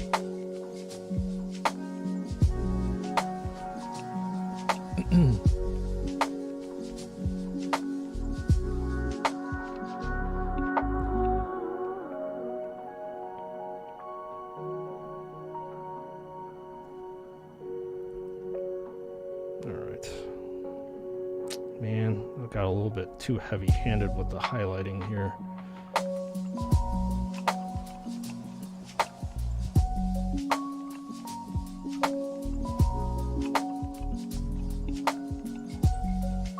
Go.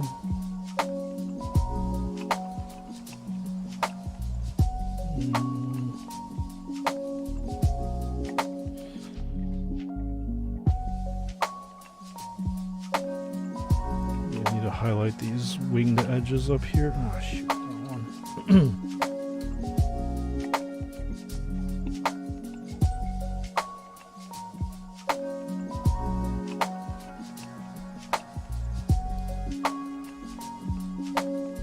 These edges here to make sure they pop out.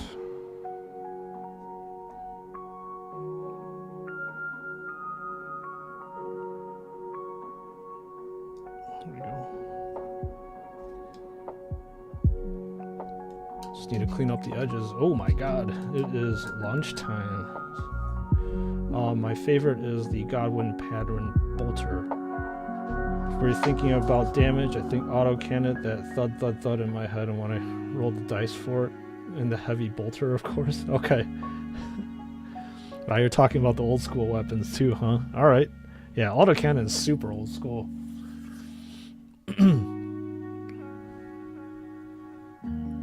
All the Chaos Terminators have it, or if I'm not mistaken.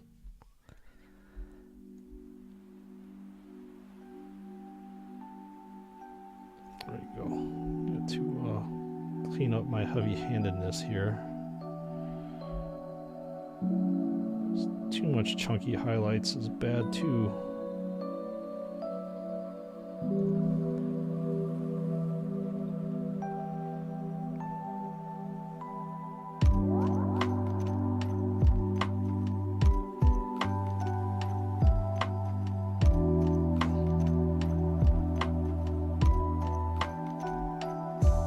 Alright.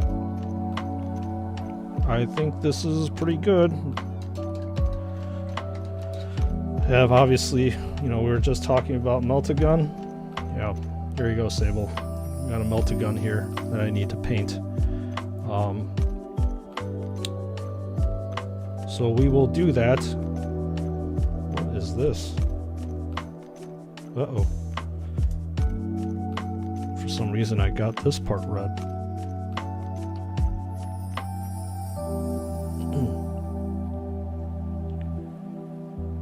Got a little bit too heavy-handed here. Cover that bad boy up. There we go. It's a nice thing about painting. You can always cover up your mistakes. Alright, folks, I am going to quickly grab my lunch from stairs. I'm not going to go anywhere. Don't go anywhere. I will be back in a second, okay?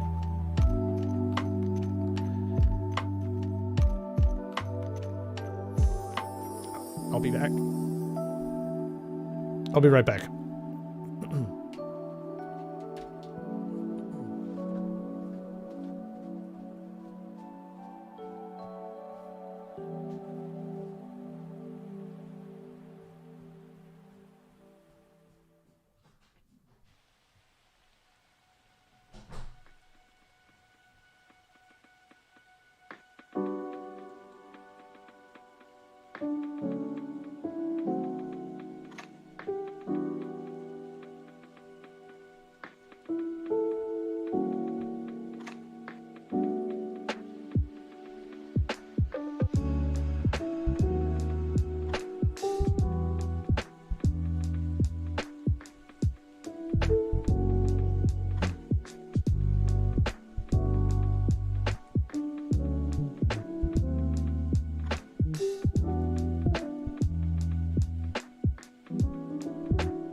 Okay, I'm back.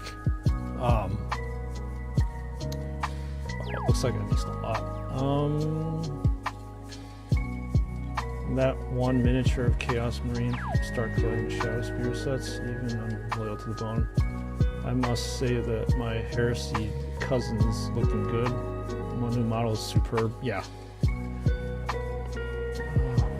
Want to note if you plan to replace the ankles, make the hole slightly smaller than you think, because when you put the dumbbell underneath the heat, it's going to flex and grip the ball. Okay.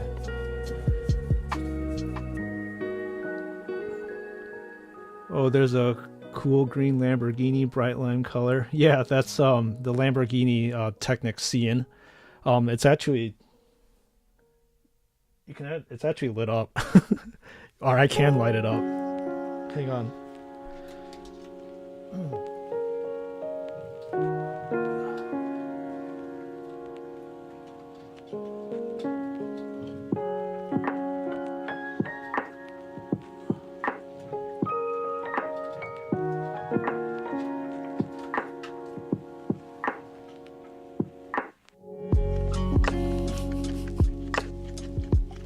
Yeah, you see, I did an aftermarket lighting kit. I guess it's the inner rice boy in me. So you got these, obviously the front headlights and stuff. There are rear headlights, and we also have underglow. There's also in-cabin lights over here. I don't know if you can really tell. I'm too lazy to pick it up right now. But yeah, it's pretty badass.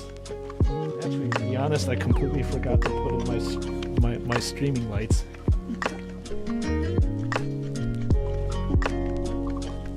Might as well, right? Anyway, this waste battery, I'm gonna turn it off.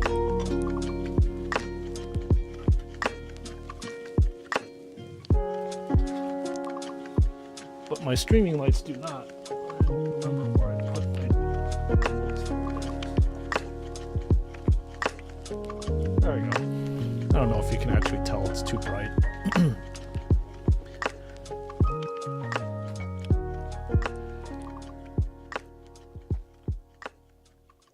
It's bright. You didn't know it can do that. Yeah, it's super cool in a dark room. Super, super cool. You know, it's an aftermarket thing. You actually have to buy LED lights and then install it. So yeah, I like it a lot.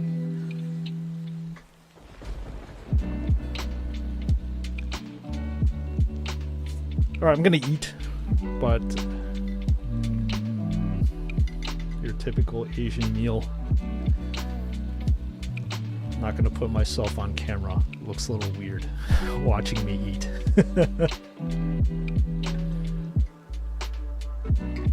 But I can still chat though.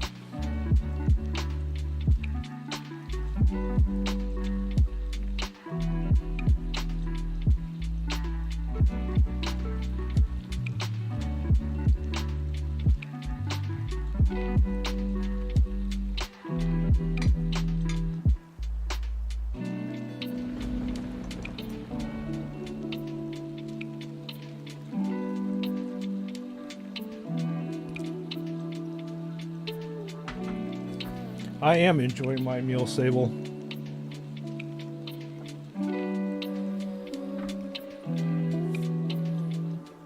You know, it's interesting because, like, most chats, they usually start talking about food at some point in time. And food is definitely one of my other passions.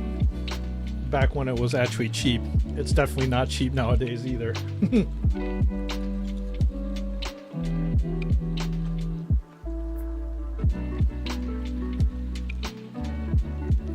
So, in case if you are wondering, I'm eating rice, which is your quintessential Asian dish, with tofu and fish fillet. Delicious.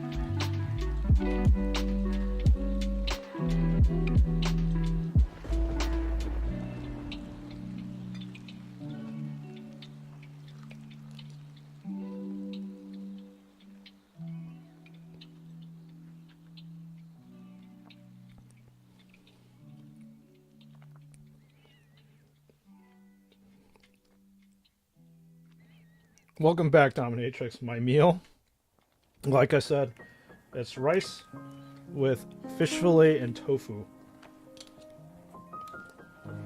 Yum.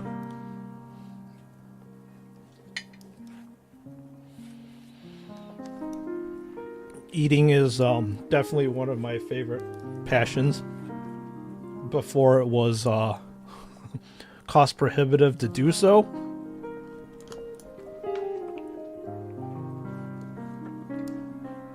I used to go down to my city at least like once a week. I just chow down on basically everything. I love everything. I'll eat anything.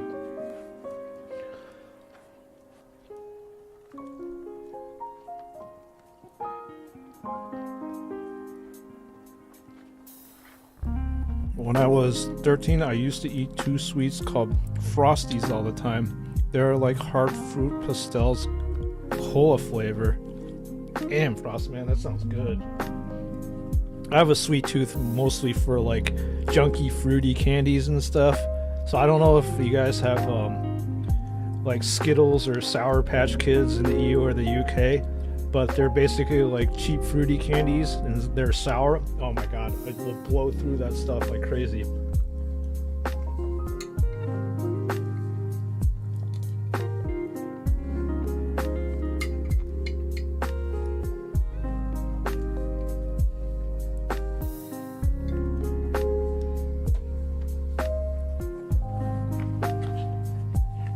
Fix my position on screen.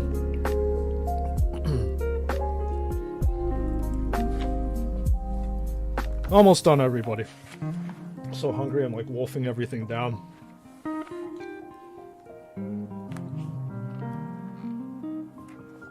Hopefully you're not finding my chewing annoying or it doesn't come up on stream.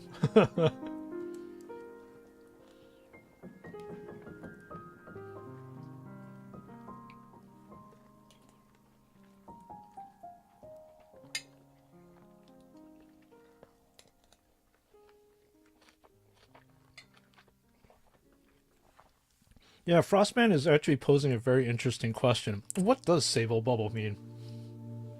I've always wondered that.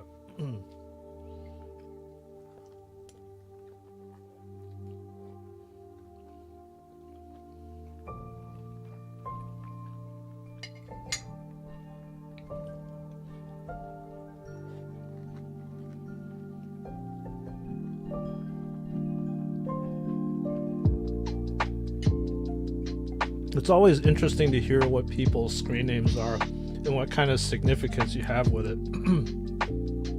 Why are you called this? Why are you called that? I think that's super cool. Just hearing out the backstories.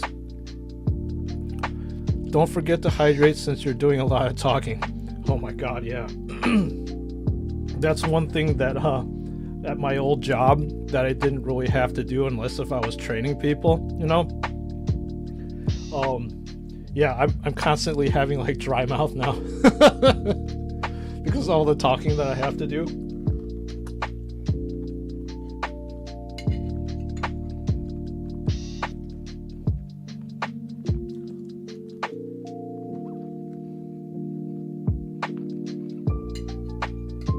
And I'll be honest with you, I didn't think people really wanted to hear me talk at my job either.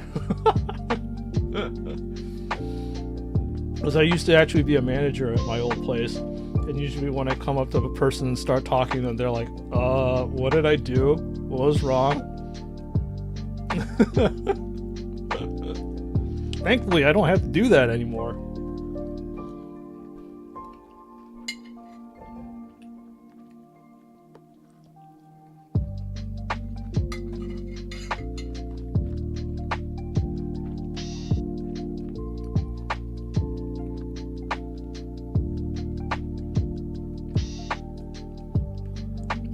Almost done, folks. You'll get to see my bright, shiny, smiling face soon.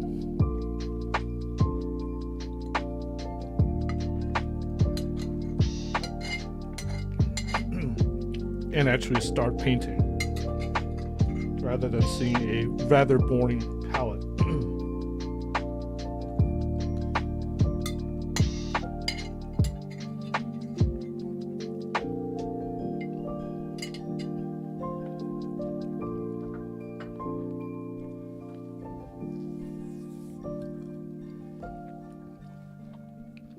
I got the nickname from my first love, Sable, because you're tall, lean, and silent. It sticks, and later, trying to update it, I simply chose a word that rhymes with Sable. Okay. It's time for a cup of vanilla tea and a spliff. Me thinks you just had your dinner. Heck yeah, man. That's what I'm talking about. Now you're Sable Bubble. Bubble of Sables. Or a Sable from Bubbles. Or in Bubbles. You don't know.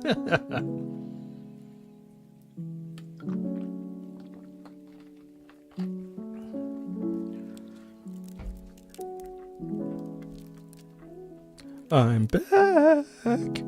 As my voice cracks. Miss me? I was gone.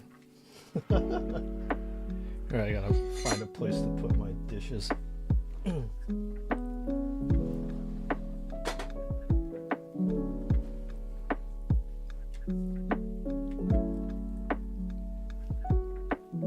I got a burp.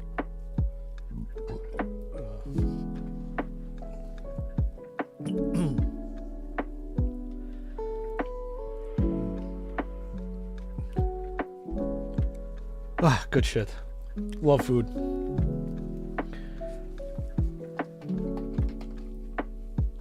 I thought you were a small omnivorous mammal.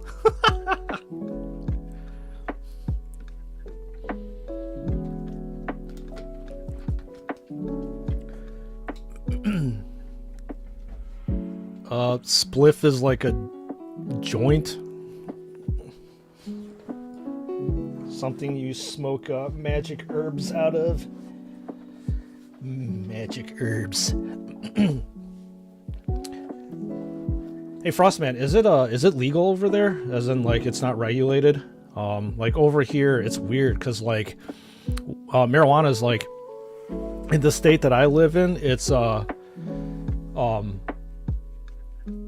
so on a state level, it is legal, but like on a federal government level, I don't know if you really know the difference, but like that it's illegal still how the U.S. government looks at, but the state in which I live in, it's legal. I don't know even how that works. But is the UK like seems to be a little bit more forgiving. Forgiving as well as the EU about marijuana usage. Like the US is like, Jesus Christ, it took them friggin' forever to get them to this point where it's like decriminalized. Should just make it legal for all I care. Okay, anyway. Enough of that. More painting. So I want to try to match this part. Just trying to remember how I painted this one. So I got the tier here. This is red. The Death Company X is red. And then the Meltagun tip, the sights, as well as the back. Alright, I think I got a good idea. No, it's illegal here. We got a new politicians who want to make it Class A. For real? Man. Yeah, I can talk about politics. I don't want to talk about politics. It gets me enraged. That sucks though. It's such a... It's a shame. It's a harmless thing. Especially if you're smoking an indica. You just sit there and you just chill, man. I don't really understand.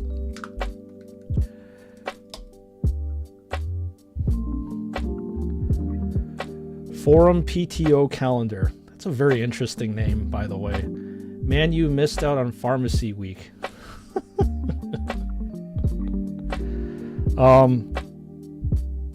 Okay. I'm okay. Without being in pharmacy for now. Just taking a nice step back on things and just enjoying streaming and hanging out with y'all.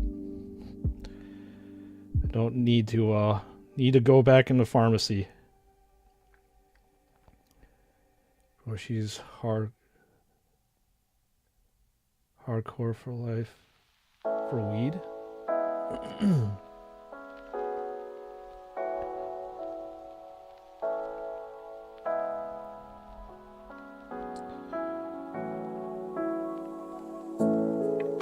Yeah, how are you doing today, Forum PTO calendar?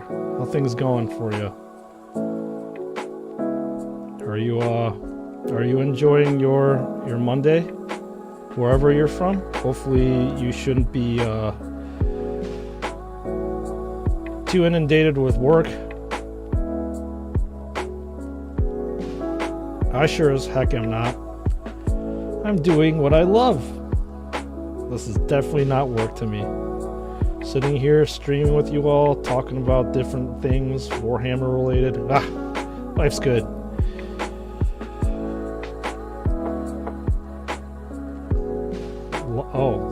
Life sentence for weed? Really? Holy crap! Yikes. That is like some Gestapo shit there. Life sentence. Oh man, I completely screwed up there. Yeah, that's rough. Amazing. Just got food for pharmacy week. My job gives us food. Well, that's good. I'm glad your job is giving you food. Obviously, you can't have a unfed workforce, right? A starving workforce is a terrible workforce. You have no energy to do anything. Just out of sheer curiosity, what did your pharmacy provide for you today?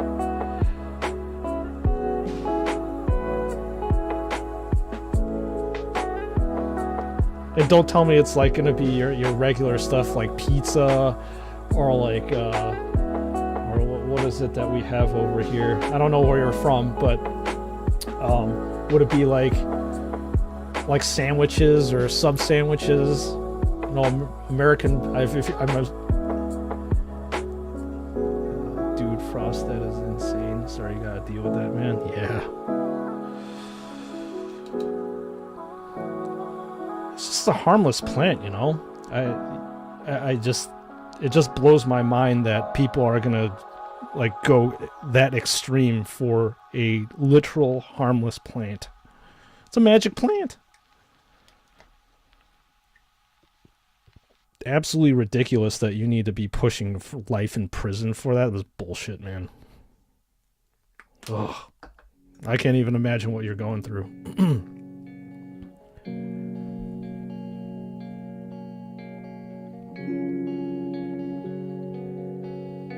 Yeah, so like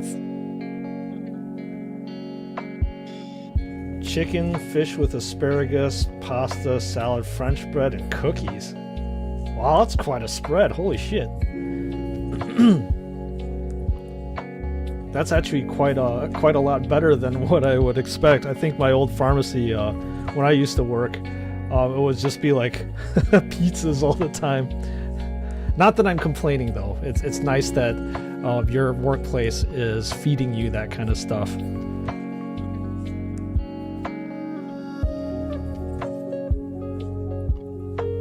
They should just legalize it like they did the alcohol and move on already. You know, preach, man, preach. Totally agree with you on it.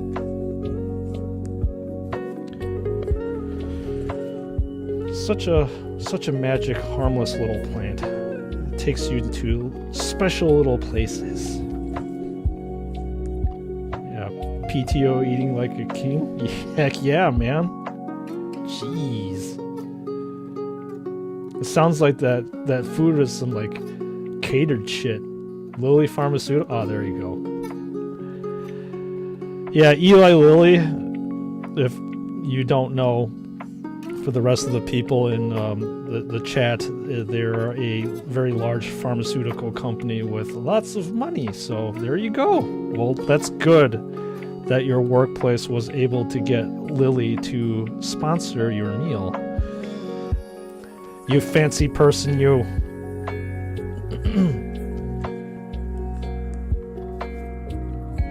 Very fancy person.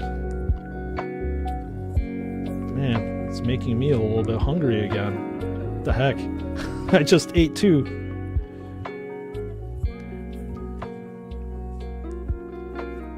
PTO, you should just like, I'll give you my address and you can just deliver that crap to me. How about that? Then again, maybe not. Food spoils. You would have to express it to me.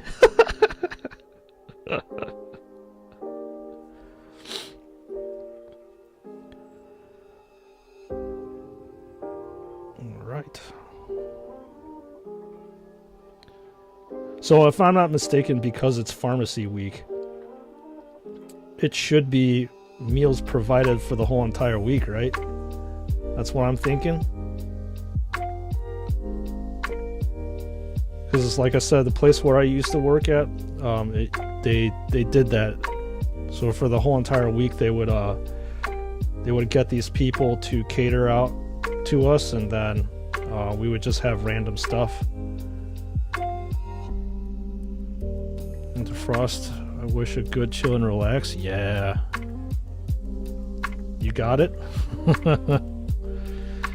Well, enjoy yourself, PTO. Count yourself lucky that you get to scarf your face with free delicious food. But then again, I'm pretty sure that you earned it. Pharmacy is not a easy profession. Don't ask me how I know. About time you got spoiled. Hopefully you just get spoiled more than just being in a pharmacy week.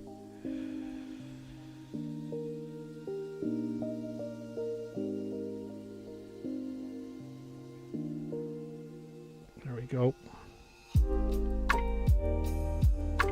Slowly coming along. Need to pick up some more detail on the Meltagun. I don't remember if I painted the handle gold. I did. Okay. Should need to take this off. Sable, this is actually magnetized too. I've got the pauldrons magnetized so I can take it off. Maybe this was a bit of overkill on my part, but as you can see, I can take it off on. It sticks. I do this for my painting so I can grip on it easier. Since this is a part that won't be painted, I use this usually as a grip. Because I know you paint, so that might help you. And it probably will start popping out now. There we go.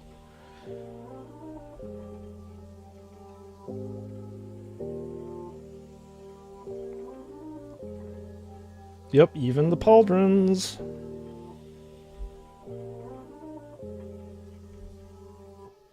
Like I said, it was totally overkill. I didn't really need to do it with the pauldrons.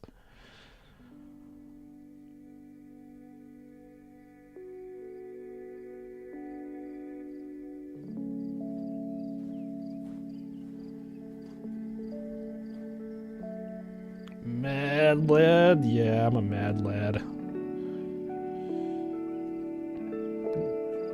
As we all know, hobbies can be quite all-consuming, and we can go a little bit overboard on it, and I don't disagree with you. I may have gotten a little bit overboard, but you know what? It's my hobby, it keeps me sane, and you don't talk about mental health enough, but you need to keep sane in this crazy-ass world that we live in. That's why we have hobbies, and that's why we make money, so we can fund our hobbies. Obsessions, addictions, no, just kidding.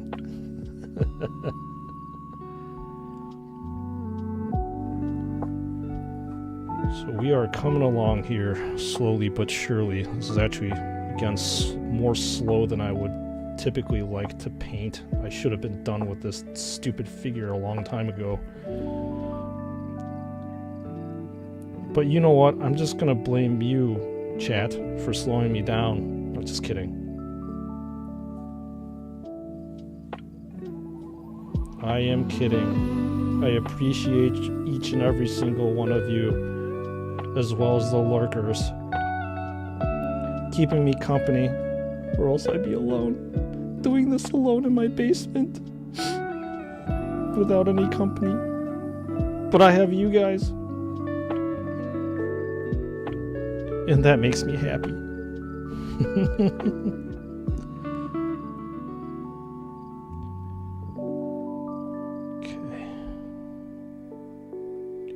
back half of it.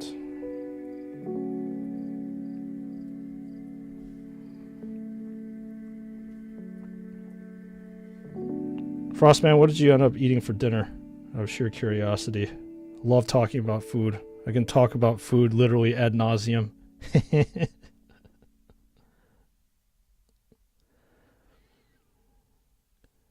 Keep up the good work. Sprues and studs, this is badass. Gotta bounce, but maybe back later. Well, thank you, Dominatrix. I appreciate you coming in to chat and giving your support. Thank you so much. And if I don't see you again, I hope you have a good rest of your Monday. And I hope to see you in the stream sometime soon.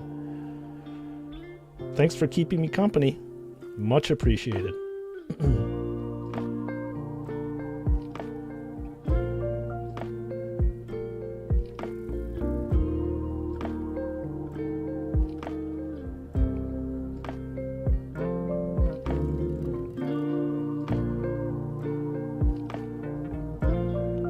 Why you ask me that? Because I love food, Frostman.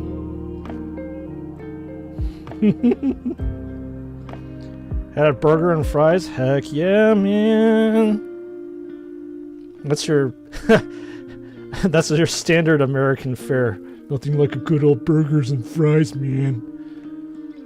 Super unhealthy food. Hey, you gotta treat yourself.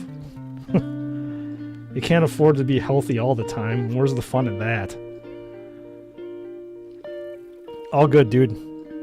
Again, everything in life is all about moderation. You can't, like, deprive yourself from good food, right? There's some times in which your body just craves that delicious grease. And that beef. Delicious beef. You just have to have it.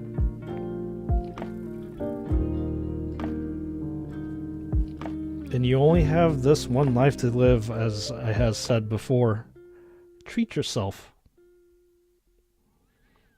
We all deserve to have treats every now and again. Thanks, I feel better now. Now, if you eat burgers like every single meal, you're probably going to die of a heart attack. Yeah, then I would probably say, yeah, you should feel a little guilty.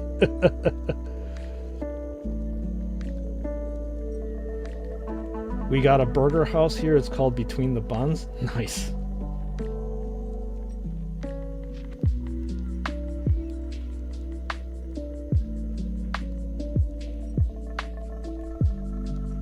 I had junk and you was eating goodness. Yeah, it's alright. I mean, Chinese food isn't exactly that that healthy either, especially if you stir fry the crap out of everything. But there's nothing like biting into a juicy, delicious burger.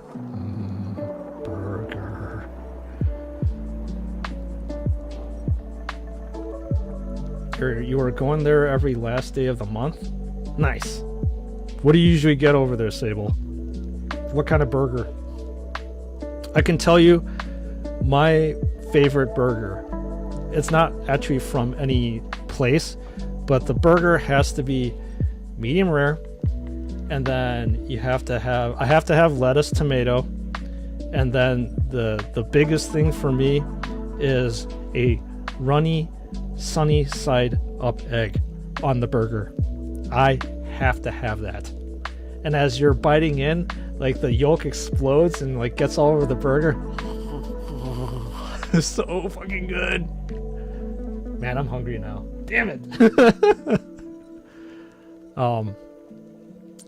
You love Chinese food? Heck yeah, man. Chinese food is good. Like, talking about like Peking duck. Ooh. Especially when they get all the skin all crispy. That's good too. See? There you go. We've degenerated into talking about food. Now I've got a real stream going on. Seriously though, like every single Twitch stream that I watch or like a YouTube stream, there's some sort of talking about food. At least once a stream. Food is definitely brought up.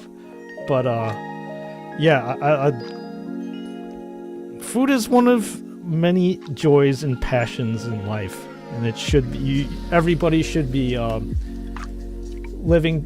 to live or living to eat. One of them is better than the other. I can't remember which one.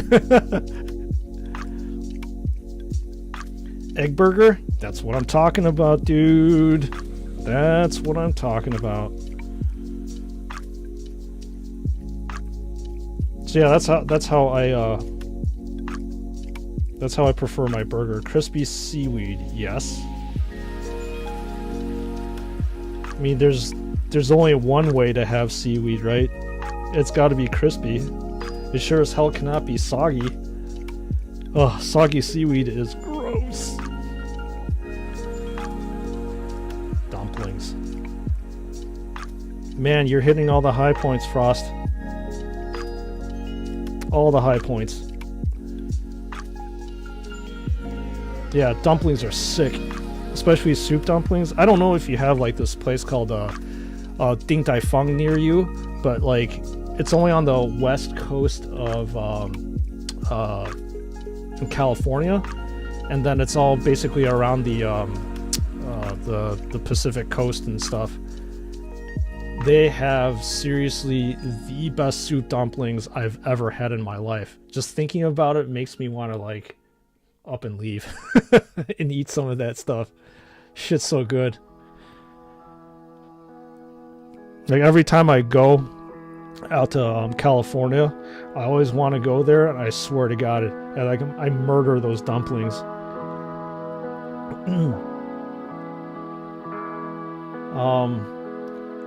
You like the Greek burger with lots of lettuce, bell pepper, cream sauce, and chicken, and Lone Wolf, a classic double whammy beef burger with roasted onions. Hell yeah, dude. That's what I'm talking about.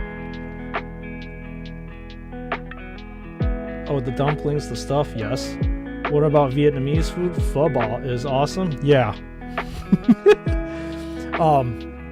I'm a huge fan of Viet food. In fact, I actually like Viet food more than it's my favorite type of food, period. So obviously I love pho, everybody knows that. And then there's like a Vietnamese spicy noodle dish called bún bò Huế, which is really good. Yeah, the Viets know definitely what they're doing. I love how like all their stuff is like, you got like fresh vegetables and stuff, and they've got all these different textures, all these different flavors, whether it be like spicy, sweet, salty, umami, all mixed into one. But like the key is just like all the fresh food, which is absolutely amazing. I love it. Delivery to UK. Huh. I don't know if they actually delivered to the UK. I doubt it though. Never tried Vietnamese before? Oh, Frost, you are missing out on some of the best food ever, dude. You are missing out. You should try some. Like I said, pho is basically like a noodle soup, and you can they put like different cuts of meat in there. I mean, and then they can put like, you know, beef tendon, beef shank, but usually people just start off with like a thin slices of beef and like beef shank, and it's supposed to be in a broth, and it's my favorite thing to eat.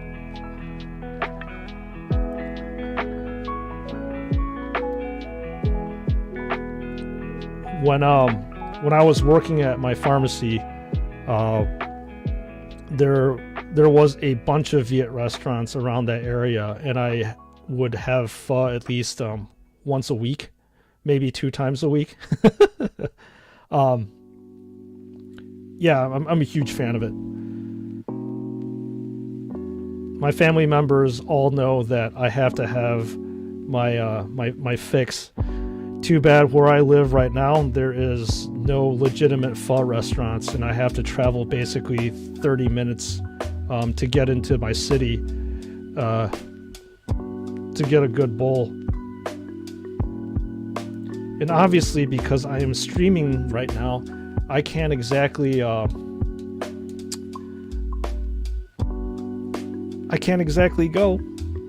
Because I love you guys more than pho. What was my dish called that I just ate? I don't know if there was actually any kind of specific name for that thing. It was just basically just tofu with fish fillet, and it's like kind of stir fried in like soy sauce gravy a little bit. I guess that's the closest description that I can make of it. Hopefully that's descriptive enough.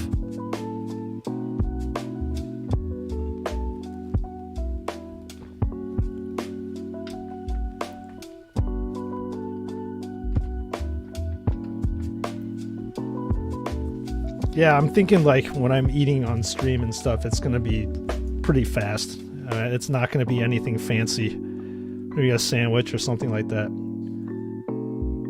The Viet one that you should try, it's called pho. It's a PHO. Type it in chat.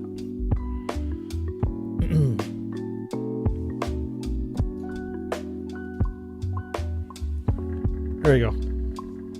That's what it's called.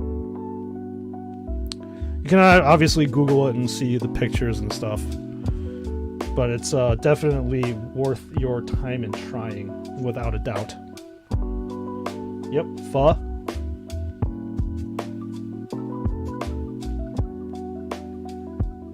Yeah, I would so like the restaurants will typically like put other types of meat. It depends how adventurous you are, because like they'll put like tripe and tendon and all this random stuff, and for a first time like it might be a little bit overwhelming for people. So like what I recommend doing is just like the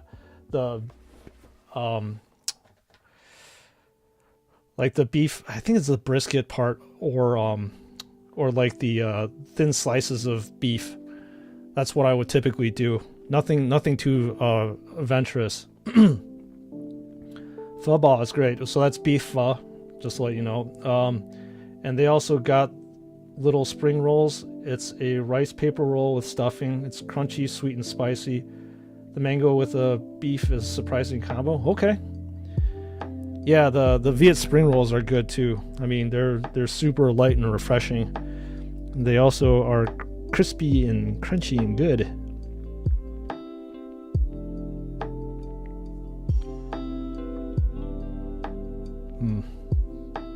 Man, that's one thing I'm definitely gonna miss. Not being in close proximity to my workplace, so I can get access to all this Viet food. I think I'm gonna cry inside now. What does a man have to do to get a bowl of pho here in this barren wasteland?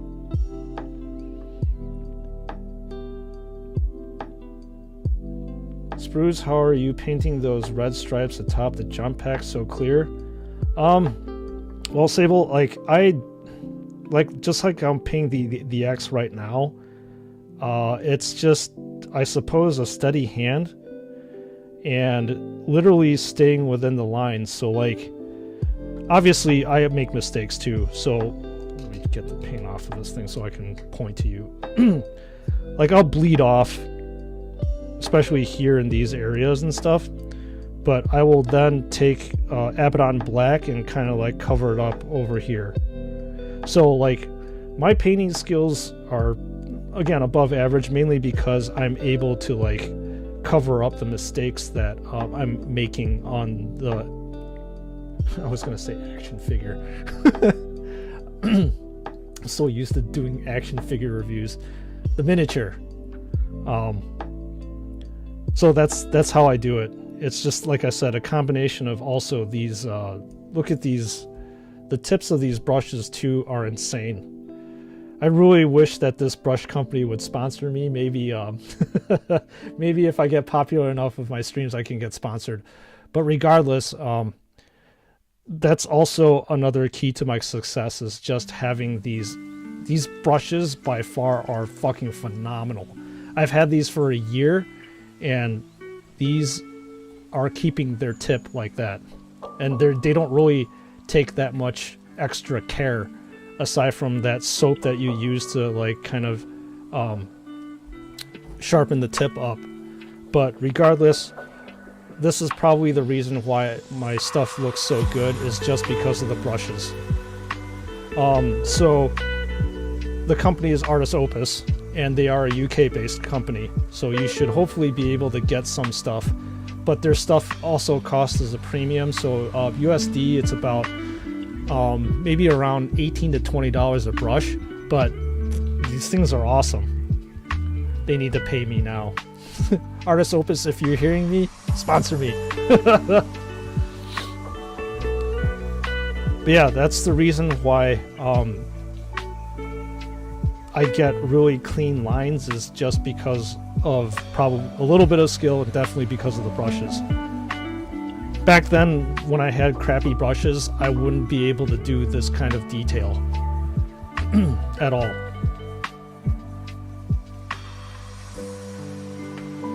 So, there you go, Sable.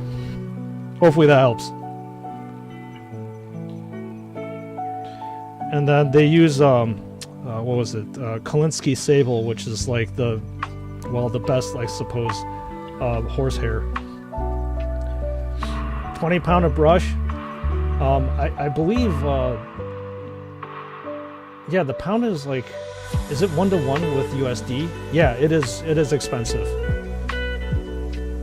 But for people who really want to have their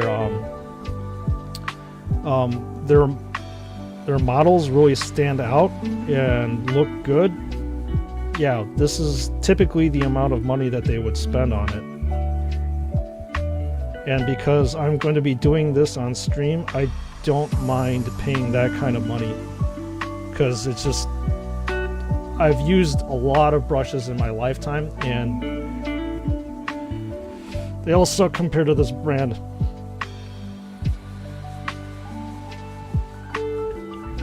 You cannot do better than this. Thanks, Sprues. Yeah, no problem. Okay. I'm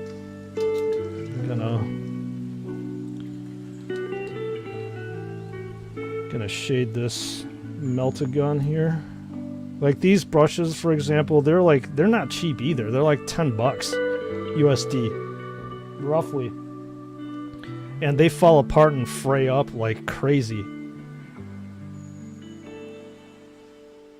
UK, USA money always roughly 1 for 1, so it's kind of the same, yeah. Kolinsky uses hair from a sable's tails too. Great brushes, got one, but usually you use cheap synthetics ones, serve you well. Okay, fair enough. I mean, everybody's got their preference on what they use in terms of their brushes and stuff, but it's like once I've used this type of brush, I'm never ever gonna go back. It's like I've tried to use other brushes and it just does not like give crisp lines anymore.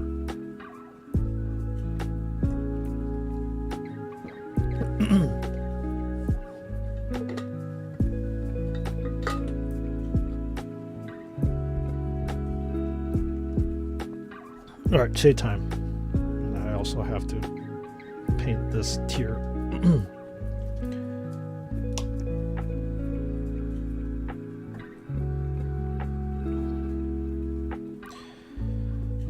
Okay. This is actually a almost like a fine detail brush from Games Workshop or Citadel, which is their painting brand, and I can't get clean lines with this stuff at all. Another thing is that these brushes they tend to be a little bit longer, so I don't feel as if I have the same control. So that's why that company that I showed you, they have this miniature, so this is their M style brush, and they have a very, very short tip, so you can have more control with it.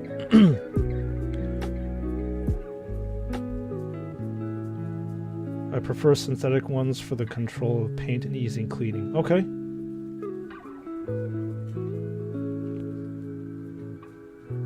I was gonna say these these brushes, they don't take that much to clean either.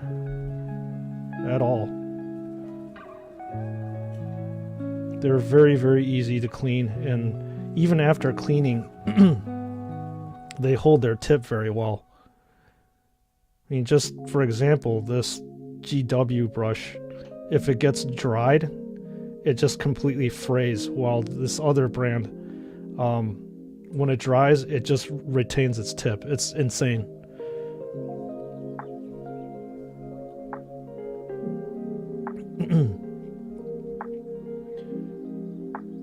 What the difference is between these two brands. Like, if, like, so that's why I'm just using this as a shade brush, even though it's supposed to be a fine detail brush. It's not fine detail to me at all. Gotta go bathe the baby and put her to bed. I'll be back ASAP if you guys are still here. If not, have a great day. Love you, Sprues. Thank you. Thank you for keeping me company, Frostman. Much appreciated. Good luck with the kid. I know sometimes that kids don't really want to go down to sleep, but a good warm bath typically will help them to night land. I'll be here pretty much for another couple hours, so I hope to see you back on. If not, I'll be here tomorrow. So if not, I will see you tomorrow. Thank you, and I appreciate you. Have a good rest.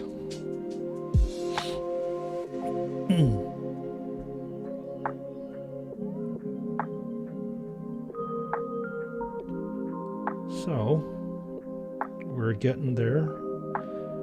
So after this part, I basically need to clean up this rest of here with Abaddon Black.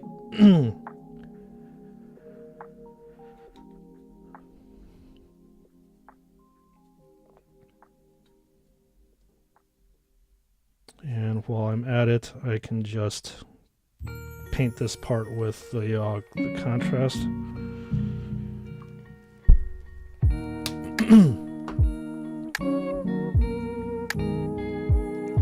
I'll be back in about 45 minutes. All right.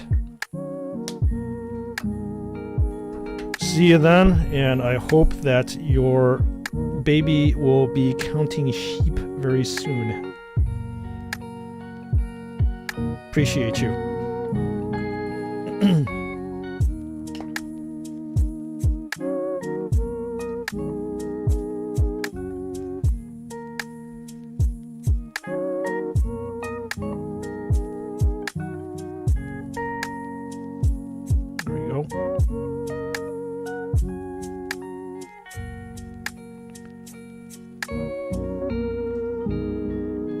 Cleaning up I have to do. I was like super sloppy with this one.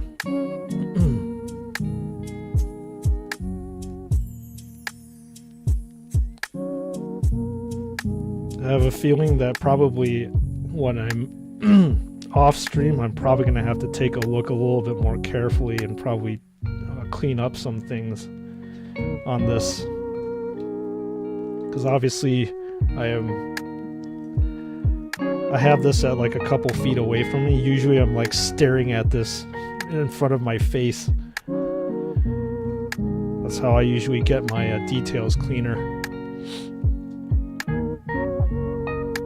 But we are getting there, almost done. Clean this up, do some highlights, and I think that's it. You're gonna base.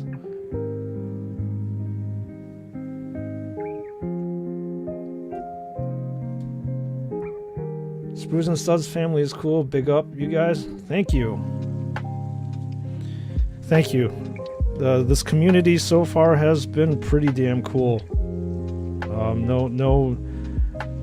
Not too many trolls. And that's what I'm thankful for. I don't really like that type of toxic behavior. It's bad for streams. It's bad for people. Nobody likes to come into a stream like that either. And I will kick their ass if they're like that. Gonna get some green tea. See you all later. Alright, Sable, thank you so much for coming in too. I appreciate you as well. Thanks for hanging out. I know it's probably getting a little bit late over there, if I'm not mistaken. It's probably, what, 7, 8 o'clock? But hope to see you back. I'll be here for the next couple hours. See you soon. You can see my progress.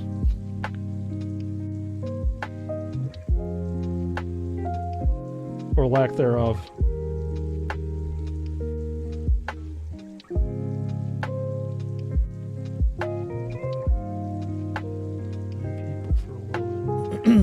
Very nice.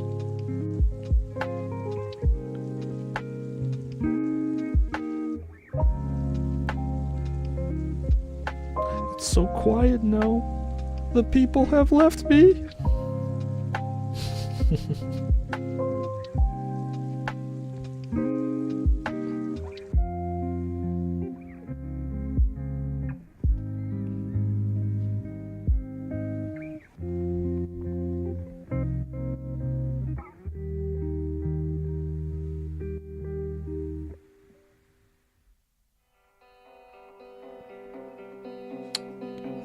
Getting there.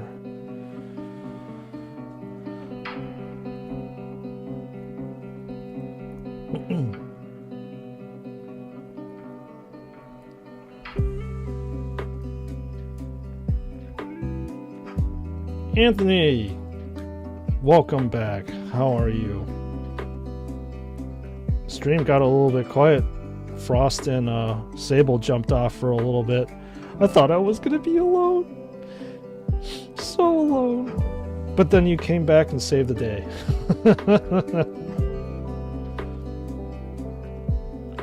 Anthony, you said that you were from, what, South Africa? What time is it over there? Are you in the same time zone as, let's see if my geography is any good anymore. Same time zone as, EU? Right? Maybe?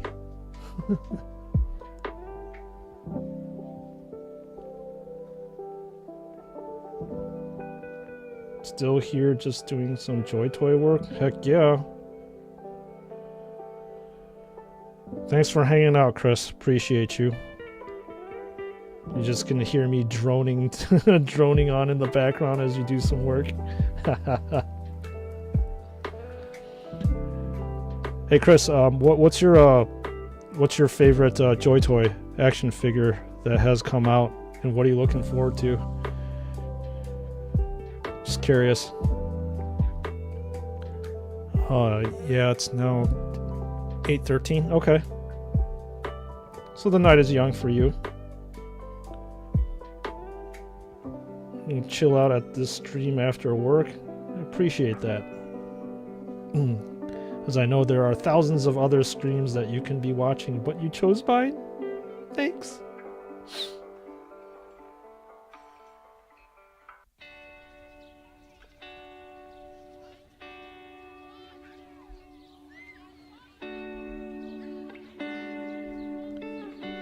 So we were talking earlier with the rest of the people about what got you into Warhammer. So I'm curious, Anthony, like what got you into Warhammer? Same thing with you, Chris, if you're still if you're not hobbying yourself.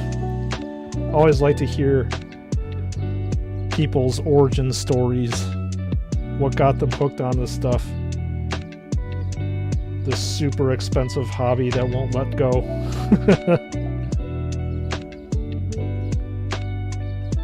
Gravis?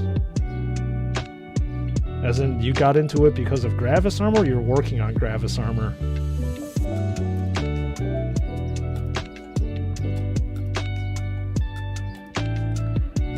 Gravis armor is chunky for sure.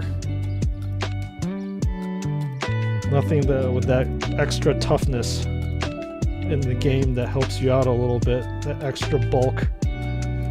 Toughness +1.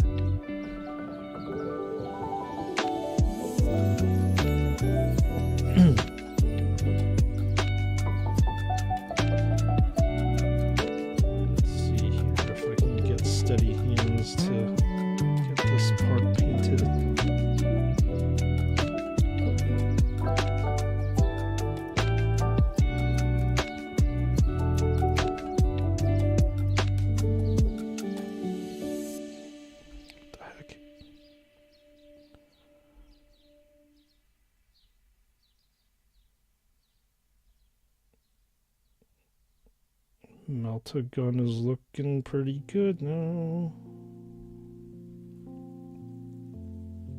I don't remember what I did with this one. Just leave it? Yeah, I did. Shoot. Probably have to repaint that part.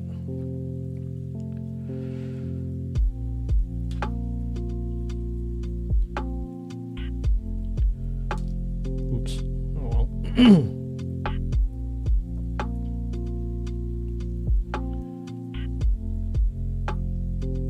Okay. It's looking pretty good.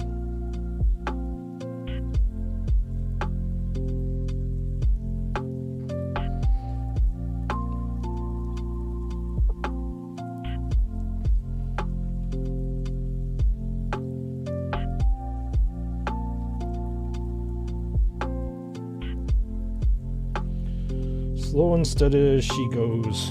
It's typically how I paint my stuff. Although I have to probably try to figure out how my friend actually speed paints.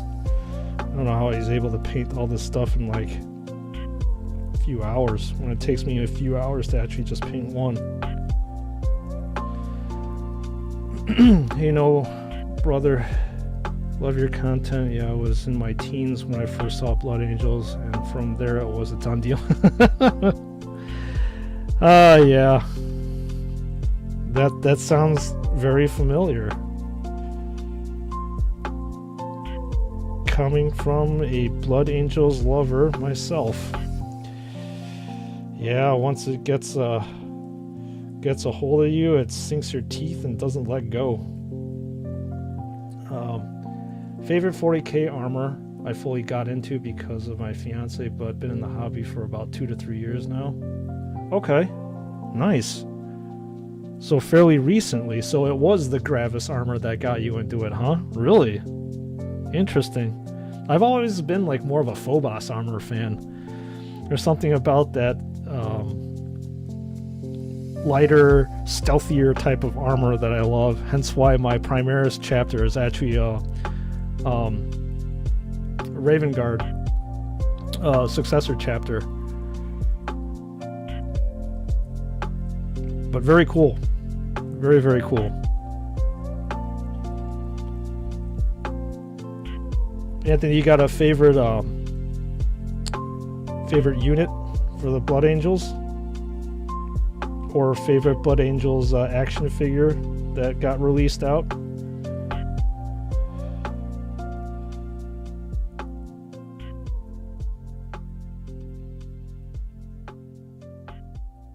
I can honestly say that if Joy Toy makes a Sanguinary Guard are probably one of my most favorite Blood Angels units, and if Joy Toy actually will make, or any one of the other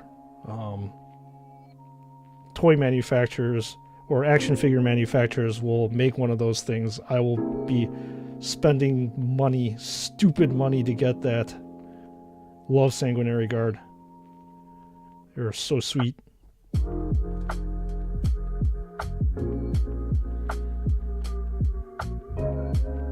This is pretty sloppy over here too.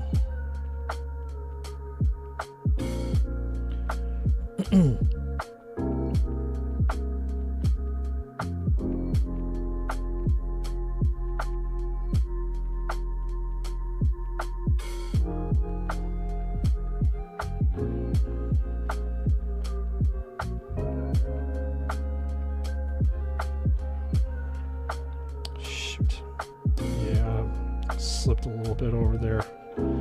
Had to I have to paint over with that red. Black got a little hand out of there. Actually, when I started 40k, I was into Iron Hands and Necrons. Okay. Yeah, Necrons are cool.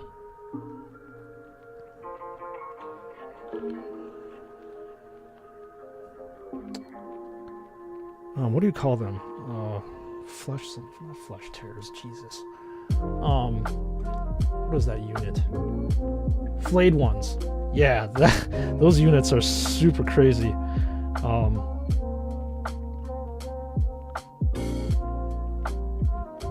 And then obviously you've got like that the Silent King miniature, or it's not really a miniature, it's like a friggin' diorama. That's a super badass one. And why can't, like, what was it? Doomsday Arcs are super cool, and why can't I remember what the heck that pyramid is called? It's ticking me off that I can't remember what it's called. Back with green tea, lime, and mint. Chris, Anthony, you're back. We're almost at full squad strength again. Welcome back, Sable. I hope that your tea is refreshing and re-energizing you.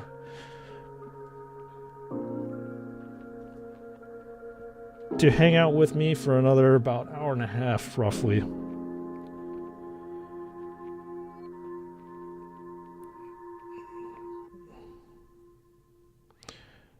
No, I thought about taking a drill to this part instead of painting on the, I guess the nozzle gun hole. Is that even a word? Instead of painting this on, it might be a little bit easier. But I've been painting this on for a while, sometimes with mixed results. This is kind of a mixed result here. Hey brother, my Blood Angels Death Company will be arriving soon, can't wait. Nice. That was actually the Joy Toy Death Company was the first one that I got. Holy crap. It's a really good choice. Really good choice. Maybe you can send it to Chris to have them fix the ankles. Hey, you can start a business, Chris.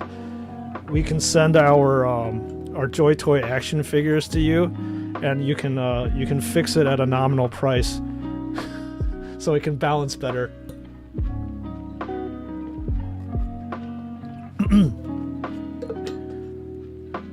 Got some new Necron models. 20 warriors, 1 overlord, 1 Scorpec lord. Beautiful models, creepy, indomitable yet strong. Yeah. That's the cool thing about Necrons. Okay, I'm so irritated right now that I don't remember what that pyramid is called that I'm gonna look. It's not a pyramid, but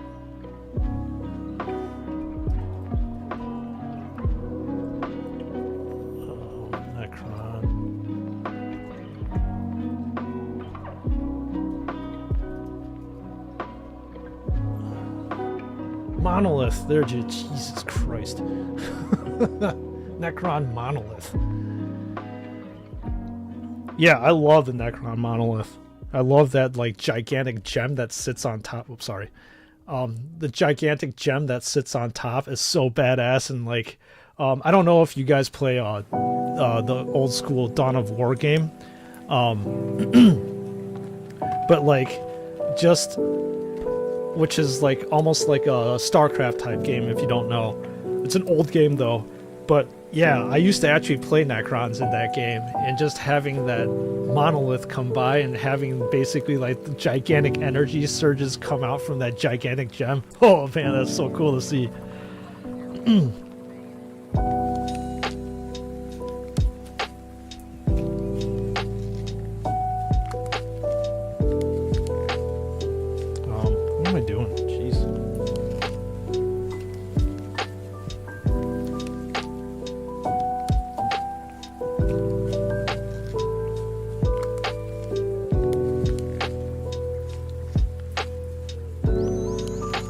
Yeah, and also, like, what's super cool about the Necrons, I'm sure everybody knows, is, like, on the tabletop game, they can regenerate and come back to life, so they're not truly dead. That is a super cool rule. I always found that their doom sides were really cool looking, too. Very, very unique half-moon flyers.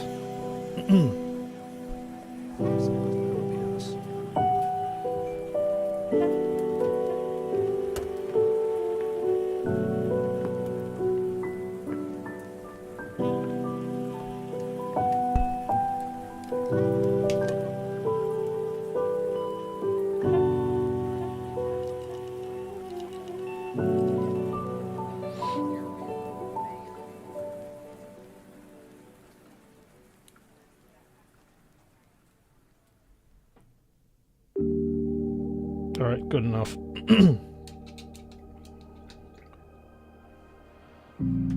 Time to highlight again.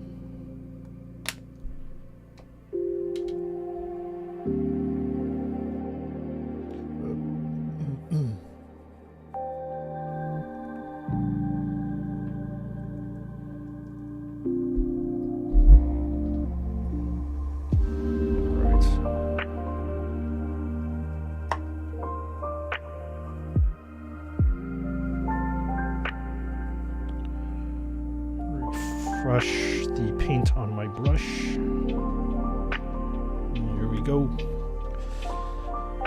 We are almost coming up with finishing this thing. I'm pretty excited.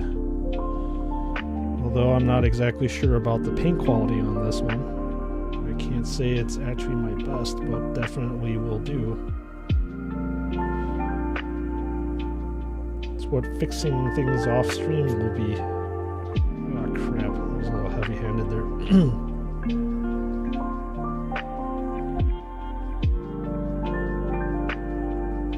Guys, what do you think about the new Khorne Berserkers? Kind of disappointed, to be honest. The models themselves, as good as always, but poses mirrored from Assault Intercessors. And after Sigmar, Khorne Warriors Berserker looks kind of boring and clean. Don't get me wrong, they're still awesome, and I waited for them for so long, but something's missing.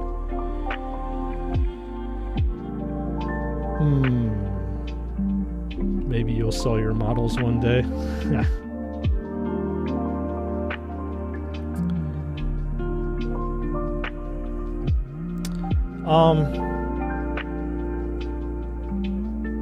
I don't know, Sable, like...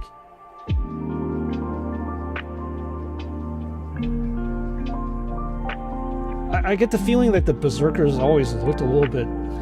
You're gonna hate this pun. Corny? No, they looked a little comical. Like, I don't know how to put it. Like, these are... They're supposed to be menacing and bloodthirsty, and like they're supposed to look just, like I said, like intimidating and stuff, but the way that they're modeled, they almost look, in my opinion, a little bit cartoony, I guess.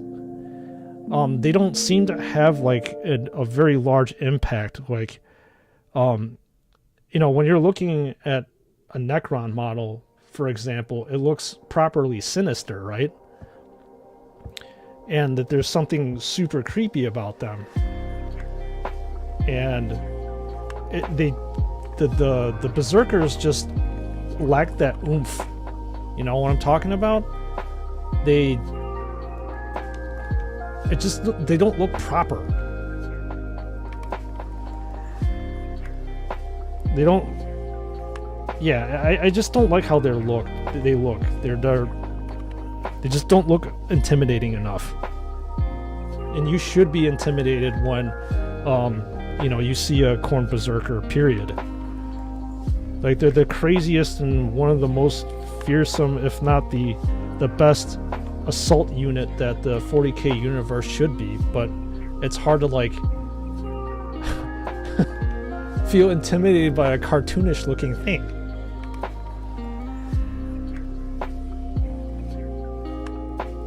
So, yeah, like, Games Workshop really need to tweak the thing, but considering that they just got refreshed, I don't know when's the next time they're actually going to, when they're actually going to refresh it again to what it should be, you know? Like, I'll have to say that, what is going on with the music?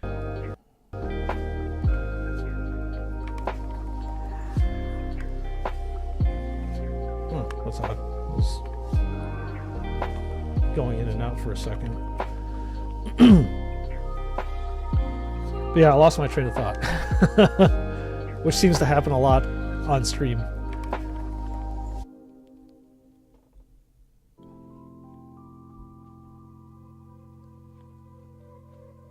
I think this doesn't look quite right over here either. Paint is dry.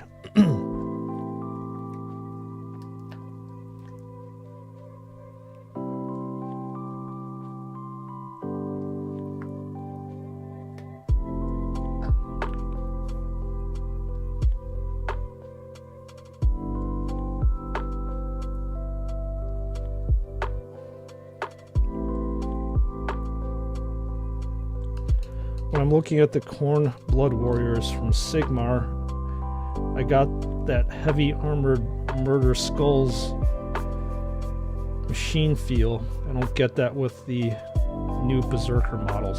Yes. I'm on the fence about the Khorne Warriors. They're not good, but also not bad. They could have done more. They really could have done more with it. I mean, obviously we can sit here and judge the crap out of things.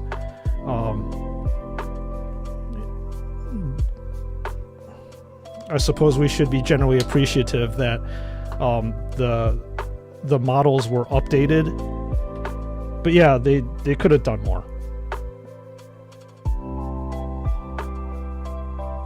You need so much money to kit bash that what do you want properly? Yeah.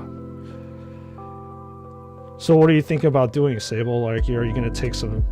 If you're going to do it properly, you have to do what? Take some Sigmar units and basically mash them together with 40k Khorne Berserker stuff to make it what you want?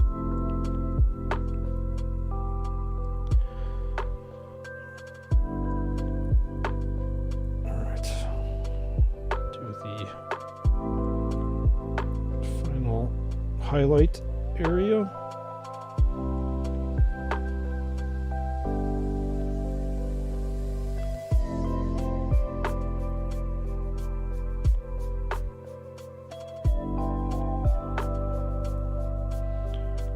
All right, it's looking good.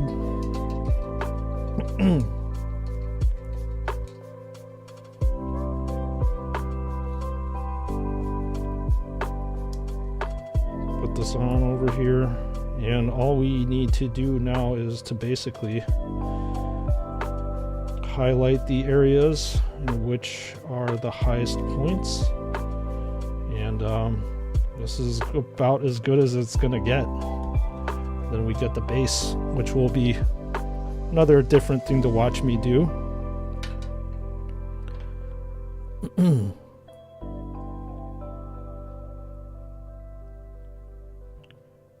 See if this paint will still work.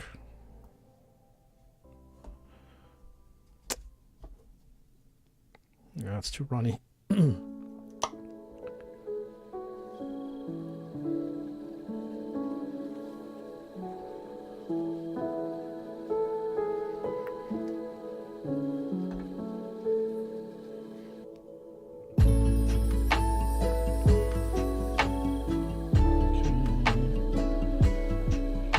Using the edge of the brush to get that nice clean edge highlight. There. So fresh and so clean.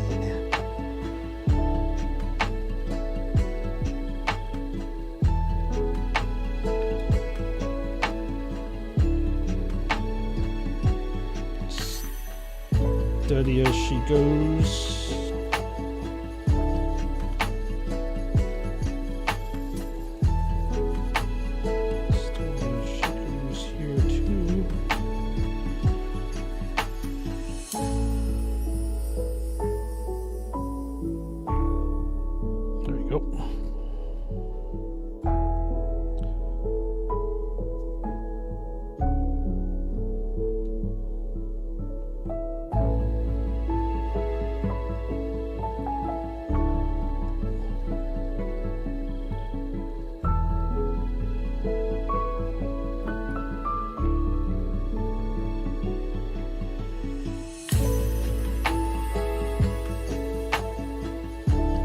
Alright. We are coming along here.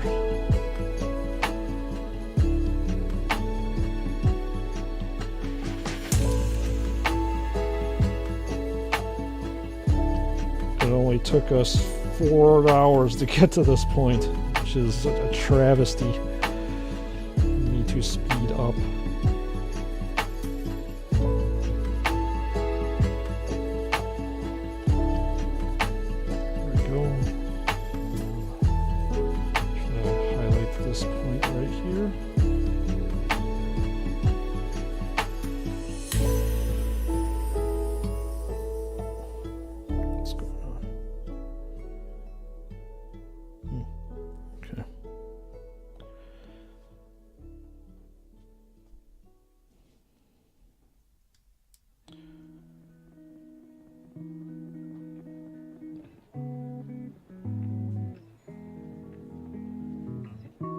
went on a little bit too thick there. Kind of sucked. It's okay.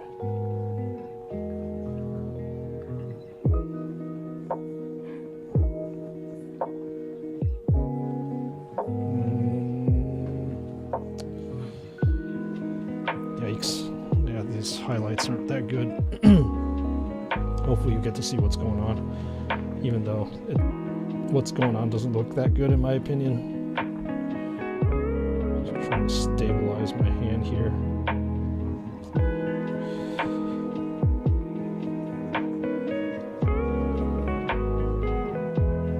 I'm gonna have to re-go over with Abaddon Black later on.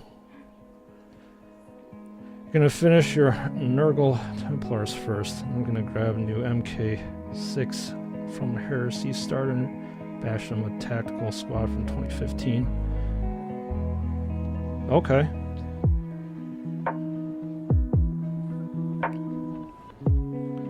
Yes, I can see how that could be expensive to do, but hey, you know what? It's your miniatures, so you get to make them as good as you want them, right?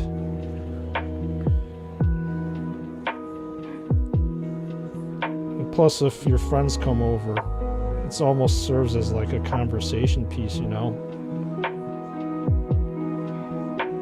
And yes, I'm gonna bash them with the Berserkers from Blood Warriors. Also want to make a Chaos Champion with a Heavy Bolter from the Slaughter Priest miniature, which is your favorite mini from Sigmar. Cool. Very cool.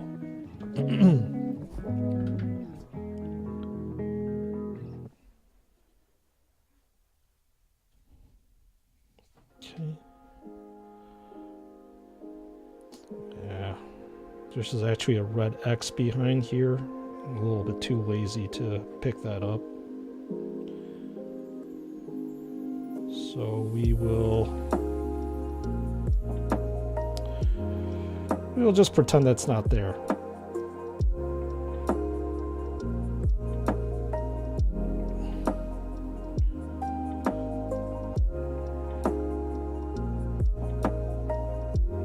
Okay. Get there. Let's highlight this wing blade here. This feather blade. Same thing over on this side. And we get to base this thing real soon. Which means we get to complete the figure. That's awesome, Brother Sable. I think it's going to look better than the Corn Warrior. Yeah.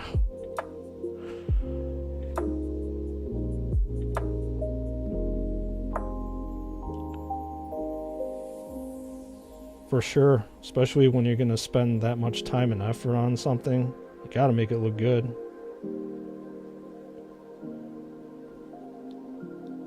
It just sucks that extra money has to be spent on it, though. We already know that Games Workshop stuff is not cheap. Always comes at a price. Skulls for the skulls thrown. Flakes for myself. Oh man.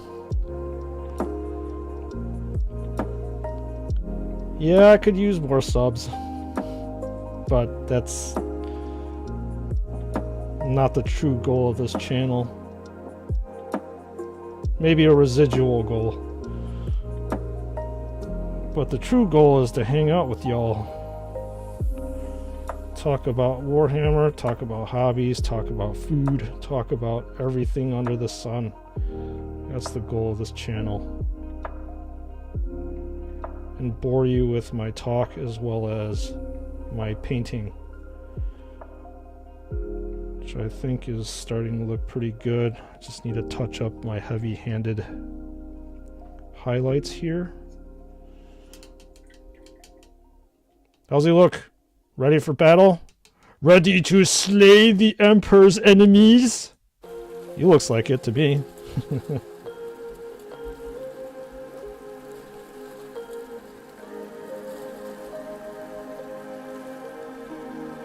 We are getting there. Yes, yes, we are.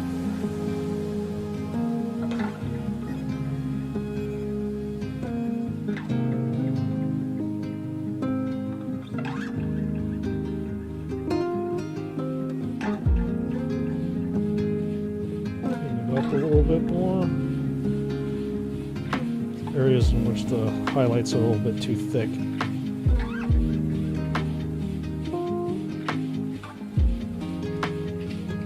This looks a little bit messy to me here.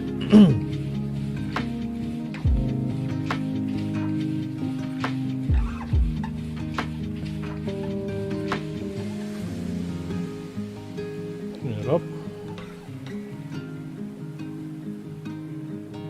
Be a little heavy-handed as well over here.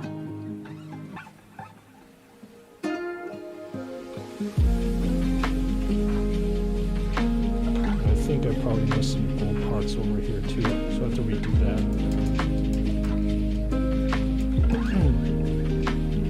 To be honest, I'm going to buy some of the minis from the resellers, like the guy who sells me his Necrons from Indominus because he wanted the Marines from the casting studios. The income is too low for now. I hear you. Having to prioritize things for, well, prioritize period sucks. Adulting is not fun.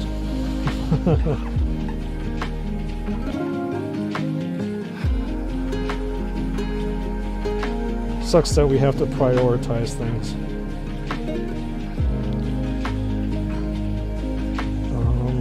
Maybe I should. I forgot to actually highlight this part too. Yikes.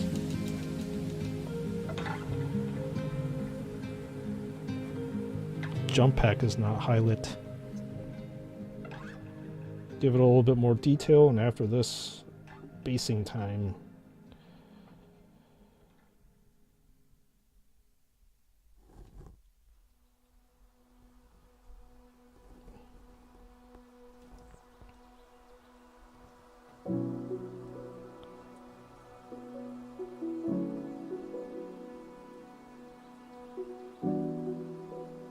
There we go.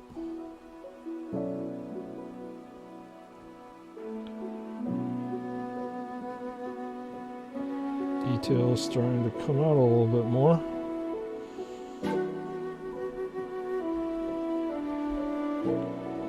But there's a plus. If it's resin, I have no putty to chop, crop, and glue for my taste. Resin.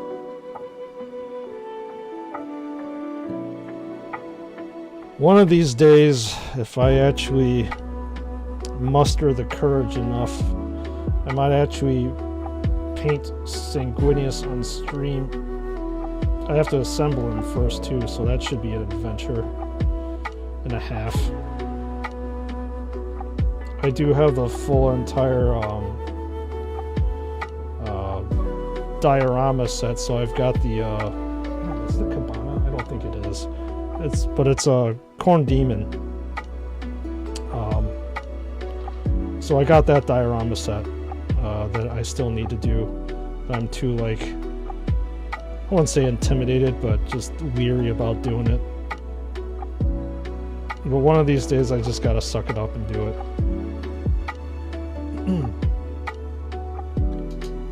Well, Battle Brother, you're a much better painter than me. I mean, you know, this stuff, like, I don't know if anybody's, like, naturally gifted to gifted to paint. You just have to do it. And then nowadays there's a crap ton of tutorials out there to help you with painting too. It just takes, again, patience and time to do it.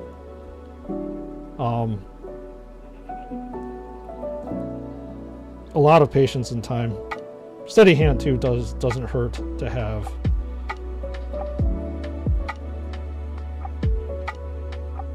And just an eye for things, especially color schemes. But all this stuff will, I mean, it's just like with anything in life, right? You just need to sit there and you just need to practice it. And sooner or later you'll get it. After X amount of times, X amount of practice. Like, I'll have to say, like, you know, like painting faces, I was complete garbage at it. I still am not very good, but all I can say is that I'm better than I was before. and that makes a huge difference. As long as you progress in some way, it's all good. Well, it's a little bit messy. I'll give myself like probably a C on this one, but what the hell.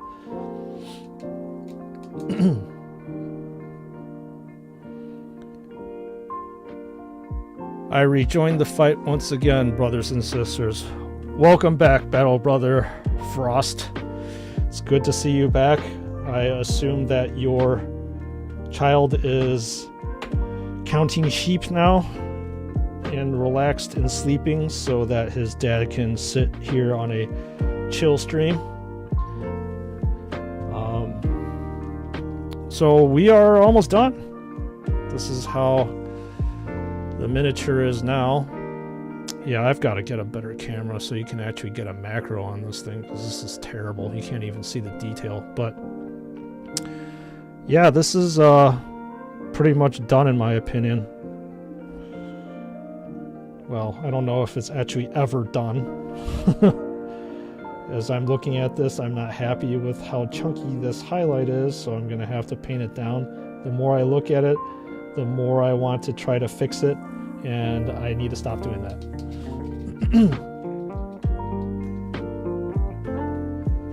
Frost is back, Lord of the Emperor. Wait, Sprues. Come on, man. Seriously. Guys, what is your biggest official GW model? Mine is a Storm Raven and Corvus Blackstar.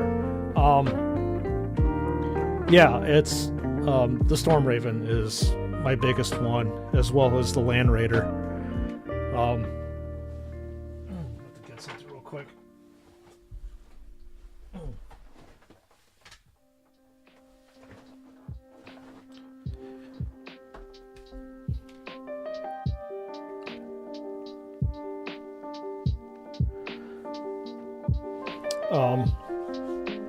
Yeah, the Land Raider is probably one of the biggest models that I have.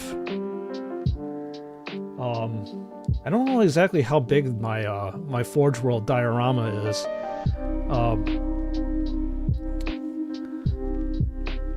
Yeah, at some point in time, I'll probably figure out to paint that.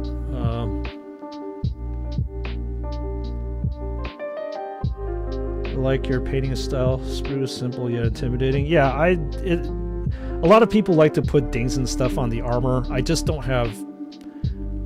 That's a lie. I don't want to spend the time to do that. You should have battle damage on your armor, obviously, but none of my Marines do. Because, like I said, I don't want to spend the time. However, my Predators, all of them have a good amount of battle damage that I put on. So, yeah. Alright, time to base.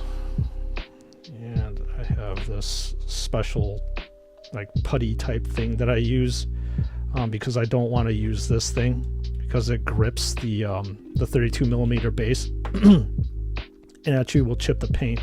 So I have to use this putty thing to kind of like glue the bottom here.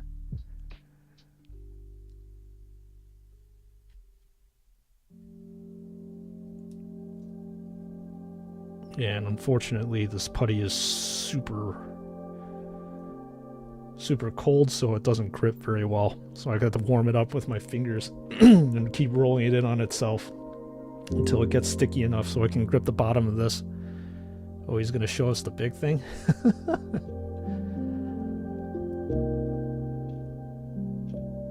I mean, you've seen the Land Raider and the Storm Raven. My, like I said, my Forge World diorama with Sanguinius is not even built, it's in pieces. Alright, hopefully this should be enough.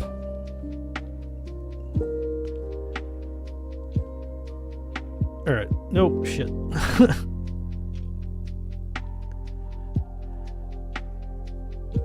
Man. Or I can cheat and actually melt this a little bit in front of my space heater. That's how I actually use to dry out my my textured paints.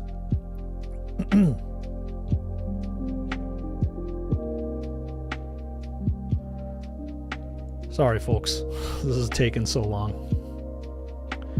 Come on, warm up, putty.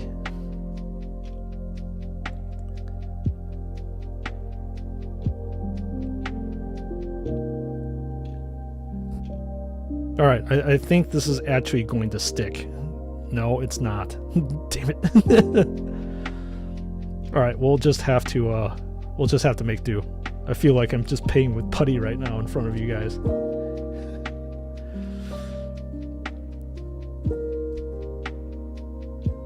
Alright. Where's my Ronix hide? Okay. Gotta get my whole different set of paints.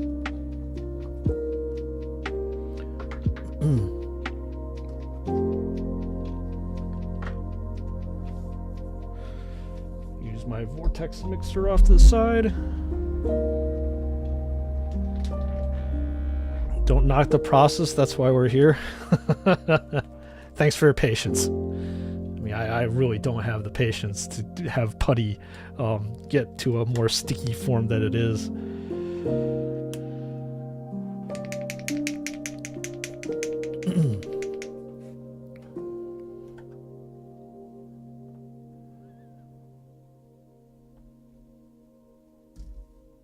There he goes.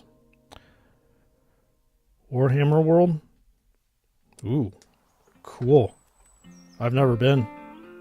I think there's one in Texas. But obviously there's one in the UK too. It'd be pretty cool. It's almost like a mecca, right? A mecca of 40k goodness.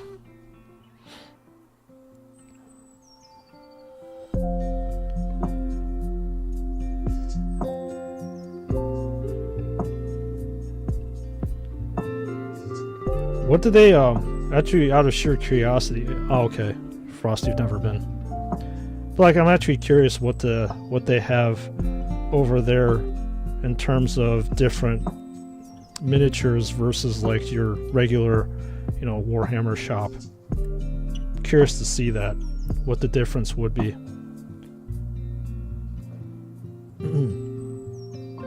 Wonder if they have those, special commemorative releases that are stocked only at that place. It'd be really badass to see that.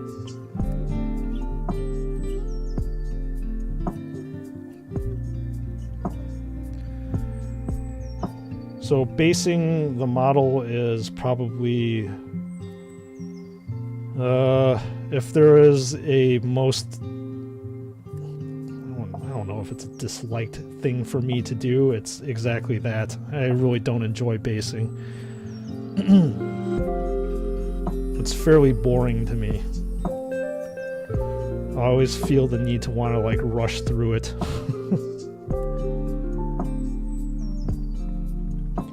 I dream that someday I'll be there. They have a humongous diorama. Cool. I just imagine like them basically have like thousands of miniatures on their tabletop and stuff, and they get to display it like almost like in a battle version. That'd be super cool to see. I can't imagine how cool that would look.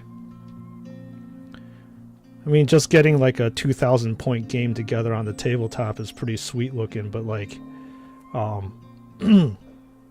seeing thousands of miniatures together, whew, I'm sure that would look absolutely brilliant.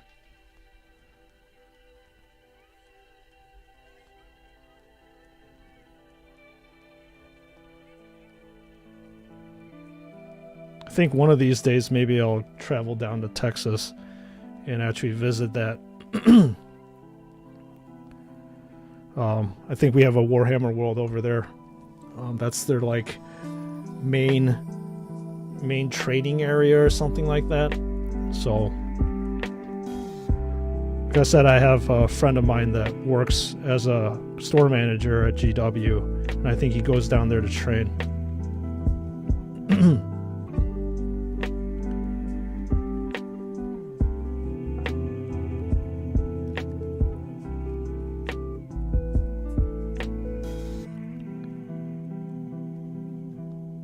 is it? Sable U in UK, Wales.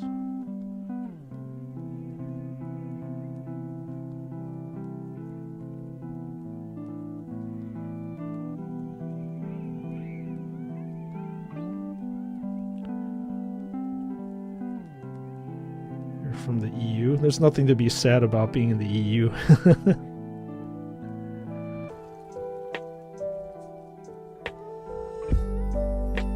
Okay. Alright, first coat is done. Gotta wait for it to dry. Hopefully it doesn't tip.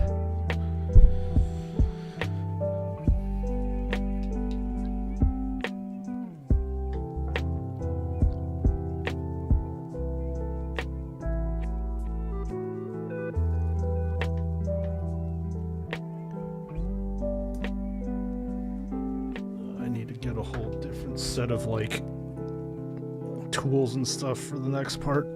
Not really tools, but like texture, dry brush, all that good stuff.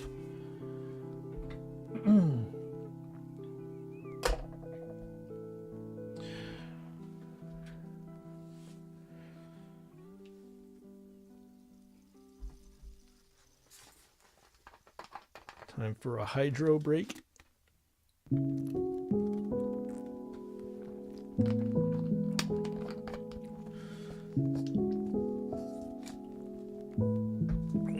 Good old green tea. Love it. Alright, so as we are waiting for this little miniature to dry, I'm going to move on to another one. Maybe we'll start working on this guy over here. Love this guy's helmet.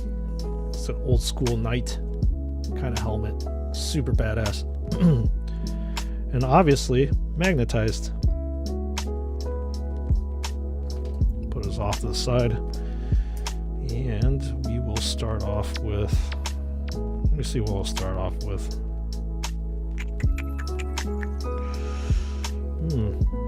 Not a lot of detail on this one, which is good. We should be able to breeze through this, but we are going to go back to the other one in a second. Just need warpstone glow here. That's like bright green.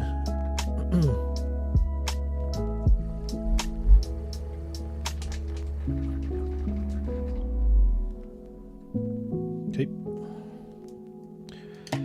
Paint the purity seal.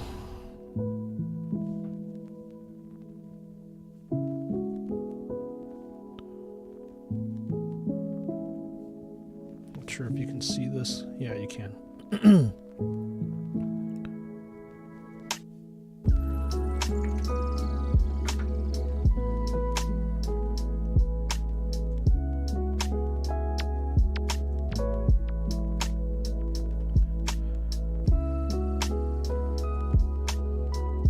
And we will go back to the original Death Company's Space Marine in a little bit.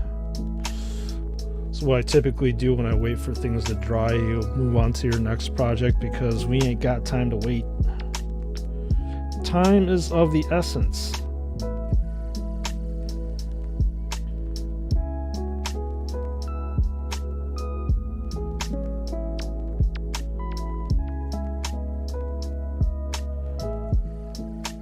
Okay, not bad. Not bad, not bad at all.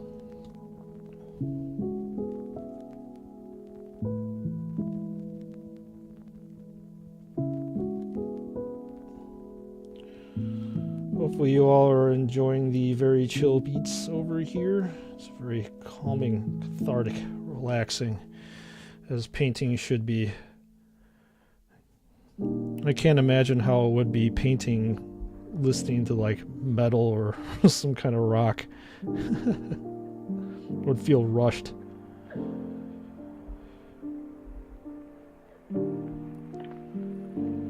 Okay, looks like that coat has dried on the base on the other miniature, so let's get back to that.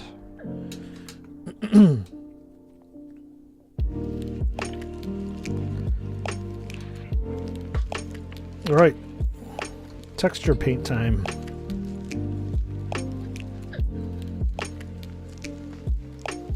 this is supposed to be, if you don't know what it is, a texture paint that is going to give like a dry, cracked surface. It's pretty cool that actually Citadel or GW formulated this stuff. Because back in my day, sound like an old man, GW didn't have this stuff at all. So you would have to be creative and, here, I'll put this on camera here. You had to be creative and find different ways to like base your miniatures. But now you can just take this stuff and basically slop it on. And it will form a texture. And I'm not sure if you all watch my painting tutorials, but my favorite thing to do is literally, after I'm done with this, I will put this in front of a space heater, and this will make this textured paint dry a lot faster, because it usually takes, like, depends how thick you put it, about half an hour for this stuff to dry.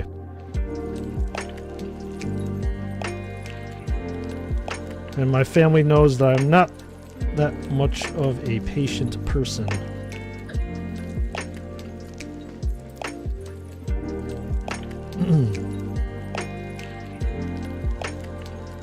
So I always wanted to like try to rush through all this stuff.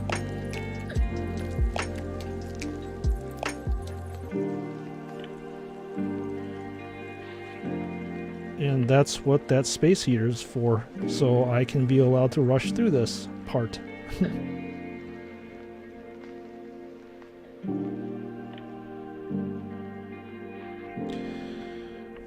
And then sometimes I actually have to use a brush for this, because the this special paint or texture, it's hard to manipulate around, and I want to have a little bit more control, so that's why I use a paintbrush. So we're getting there. Kind of slopped it on. Yeah, see, I just slopped it on over there. It's okay. It's just mud. These figures aren't supposed to be perfect.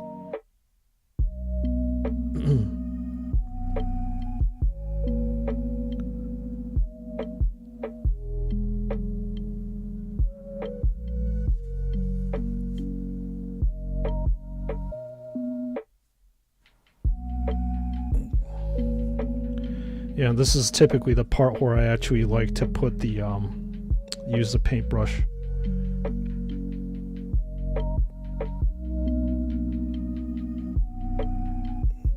To just have a little bit more control. Yeah, see, I kind of gooed this part area. It's all right.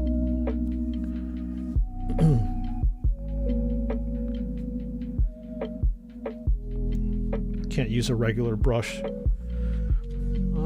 Which one to use? Find my old brush off to the side.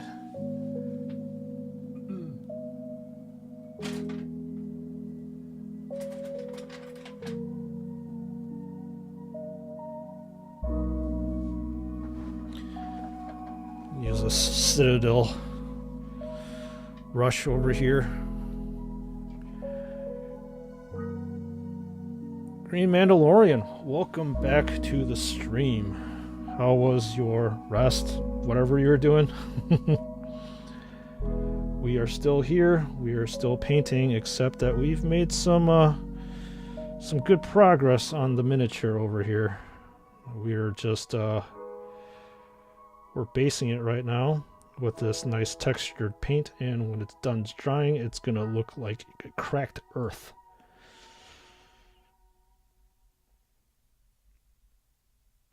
And I'm just trying to cover up the areas here, some thicker areas than others.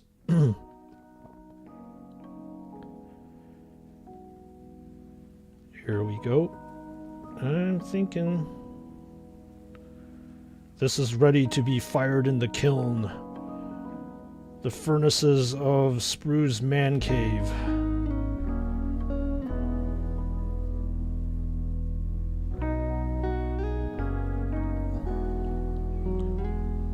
You're on a walk. You're doing really well. Looks great. Thank you. Thank you. Appreciate that. I think I've done a little bit better in my day, but it's looking pretty good.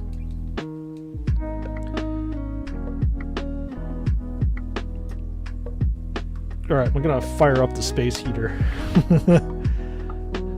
So I can get this dried up real quick so we can, so we still have to shade this base, we still have to dry brush this as well with the highlights, and then finally add some grass to this thing, just like this guy over here. And then we can call this model finished and ready to move on to the next one. Okay, I'm gonna go. Well, you're probably gonna see me. Well, you will see me on camera, but my space heater is down there, so I'm not going anywhere. You might hear my space heater turn on. No more lights.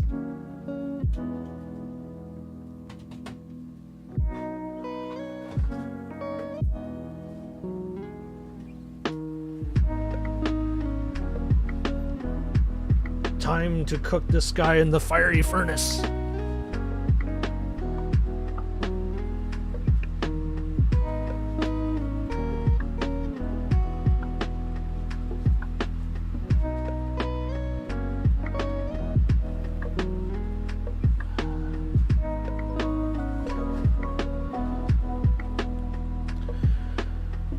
A few minutes per side will do. I think it typically takes like a couple minutes, like 2 to 3. It'll dry up real quick, real nice. And then while we are waiting for our marine to be bathed in heat, we can move on to this one. Oh, the purity seal. Okay.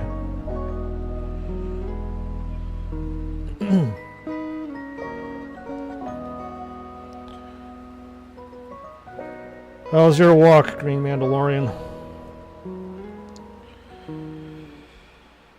Do you have like a forest preserve, nature kind of thing you can walk around, or walks by the beach?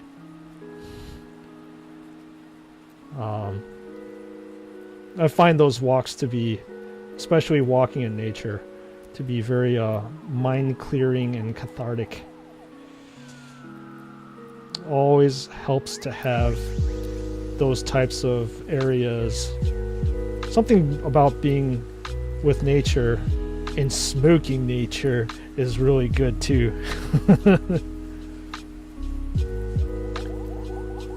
While you're still on, you're gonna need a serious break from talking. Yeah, I'm still on. I plan to be streaming basically Monday through Friday for about 6 hours. It's almost like a full-time job, except I don't get paid doing it.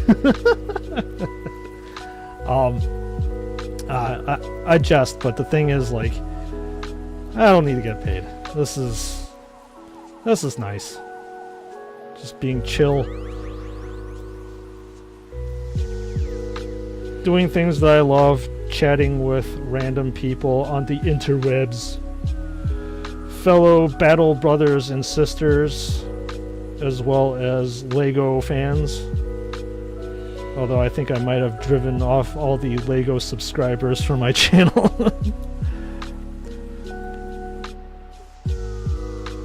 But that's okay. I was actually thinking about doing some live stream Lego building. I have a lot of backlog of things that I want to build. I've always been a fan of the Lego castle theme, and one of the biggest Lego sets that I've been wanting to build is the new castle that just came out. It's just sitting there in a box, and I haven't gotten around to build it yet, but I think it would be pretty freaking cool to like build with everybody on stream and stuff like I used to build on stream in my quote-unquote earlier days of my channel, I suppose. All right, let's take a look at how the mini's doing.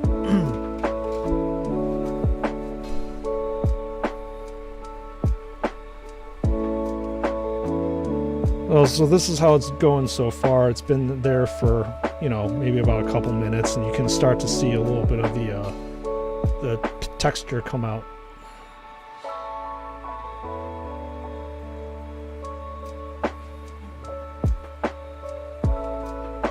But it isn't by no means done. It still needs some time. It was good. I live in the UK, so it was cold. Went down in the woods. I'm surprised that you're still going. Did you have a break at one point? Yeah, I did. I mean, I didn't take a break talking. As a streamer, you have to talk. Yeah, I plan to be, like I said, streaming for about 6 hours a day. This is like a full-time passion project / job. I love it. This is probably... I couldn't imagine doing anything else now. It's so relaxing being here and being at home, chatting with you all. Life couldn't be better. Bro who don't love Lego also. My wife is always getting to me to go Lego land, and she goes all the time. Yeah, man, like, it's strange. I always talk about how we always gravitate to things that made us happy as a kid, as an adult. So like, again, Lego, Warhammer, both of my passions, and I just went back to it. I'll be honest with you, I had to go on, so again, talking about regrets and stuff in the past, I went on eBay and I bought my first 2 castle sets back. And I'm looking at them right now, and they're beyond the monitor over there. There's something so cool about them. You know, the nostalgia is real. And I love it. Love Legos, love all this stuff. I'm still here from when you were doing Lego. I love your pack openings when you feel them and guess what's inside. Yeah, I still do that, Mandalorian. I still do that.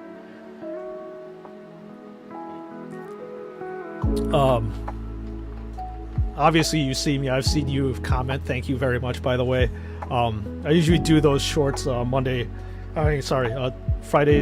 Saturday, Sunday. Yeah, I love like the bag feel thing. It's kind of fun entertainment for a lot of people, and they're probably wondering how the hell I do it. And it's just something I've actually been doing for years now. I actually got into the minifigure series like probably around 2012, I think, with Series 6, and now we're up to like Series 23.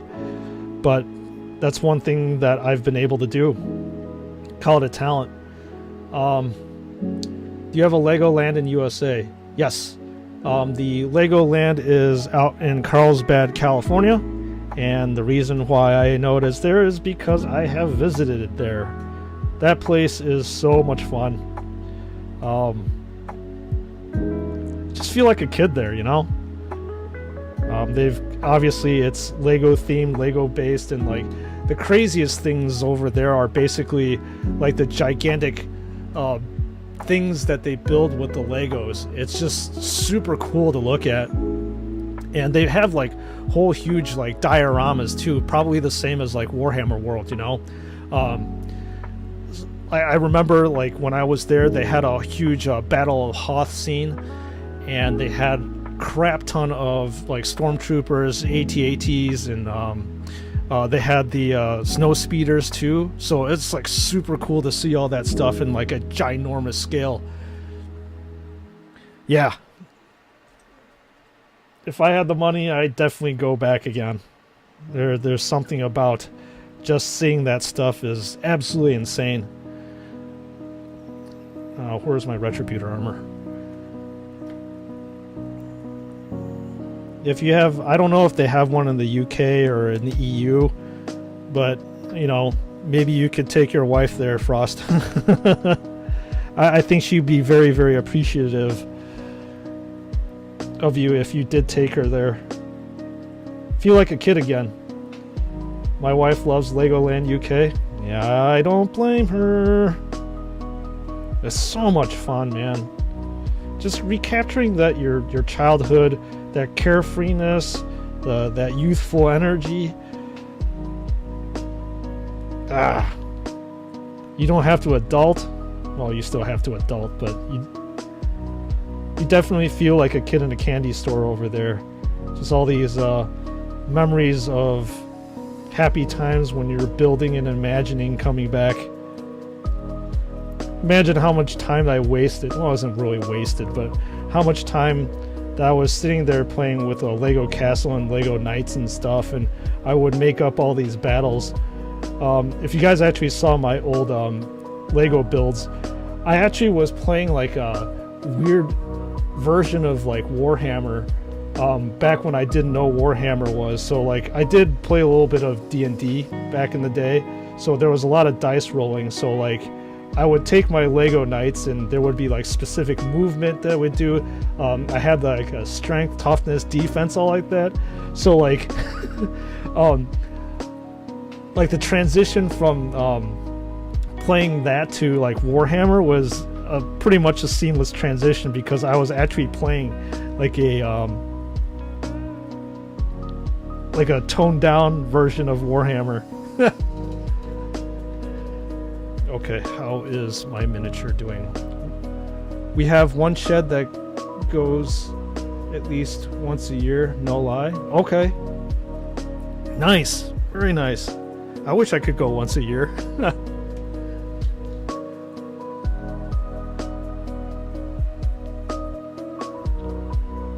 So this is coming along pretty much done.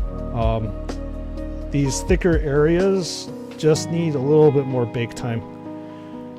But as you can see, it's giving that nice little cracked crust kind of look.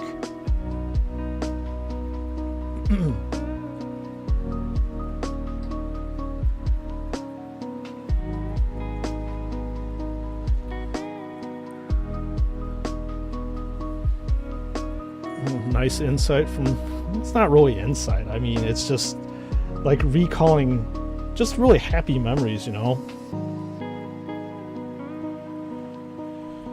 And I've always been fond of, everybody's fond of happy memories, just reminiscing about their childhood and how carefree you are and stuff. A Lego 40K line would be too much. I'm already broke right now, Frost. I don't really need more excuses to spend money. But there are actually, what do they call them? MOCs? I don't know what that stands for. It's like MOC. And maybe Green can actually expound on that one. But like, there was on Bricklink, which is like a Lego... Well, it's actually a Lego-owned website that allows you to kind of sell your own stuff. And guess what they had? They had a Dreadnought that you could build out of Legos, and with all the instructions too, and what pieces that you needed for it. Holy crap! It was expensive trying to source all the Lego pieces for it, and I'm not sure exactly if, yeah, your own creation. Thanks, Sable. I just couldn't pony up the money for it because it was like a couple $100 or something like that, and plus you had to buy the rights for the instructions. So I never actually bought the thing because of that reason. It's just too cost prohibitive. I'd rather just spend, you know, 140 something odd dollars on a Furioso Dreadnought from Joy Toy, where I don't have to build. No kidding. That's the whole point of Legos. You want to build You can have some sort of attachment to what you build.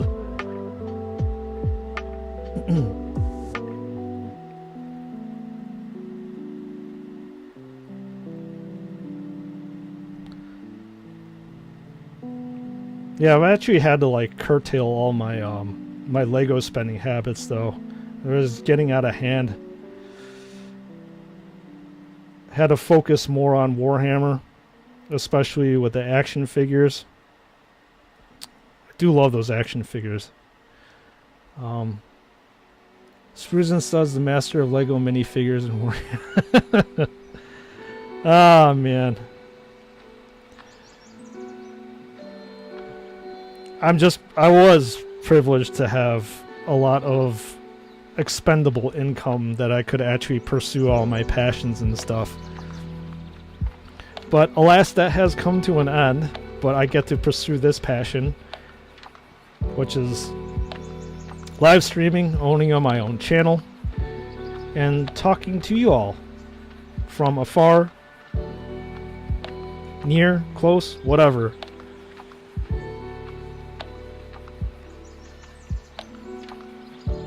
But it could be done officially. Did you see the Lego Optimus Prime? Yeah, Frost, I actually am looking at it right now. It's on a shelf up there. I've yet to build it. Like I said, I have a huge backlog of things I want to build. So maybe like, you know, once a week or something like that, I could build random stuff on stream. Just to give a little bit of variety of what I'm doing, because I'm sure that watching me paint every single day might be a little bit mind-numbing.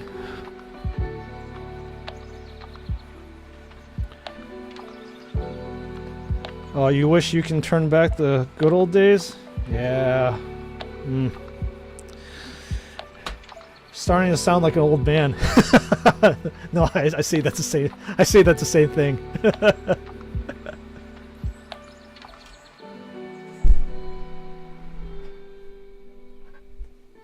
All right, there we go. It is, I think, fully cooked now. I mean, this is still a little bit wet over here. Backlog equals content for you guys. Yeah. Yeah, mixing up a little bit of content would be good.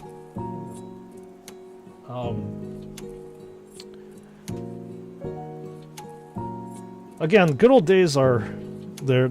It's just that nostalgia, man. It's something that gets to us when we're adults. Yeah, nostalgia's huge. It's poignant, and you just remember. Just remember all the stuff that made you happy when you were a kid. You always go back to it. Found Lego Dreadnoughts and Astra Militarum weapons on AliExpress. Nice. Yeah. I think you can find literally anything on AliExpress. It's like the Asian Amazon, if I'm not mistaken, right? Forget it. This is not going to stick. It's cold again. I'm just going to have to repaint the base area. Thankfully, these washes dry pretty quickly.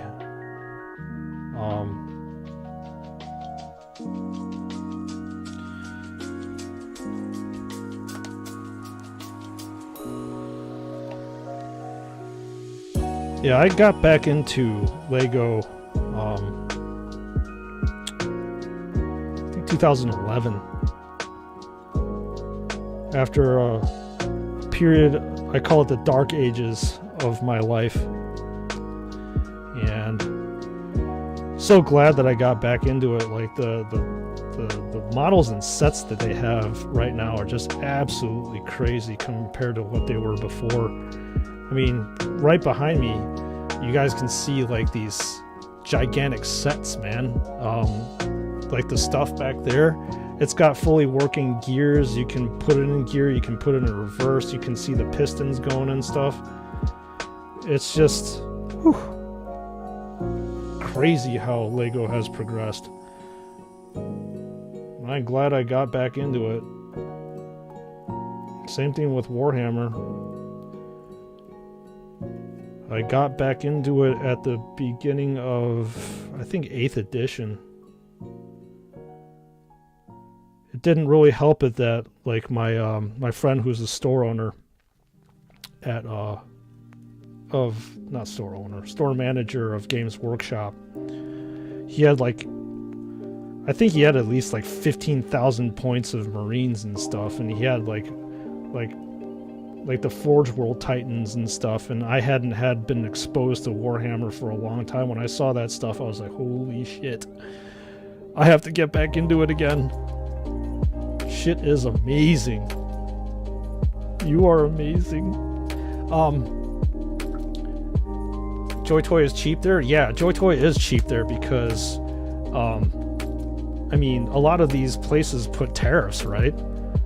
So I think US has a shit ton of tariffs with things that come out from China, which really sucks.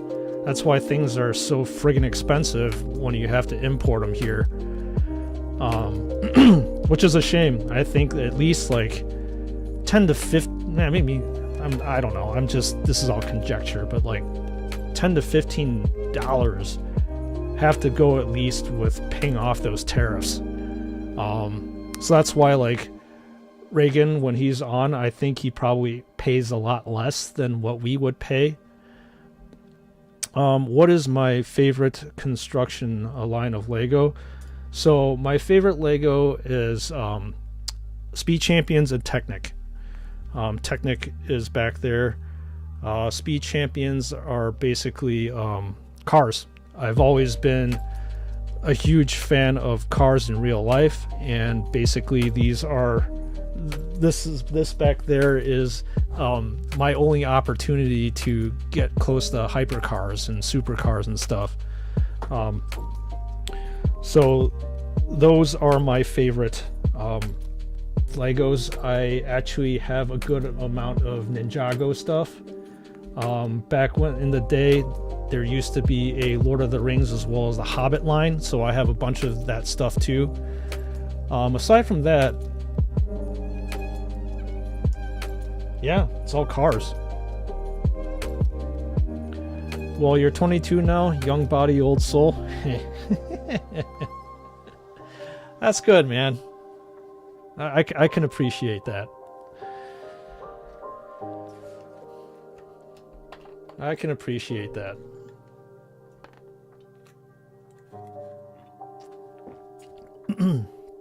One of the, like, this is a more like a cultural thing, but Lego has a bunch of they call them like Chinese New Year sets that they release, well, typically around Chinese New Year. And I gravitate them just because of my culture. They have like super cool stuff, especially when the biggest thing for Chinese New Year is when your family gets together and has like a huge gigantic meal. And Lego actually does have like a Chinese New Year dinner set that actually is, I'm looking at it right now, it's on my shelf over there, but it's actually one of my favorite sets that Lego has ever produced.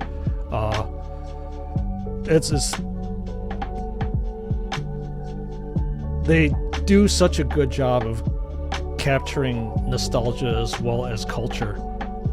40K is awesome, but I wouldn't want to live there. The Imperium is terrifying. I think it's the only verse that the fans don't want to be in. No. You do not want to be in the 40K universe at all. The Grimdark is, yeah, no way. No way. It's fun to paint, fun to read about, fun to talk about, but nope. No thank you. Your average human being living in the Imperium, holy cow. I don't think that's really living at all.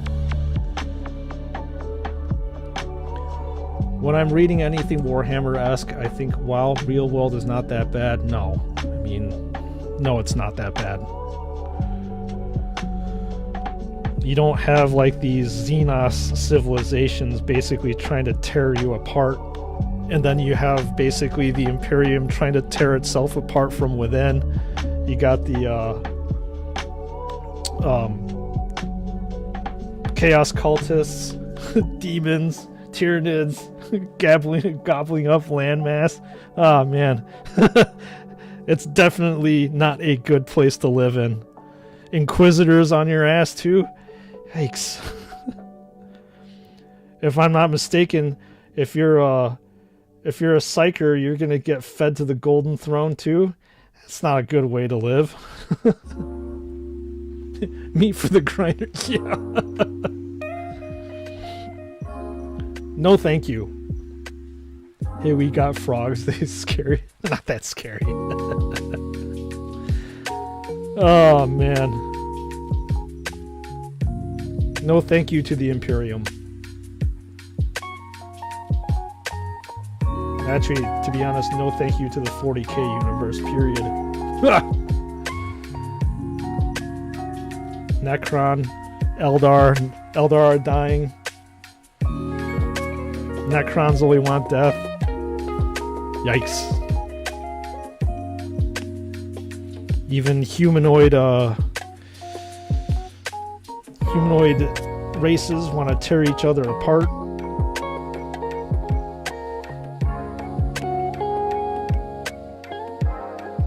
Not a good place to be in. That's for damn sure. Alright, I need to finish this other miniature before stream ends to actually say that we actually did something. Alright, so let's go and dry brush this bad boy.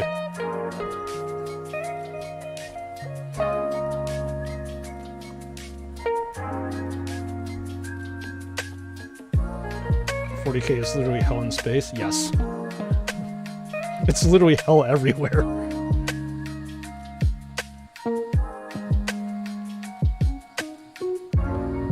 Yeah, I can't imagine being there.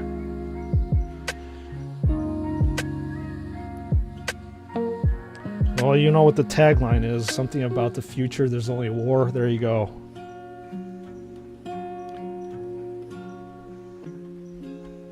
So, just to explain to you all what I'm doing, if you don't paint, dry brushing is a method of highlighting and picking up the highest ridges on a particular model.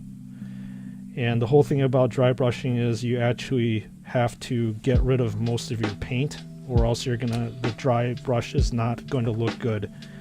And the reason why Joy Toys dry brushing looks like crap is because they have too much paint on it.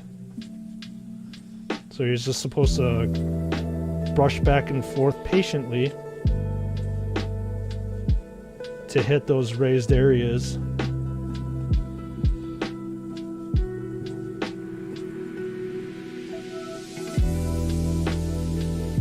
Like so. It's a very calm and repeated motion.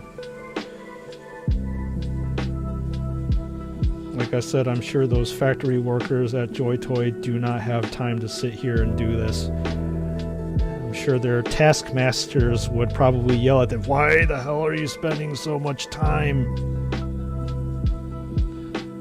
on just one figure? Move on!" They don't appreciate that this stuff is a work of art. What I like in 40k is the eclecticism, and that it glorifies the wars and shows true hell simultaneously. 40k is like the myth and legends, but in space. Yes, it is. I mean, it does accurately depict war.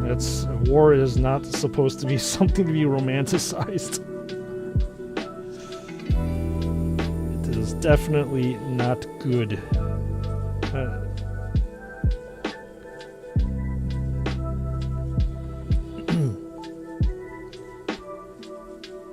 Alright. Dry brushing is looking pretty good. The ridges on the cracks are starting to pop up a little bit more.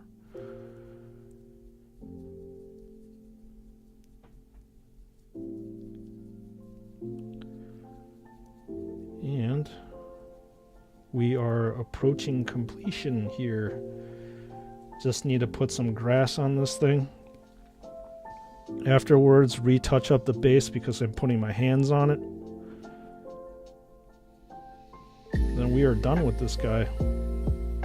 It only took friggin' 6 hours to do.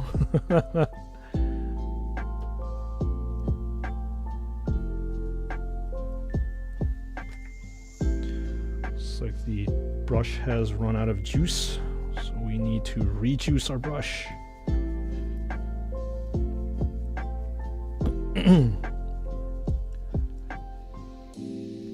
40K is everything in space. It's nuts. Yeah. It's more than nuts. I can't imagine how you would be able to live, man. Everything is being torn apart from within, outside. Everything is basically thrown through war. Everything is war. War this, war that. Gotta be a hellscape.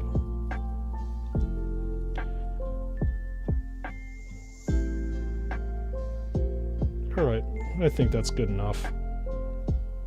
In Warhammer, evil is real. I mean, real as a demon trying to bite off your face or trying to possess you. And for power fantasy, you can grab a power hammer and smash it. I cast fists is cool. Oh, man. Alright. Now, we're almost done.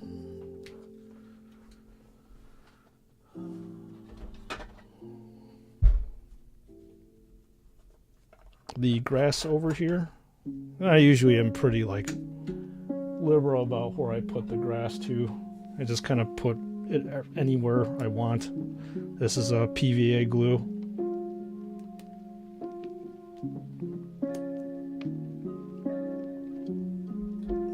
It's a little dried up top.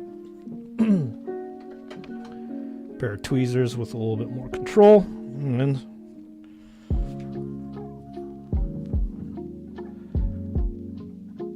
let's go.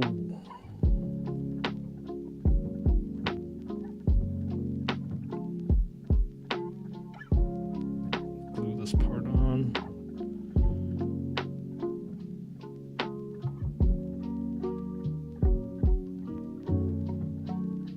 And you could be as liberal or whatever you want with this thing. Doesn't really matter. I think I'll just put another dollop of glue here. Why the hell not?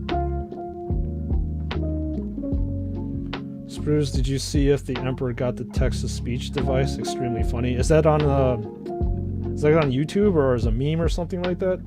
Because I'll be honest with you, I haven't seen it. Lots of lore bits here and there. Yeah, I'll take a peek at it. Kind of just put the clumps of grass over here.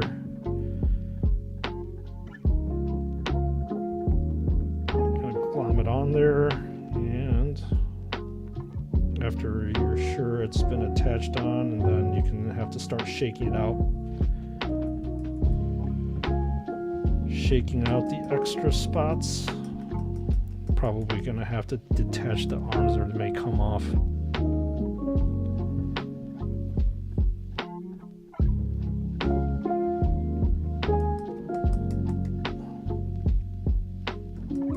Yes, a YouTube series, great stuff. Okay. I'll take a look. There you go. Aside from repainting the base is what I'm going to do right now. This is pretty much it. Not bad. From pretty much this guy to this one. All in a day's work.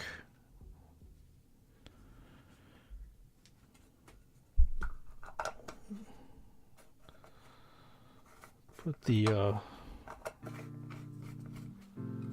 this stuff away. On the side, I do have to repaint the base because I kind of rubbed it off. I want it gently spanking. I spank battle brothers that have been bad. Naughty battle brothers.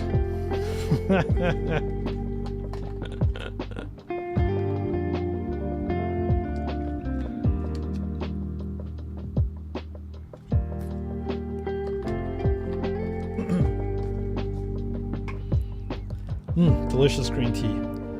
God, I love green tea. So good.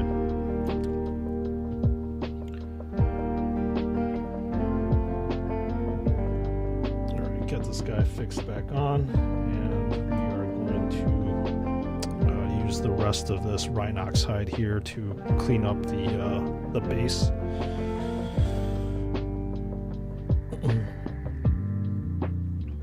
Try to spank an orc. I don't think the orc is gonna want to be spanked. I guess they must be punished for being corny.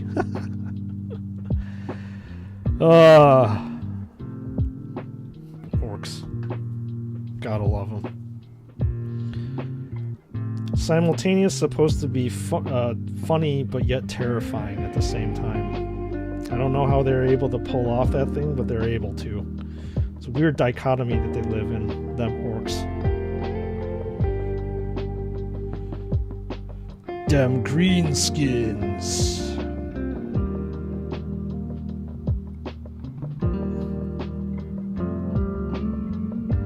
Alright, this is looking pretty good.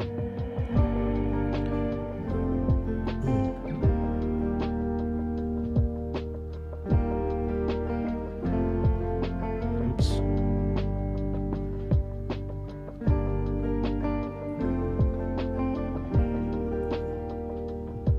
Orcs are great. Yeah, they're funny as hell. What do you think of all the McFarlane orcs? Do you get them there over in the UK or in the EU?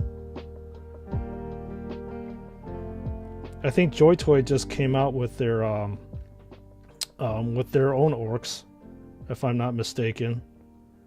I have a knob coming in.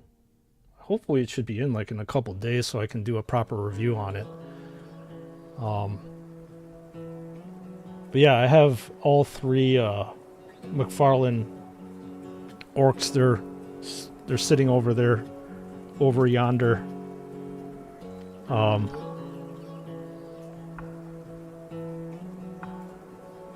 Probably actually going to do a side-by-side comparison of all three of them together. See how it goes.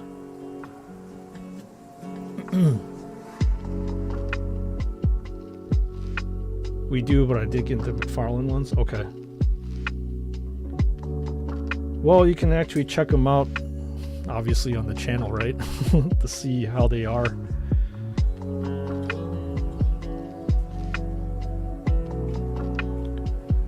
Alright, folks. That there is pretty much a done model.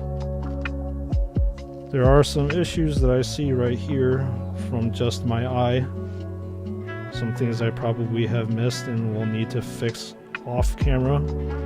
But for the most part, he's ready for war. He's ready to crush some skulls.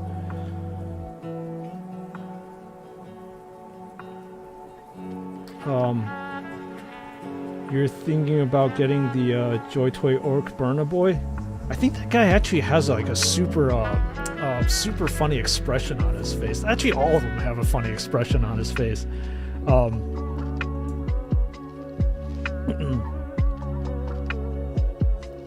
I've got a stupid joke. What does Squig and Krieg have in common? They both pop funny after being shot from...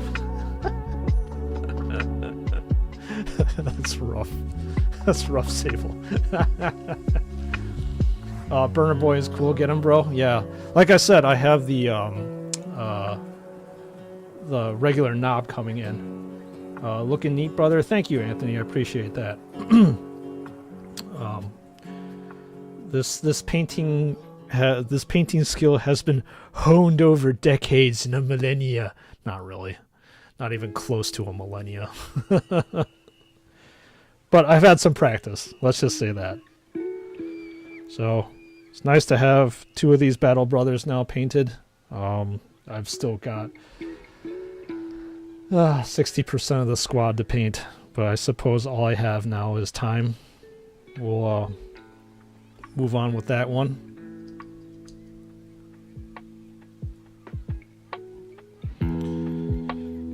And start with the purity seal and do this right here again.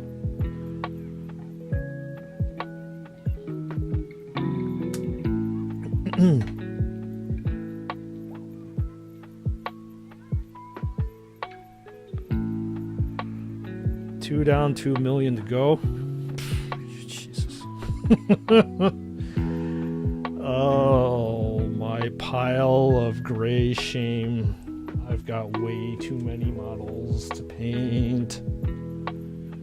Like I said, what you see back there is only like a quarter of it. I've got another one sitting next to it. It's too much. So I said before, you walk into a Games Workshop store, you see all these shinies, and you're like, oh my god, I have to buy all the shinies. I want the shinies, give me all the shinies. And that's what ends up happening to me. One that has absolutely no self-control and thankfully disposable income. You're like, okay, I'm just gonna do it. I'm gonna buy it all. I want it all, buy it all.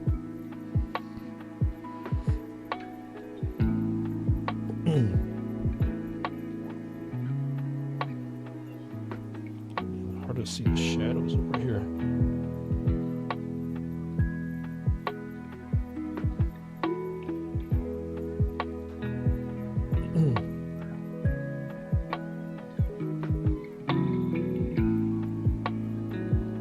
Just going through the same process here, picking out all the details that you want to pick out.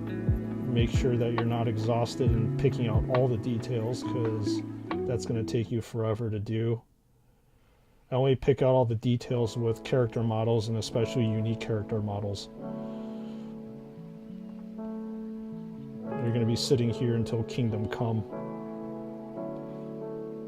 if you do that, or if you are able to speed paint, then hell, all the power to you. I don't speed paint, obviously, because it took me friggin' 6 hours to finish one.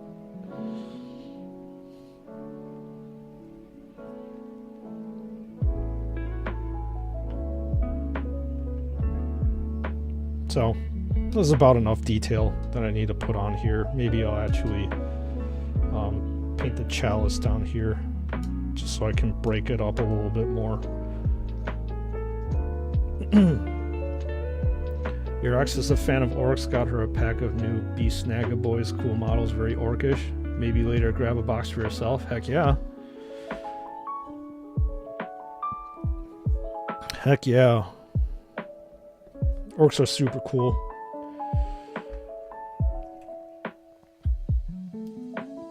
Orc minis look well nasty in a good way. Yeah, they do. Yeah, they do.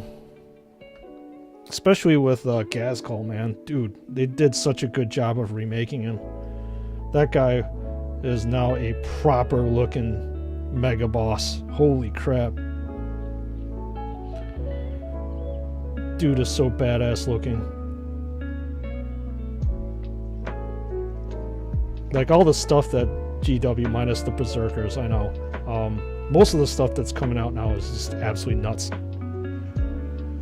It looks so much better than what it was before.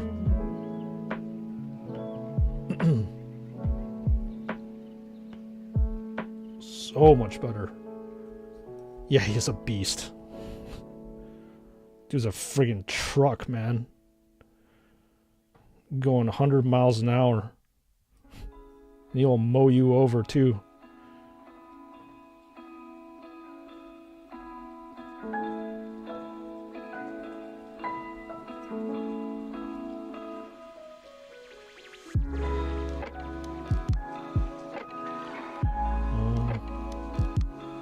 There you go.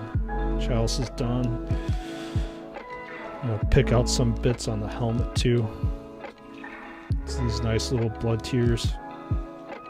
Maybe pick out a few, or maybe because it's so bland looking, I'll pick out all of them. I don't know. We'll see how I feel. Stormhost Silver. Where is my other brush? There we go. He eats Marines for breakfast.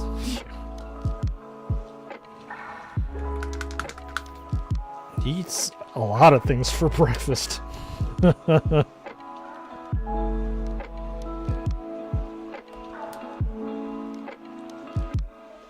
It's an orc versus orc skirmish game with free rules like kill team. Cool. I mean, that makes sense in the orc lore too.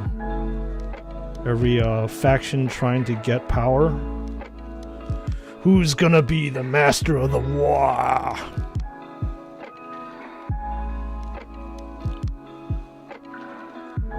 It's a thing about orcs.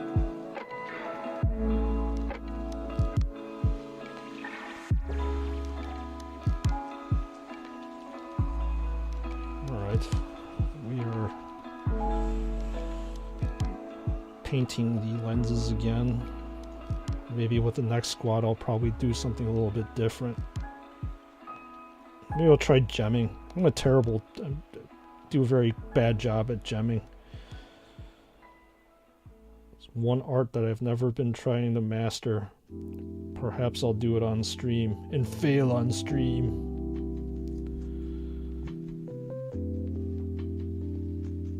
Okay.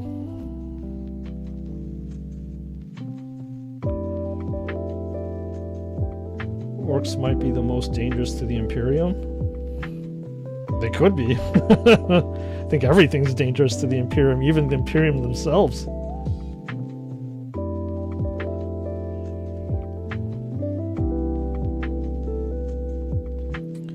At least you can take your time painting the figures you want it. Yeah, I can't take my time how I want to. I'm gonna bore you to death, though.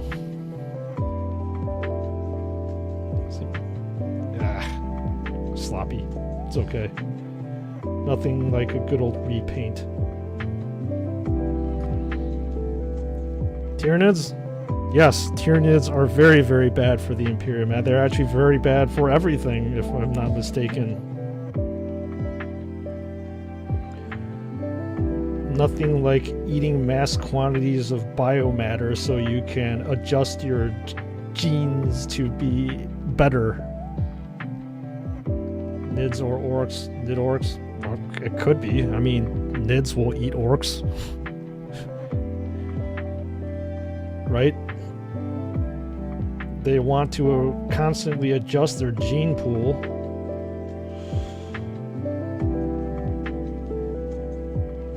So, yeah, they would be pretty bad.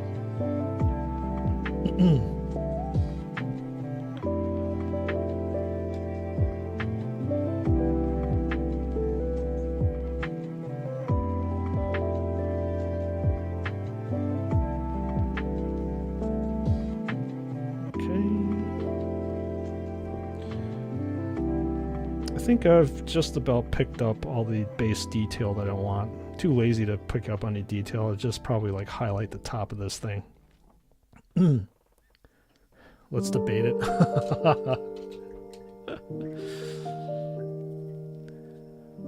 Somewhere in the old lore I saw Nurgle orcs. Wow, that's something.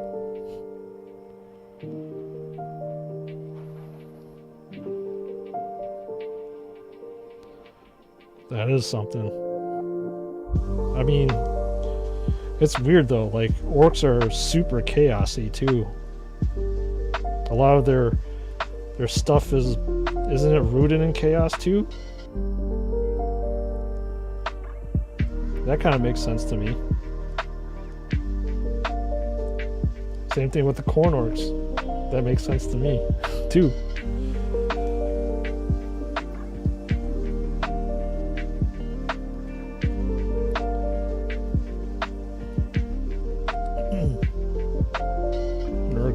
Oh dear, yeah.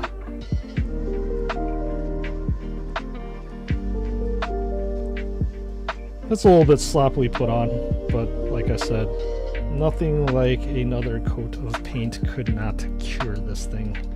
I think we have a little bit more time here. Just enough time to probably shade these areas. And then call it a day.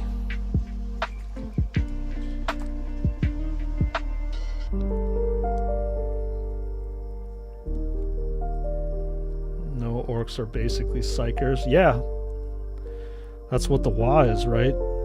they collectively psych themselves up, and that's how the weird boys get their power, if I'm not mistaken. What they believe is true is nuts. Yup. That's why red cars go faster. Because they believe it so.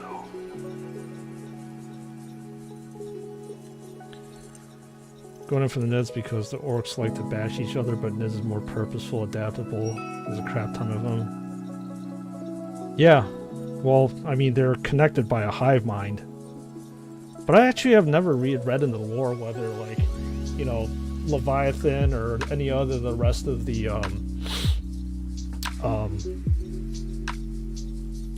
like Nid factions have actually, like, quote unquote went to war with each other. I don't know if that's in the lore. You guys have to tell me. But I could see that happening. Different hive mind, maybe.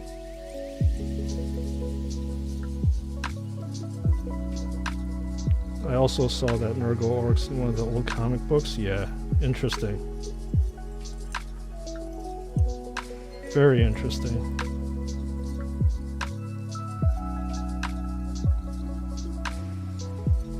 Okay, the Beetle green is done. Then going to do this Reichland flesh shade on the gold parts again.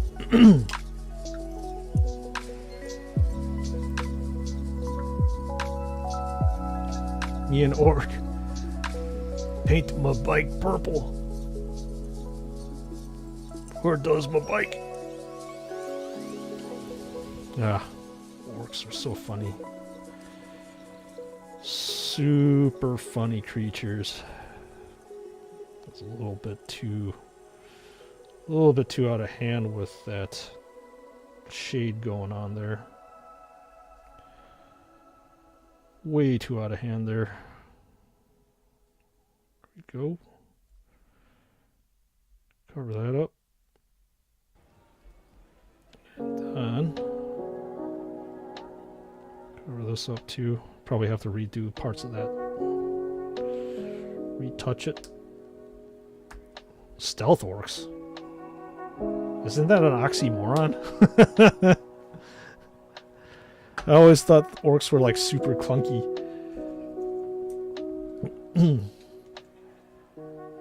Orcs is the most happy race of all 40k. Yeah. Well, actually, you know what? Nurgle is actually pretty weirdly happy too. Or I don't know if happy is the right word. Mischievous? I mean, you see all the Nurglings like running around. They seem to be pretty damn happy. Or happy, again, may not be the right term. Like I said, mischievous. That could be something. Kind of slopping this thing on now. Because I know I have to retouch this up again anyways.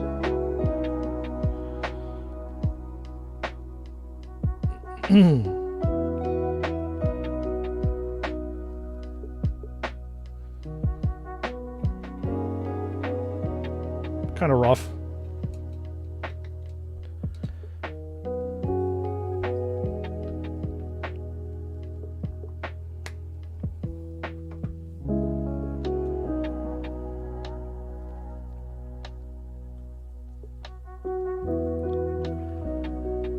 Alright, Battle Brothers, I will have to leave the stream here. I am extremely tired talking. It has been a great time hanging out with you all. I did love talking to each and every single one of you about just Warhammer, food, and life in general. Thanks for your support as usual. I love seeing channel regulars here. Very, very much appreciative to have every single one of you. I don't really feel like raiding anybody right now, but maybe if the stream gets a little bit bigger and I find somebody to raid, we can do that. But for now, thank you again. I will see you all tomorrow at the same time in the same place. We're probably still going to be, painting these guys. I still have the squad to finish, and then could probably mix things up later on during the week to give a little bit more variety. But thank you all. I appreciate you all, and I will see you tomorrow.